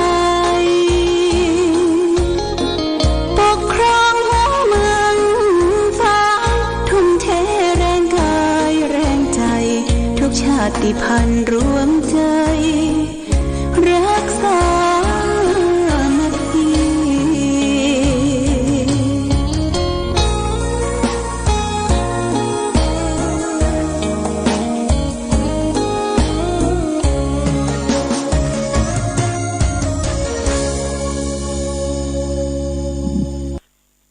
เจริญสุขศรัทธาสาธุชนญาติโยมท่านพุทธบริษัททั้งหลายวันนี้รายการธรรมะประทีปส่องต่างก็ได้มาพบปะกับพ่อแม่พี่น้องศรัทธาสาธุชนญาติโยมแห่งครั้งหนึ่งวันนี้เป็นวันอาทิตย์ที่28เดือนสิงหาคมพุทธศักราช 2565 ซึ่งตรงกับเดือน12เหนือขึ้น2ค่ำญาติโยมเดือน12ออกขึ้น2ค่ำตอนนี้เป็นวันหยุดการหยุดงานของข้าราชการบ้านเมืองสถานการศึกษาก็บ่ได้ไปห้ำไปเรียนกันวันนี้ก็อากาศท้องถิ่นท้องที่ก็รู้สึกว่าฝนจะหยุดตกเมื่อคืนก็ตกลงมาอยู่หน่อยหนึ่งแต่มันหนักหนาฟ้าปานสักเท่าใดฝนหยุดตกแล้วก็จะมีแสงพระอาทิตย์แสดส่องเข้ามาสู่พื้นที่จะทำให้พื้นที่ที่มันเคยพื้นชื้นแฉะฝุ่นแฉะหรือไปมาบ่สะดวกเดินทางบ่ค่อยสะดวกก็จะแห้งผากสะดวกในการเดินต่าง ญาติโยมท่านสาธุชนวันนี้เป็นวันเดือน12ขึ้น2 ค่ำก็ใกล้ที่เราจะได้ทำบุญสุนทานประเพณีที่สืบสานกันมาตั้งแต่บรรพบุรุษเจนพ่อเจนนี่เจนพ่อเจนแม่บรรพการต่อมาก็คือการตามอุทิศส่วนกุศลให้แก่พ่อแม่วงวานญาติพี่น้องเรียกว่าการเข้าสลักพัดตามเข้าสลักพัดซึ่งได้กำหนดเอาเดือน12เนี่ยเป็นเดือนประเพณีถือว่าเดือน12เป็นเดือนสำคัญจายงที่บานได้ปล่อยญาติพี่น้องวงวานที่ไปได้ไปติดไปคล้องอยู่ในแห่งห้องอบายจากเมืองนรกมาเยี่ยมกายเยี่ยมพี่เยี่ยมน้องรับของกินของทานคือได้พ้นจากที่ยากได้พรากจากที่ผานได้พ้นจากกองทุกข์วัฏสงสารจะได้ไปพุทธไปเกิดเพราะฉะนั้นคตินิยมเมืองเหนือเขาก็จะเริ่มในการทำบุญการเข้าสลากพัดกำหนดเวลา1 เดือนในเดือน12เนี่ยญาติโยมเพราะฉะนั้นการตามให้แก่ญาติพี่น้องที่ได้ไปตกนรกหมกไหม้ได้ทำชั่วทำกรรมตอนที่ได้เกิดอันเป็นคนชาติหนึ่งก็เพื่อเขาได้พ้นจากเปตวิสัยจากสัตว์นรกเขาได้ไปเกิดในภพภูมิที่ดีได้ไปเกิดเป็นเทวบุตรเทวดาเราเจ้าข้าพี่น้องศรัทธาลูกหลานญาติมิตรก็มีความพร้อมที่จะทำบุญสุนทานไปให้การตานเมื่อเขาได้รับไปเกิดเป็นเทวบุตรเทวดาอยู่ในวิมานแห่งหนตำบลใดเสร็จแล้วก็จะได้มาปันโจกปันใจอำนวยอวยพรแก่ลูกหลานญาติมิตรที่อยู่แห่งห้องและเมืองคนได้อยู่ดีมีสุขได้มีโชคมีใจอายุมั่นควรยืนนี่เป็นการสืบสานกันนะญาติโยมเป็นการสืบสานกันไปเป็นทอดเป็นทอดเพราะฉะนั้นที่เขาได้ทำบุญตามตาเพื่อแก่บุพการีคือที่เป็นปิตามารดาครูบาอาจารย์ตลอดถึงญาติพี่น้องเปตวิสัยเจ้ากรรมนายเวรเราเนี่ยถือว่าเป็นหน้าที่ของเราและท่านทั้งหลายที่จะพึงทำพระพุทธเจ้ายกย่องเทิดทูนในความเป็นคนที่มีความกตัญญูต่อบุพการีนั้นหรือว่าเป็นบุคคลที่หาได้โดยยากในโลกนะญาติโยมบุคคลที่หาได้โดยยากในโลกเนี่ยคือบุคคลที่ได้เคยอุปการะเรามาก่อนและบุคคลที่จะต้องตอบแทนบุญคุณต่อบุพการีที่เคยอุปการะเรามานั้นเป็นบุคคลที่หาได้โดยยากพระพุทธเจ้าได้ตรัสเป็นภาษาบาลีพูดถึงเรื่องเป็นมงคลให้แก่ลูกแก่หลานแก่ลูกหลานเลนที่สืบสานเข้าของสัมปติที่เราได้คิดกินคิดทานไว้เรียกว่าเป็นคนที่มีความกตัญญูกตเวทีกัตเตือนกัจญูกตเวทีคือพุทธมาตาปิตุอุปถานังเอตัมมังคารมุตตมังคือบุคคลใดได้อุปการะตอบแทนพระคุณของปิตามารดานั้นเป็นมงคลอันสูงสุดก็คือความเจริญความรุ่งเรืองความวัฒนรจะเกิดมีขึ้นญาติโยมวันนี้ก็จะได้มาเพิ่มมงคลแก่ศรัทธาญาติโยมในข้อต่อไปในมงคล38วันนี้เอาเรื่องของตะโปจะธรรมจริยัญจะ อริยสัจจานิทัสสนังนิพพานะชัจจิกิริยาจะเอตัมมังคารมุตตมังซึ่งเป็นความได้ใจความว่าการบำเพ็ญตบะการบำเพ็ญเพียรตบะคือการบำเพ็ญเพียรเผากิเลสเนี่ยเป็นมงคลการประพฤติพรหมจรรย์ก็เป็นมงคลและการเห็นอริยสัจสี่ก็เป็นมงคลและการทำนิพพานให้แจ้งก็เป็นมงคลนี่ในมงคล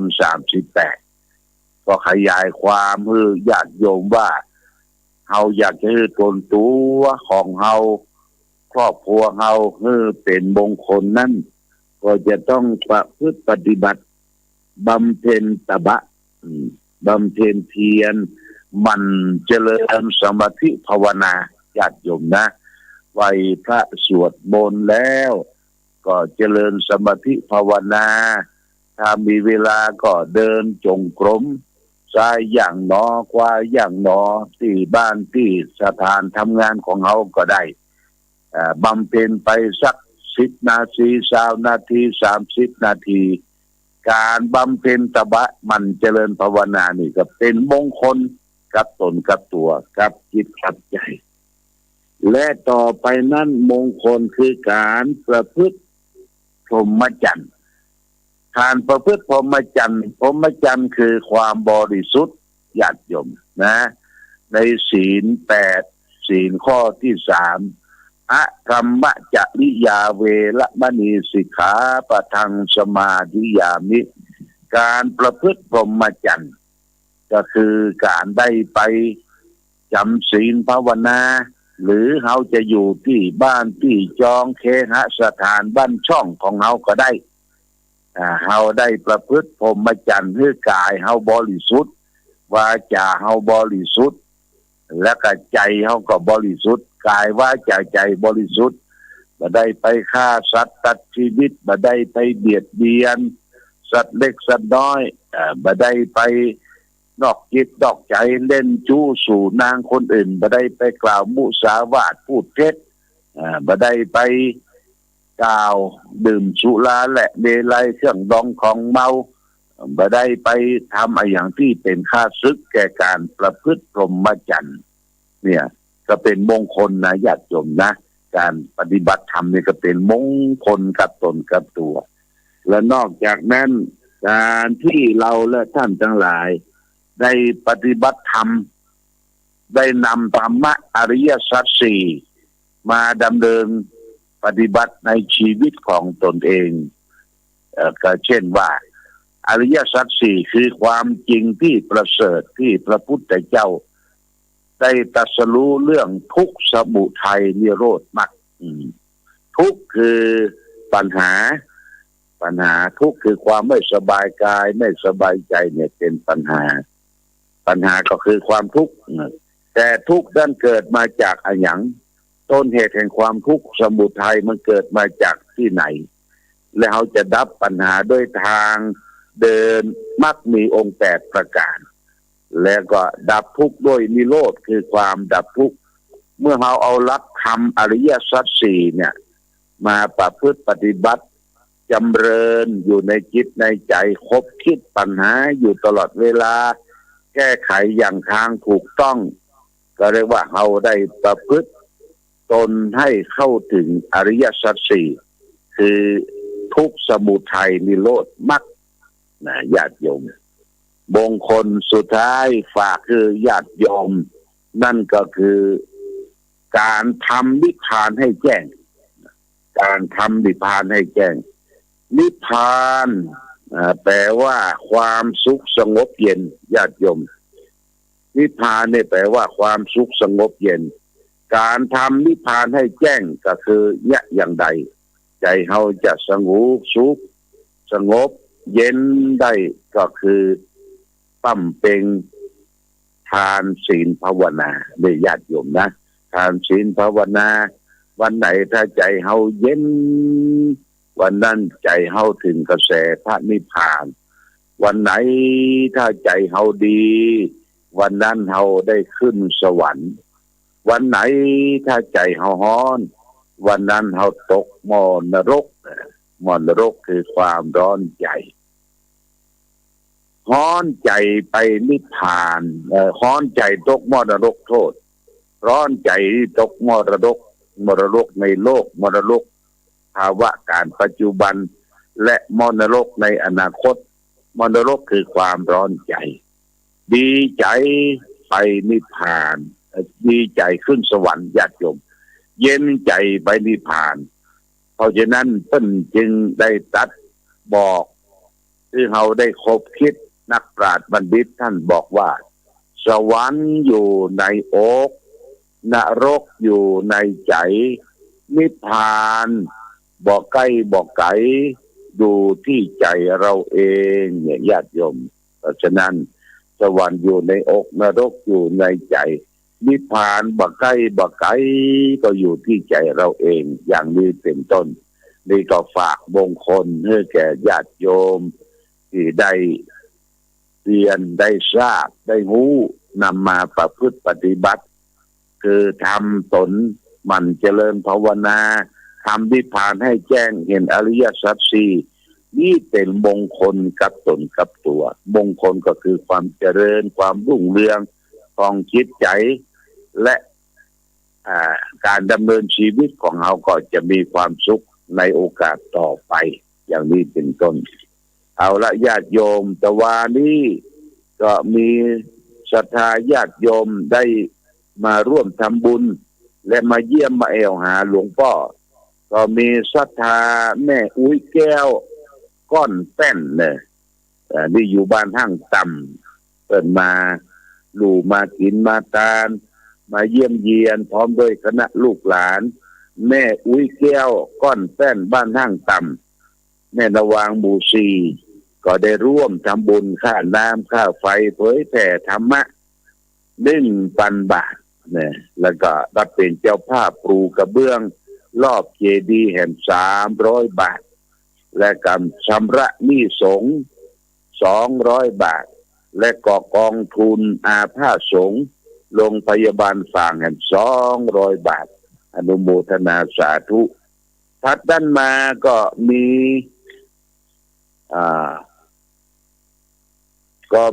พ่อหลวงมี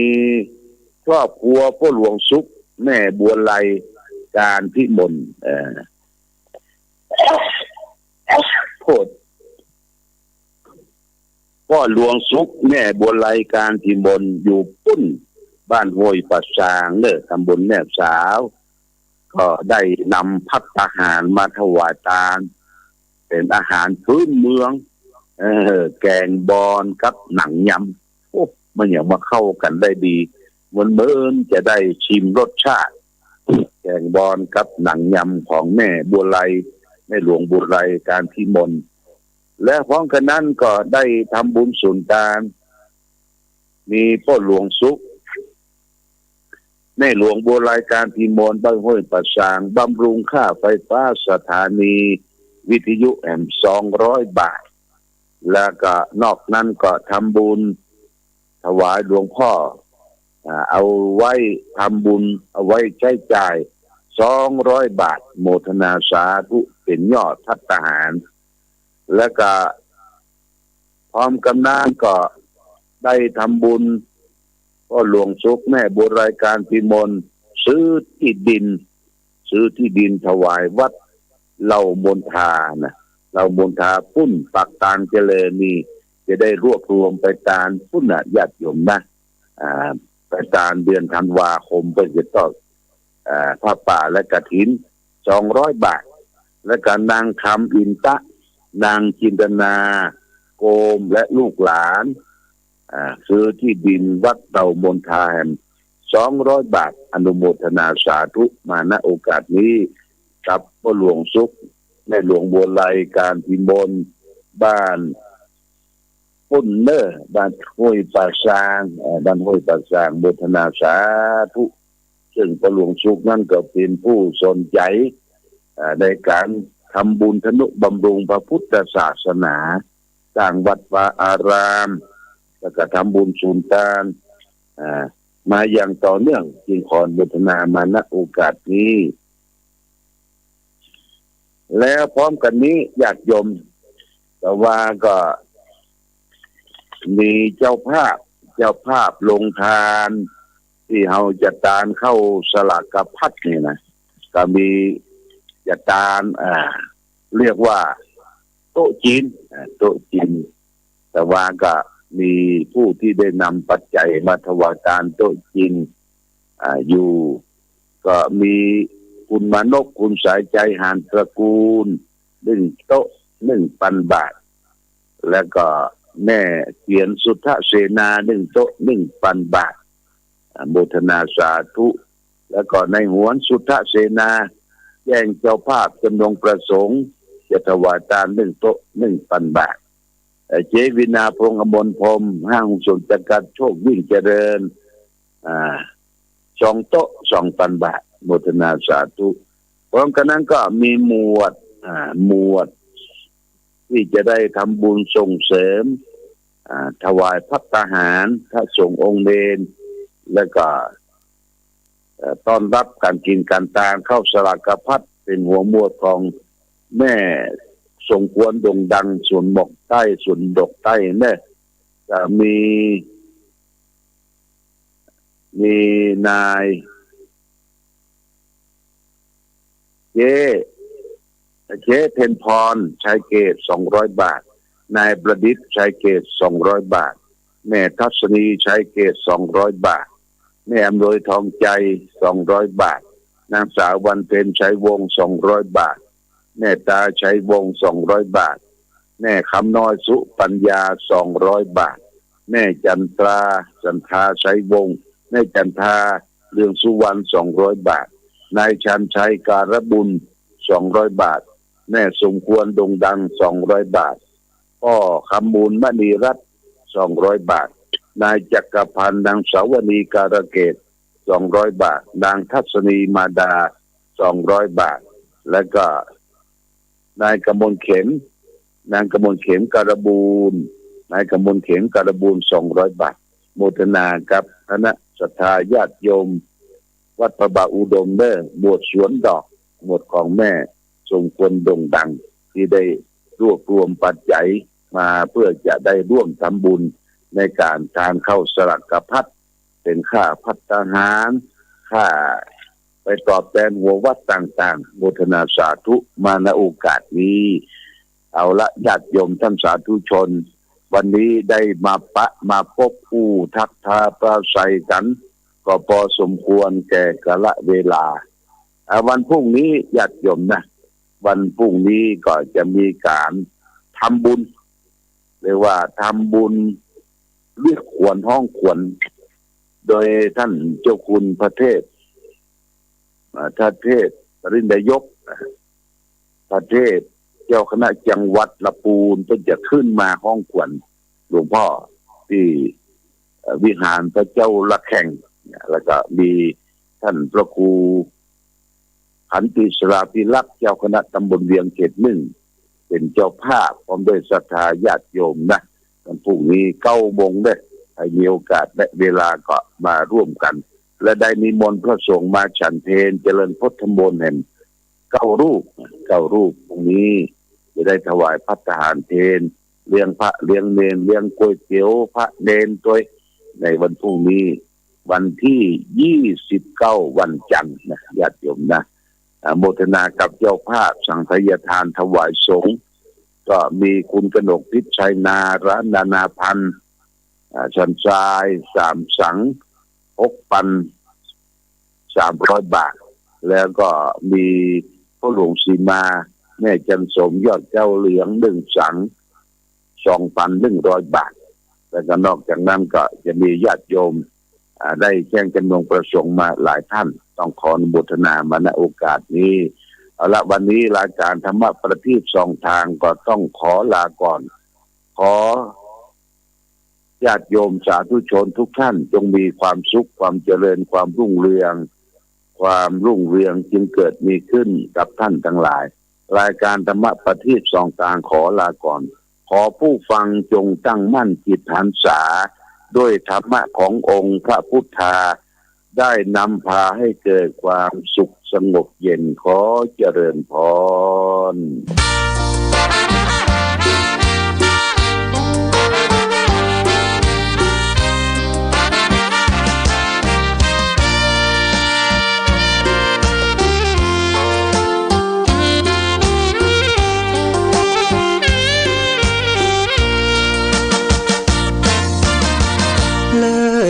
ฟ้านภาลัยก้องไปทั่วเขตสยามน้ำสามผิวงดงามยามได้มาโยนยินมเหสีแห่งเมืองฟางน้ำผิวสวยทั่วถิ่นร่ำลือทั่วท้องทันโสภินยิ่งกว่านางใดสามกาลเวลาสีผิวนางเปลี่ยนแปลไปในทุกช่วงยามเลิศล้ำอำไพเปรนพิษใช้ไหลงดงามหนึ่งใน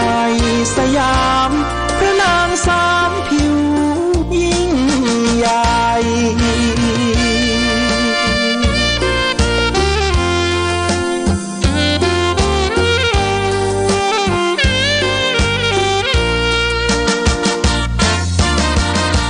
ช่วงเช้าเงางามผิวขาวนวลชวนพักษาพอถึงตอนสายมาช่วงเที่ยงผิวนางเหลืองผ่องติดตราตรึงใจแม้นใครได้มองงามเหมือนดังรูปทองมองแล้วสุขราค่ำลงเปลี่ยนแปลงผิวแดงระเรื่องงามตาพาให้ชวนชมองค์พระเจ้าฟางแม่นางสามผิวคู่สมผู้คนนิยมสมบารมีสีล้านนา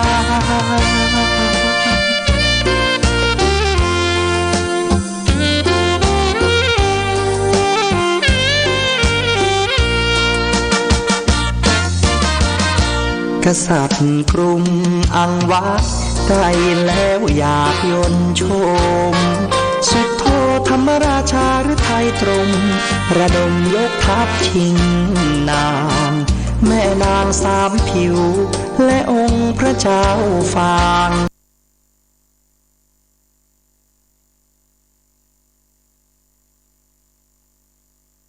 ธงชาติและเพลงชาติไทยเป็นสัญลักษณ์ของความเป็นไทยเราจงร่วมใจยืนตรงเคารพธงชาติด้วยความภาคภูมิใจในเอกราชและความเสียสละของบรรพบุรุษไทยประเทศไทยรวมและเชื้อชาติไทยเป็นประชารัฐผ้าไทยของไทยทุกส่วนอยู่ดำรงคงไว้ได้ทั้งมวลด้วยไทยล้วนหมายรักษาพัน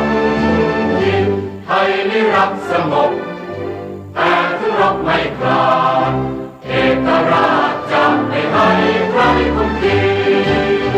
สละเลือดทุกอย่างเป็นชาติทะเลพระดวงประเทศชาติไทยทวีมีชัยชโย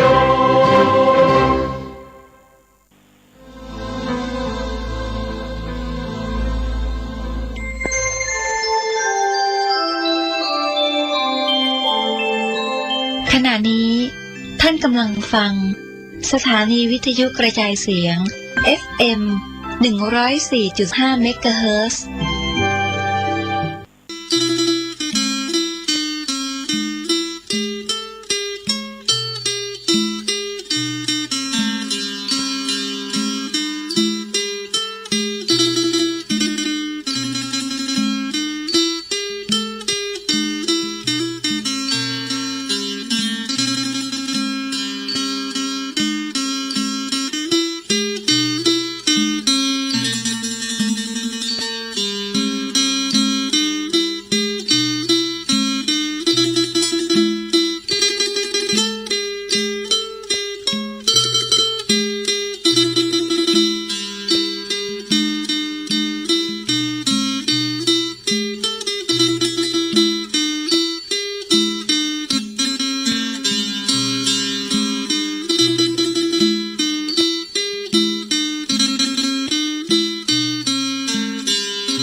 ยุคสมัยสื่อออนไลน์ทำโทษโจมตีใจเราทุกฝ่ายมีศีลมีธรรมเคียงข้างชีวิตของความสุขใจ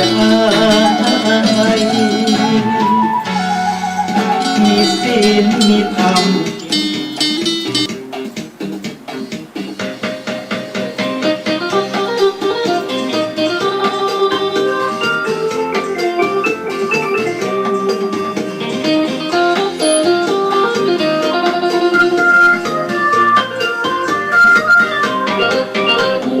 นี้มีแต่คนคือศีล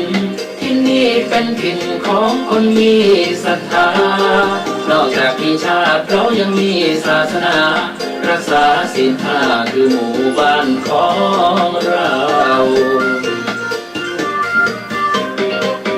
ไม่เอาความโหดร้ายทุกชนิดไม่มีจิตคิดขโมยของเขาผิดทางเพศละมด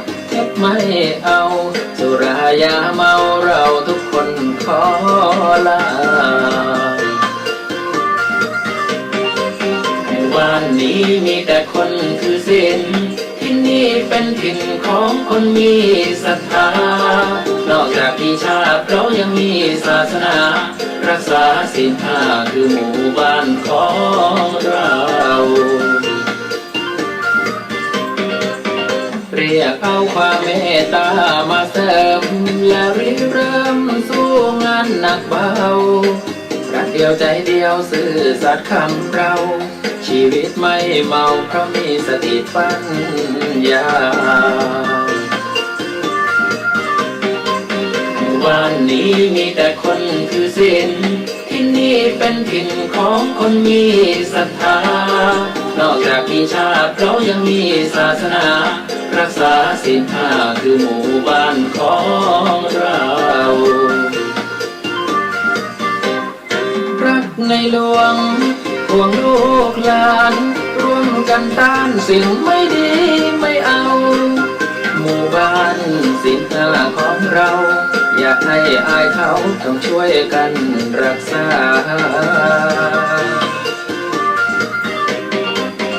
บ้านนี้มีแต่คนคือศีลที่นี่เป็นถิ่นของคนมีศรัทธานอกจากที่ชาติเรายังมีศาสนารักษาศีลห้าคือหมู่บ้านของเรา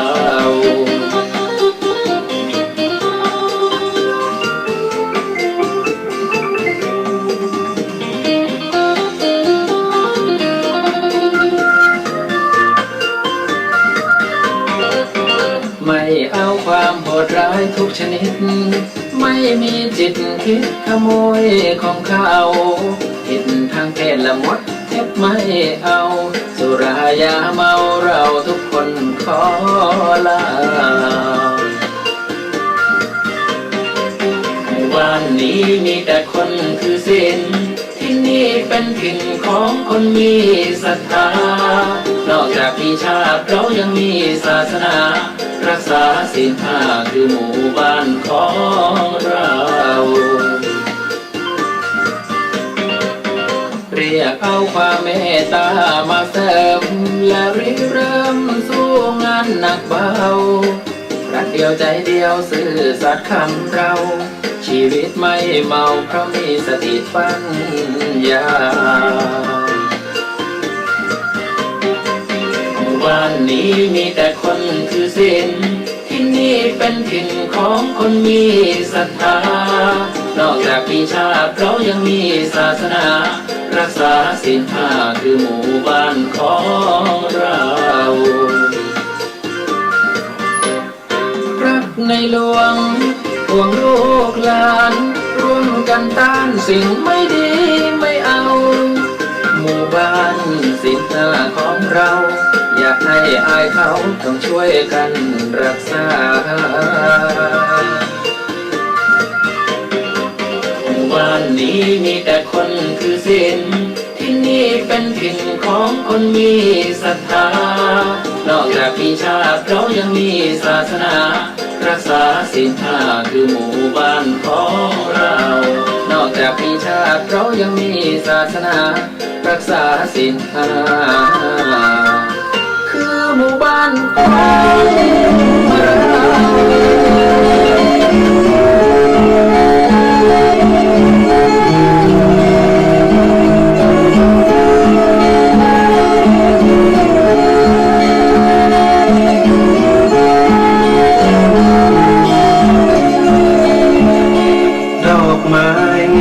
ซึ้งใจเมื่อยามเห็นแสงจันทร์ยามเด่นเมื่อยามส่องเหล่านกการ่อนทลาดูหน้ามองพระมรทั้งพ้องดูงานตาเธอเป็นหญิงที่งดงามยิ่งนักยามเธอยิ้มฉันรักเกินบรรยายมีความงามทั้งร่างกายและจิตใจยามใกล้ใกล้หลงไหลไม่รู้เลยเธอเปรียบเป็นนางฟ้าที่ล้ำค่ายิ่งกว่านางใด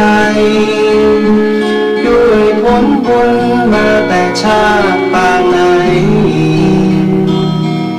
สวรรค์คงเป็นใจให้เธอสาวงามลูกแม่จามเทวีสาวลำพูนที่อยู่แดนไกล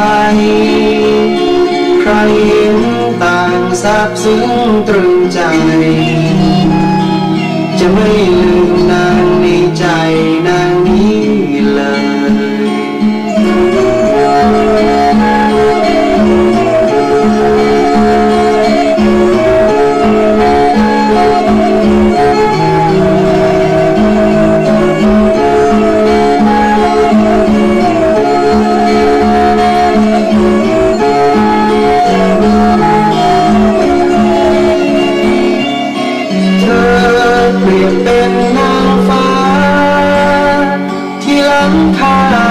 ยิ่งกว่านางใด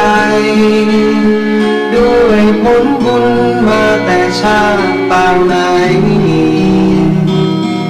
สวรรค์คงเป็นใจให้เธอ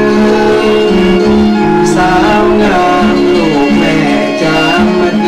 วีสาวลำพูนที่อยู่แดนไกล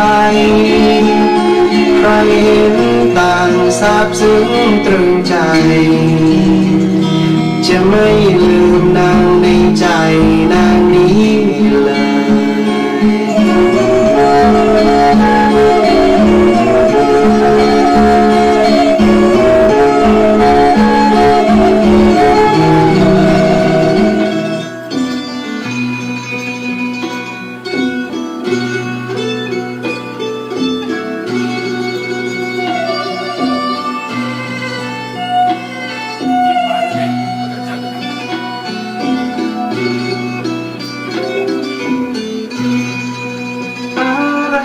ธรรมอันเก่าแก่งดงามแท้แม่จามเทวีความเป็นมากว่า1,300 ปี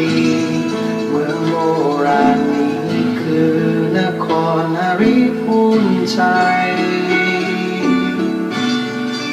ทรงคุณค่าทางวัฒนธรรมงามล้ำน้ำใจคนยอมเมืองลำพูนนี้เป็นเมืองทองมีกระเทียมลำไยเป็นหัวใจของเราปองเจ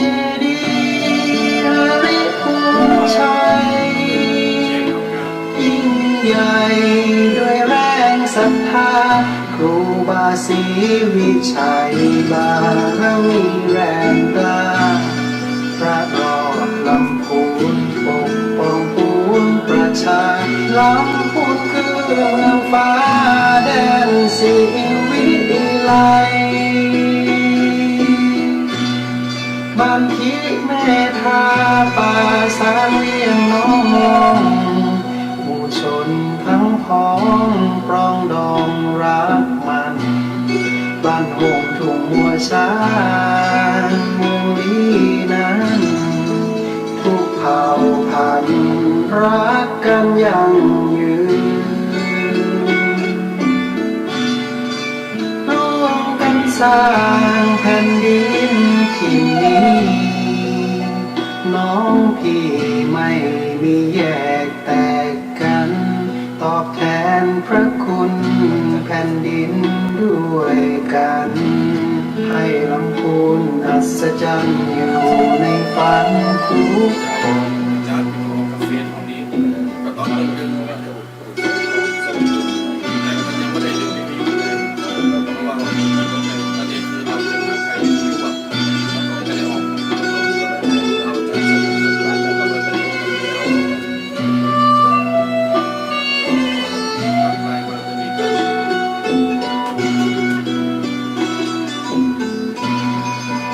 องค์เจดีย์ริพุนชัยยิ่งใหญ่ด้วยแรงศรัทธาครูบาศรีวิชัยบารมีแรงกล้าพระรอดลำพูนปกป้องปวงประชาลำพูนคือเมืองฟ้าแดนสีวิไลบันทิเมธาป่าสางเลี้ยงน้องหมู่ชนทั้งพ้องปรองดองรักมันบ้านโฮงทุ่งหัวช้างเมืองลีนั้นทุกเผ่าพันธุ์รักกันยั่งยืนร่วมกันสร้างแผ่นดินที่นี้น้องพี่ไม่มีแยกแตกกันตอบแทนพระคุณแผ่นดินด้วยกันให้ลำพูนอัศจรรย์อยู่ในฝันทุกคน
ไป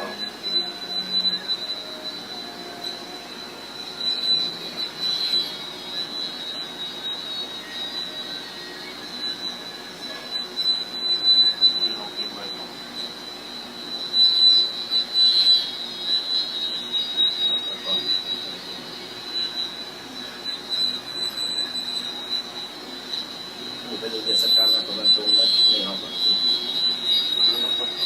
วัดส่งกลุ่มแล้วมันหนักแตกปัดทุกปี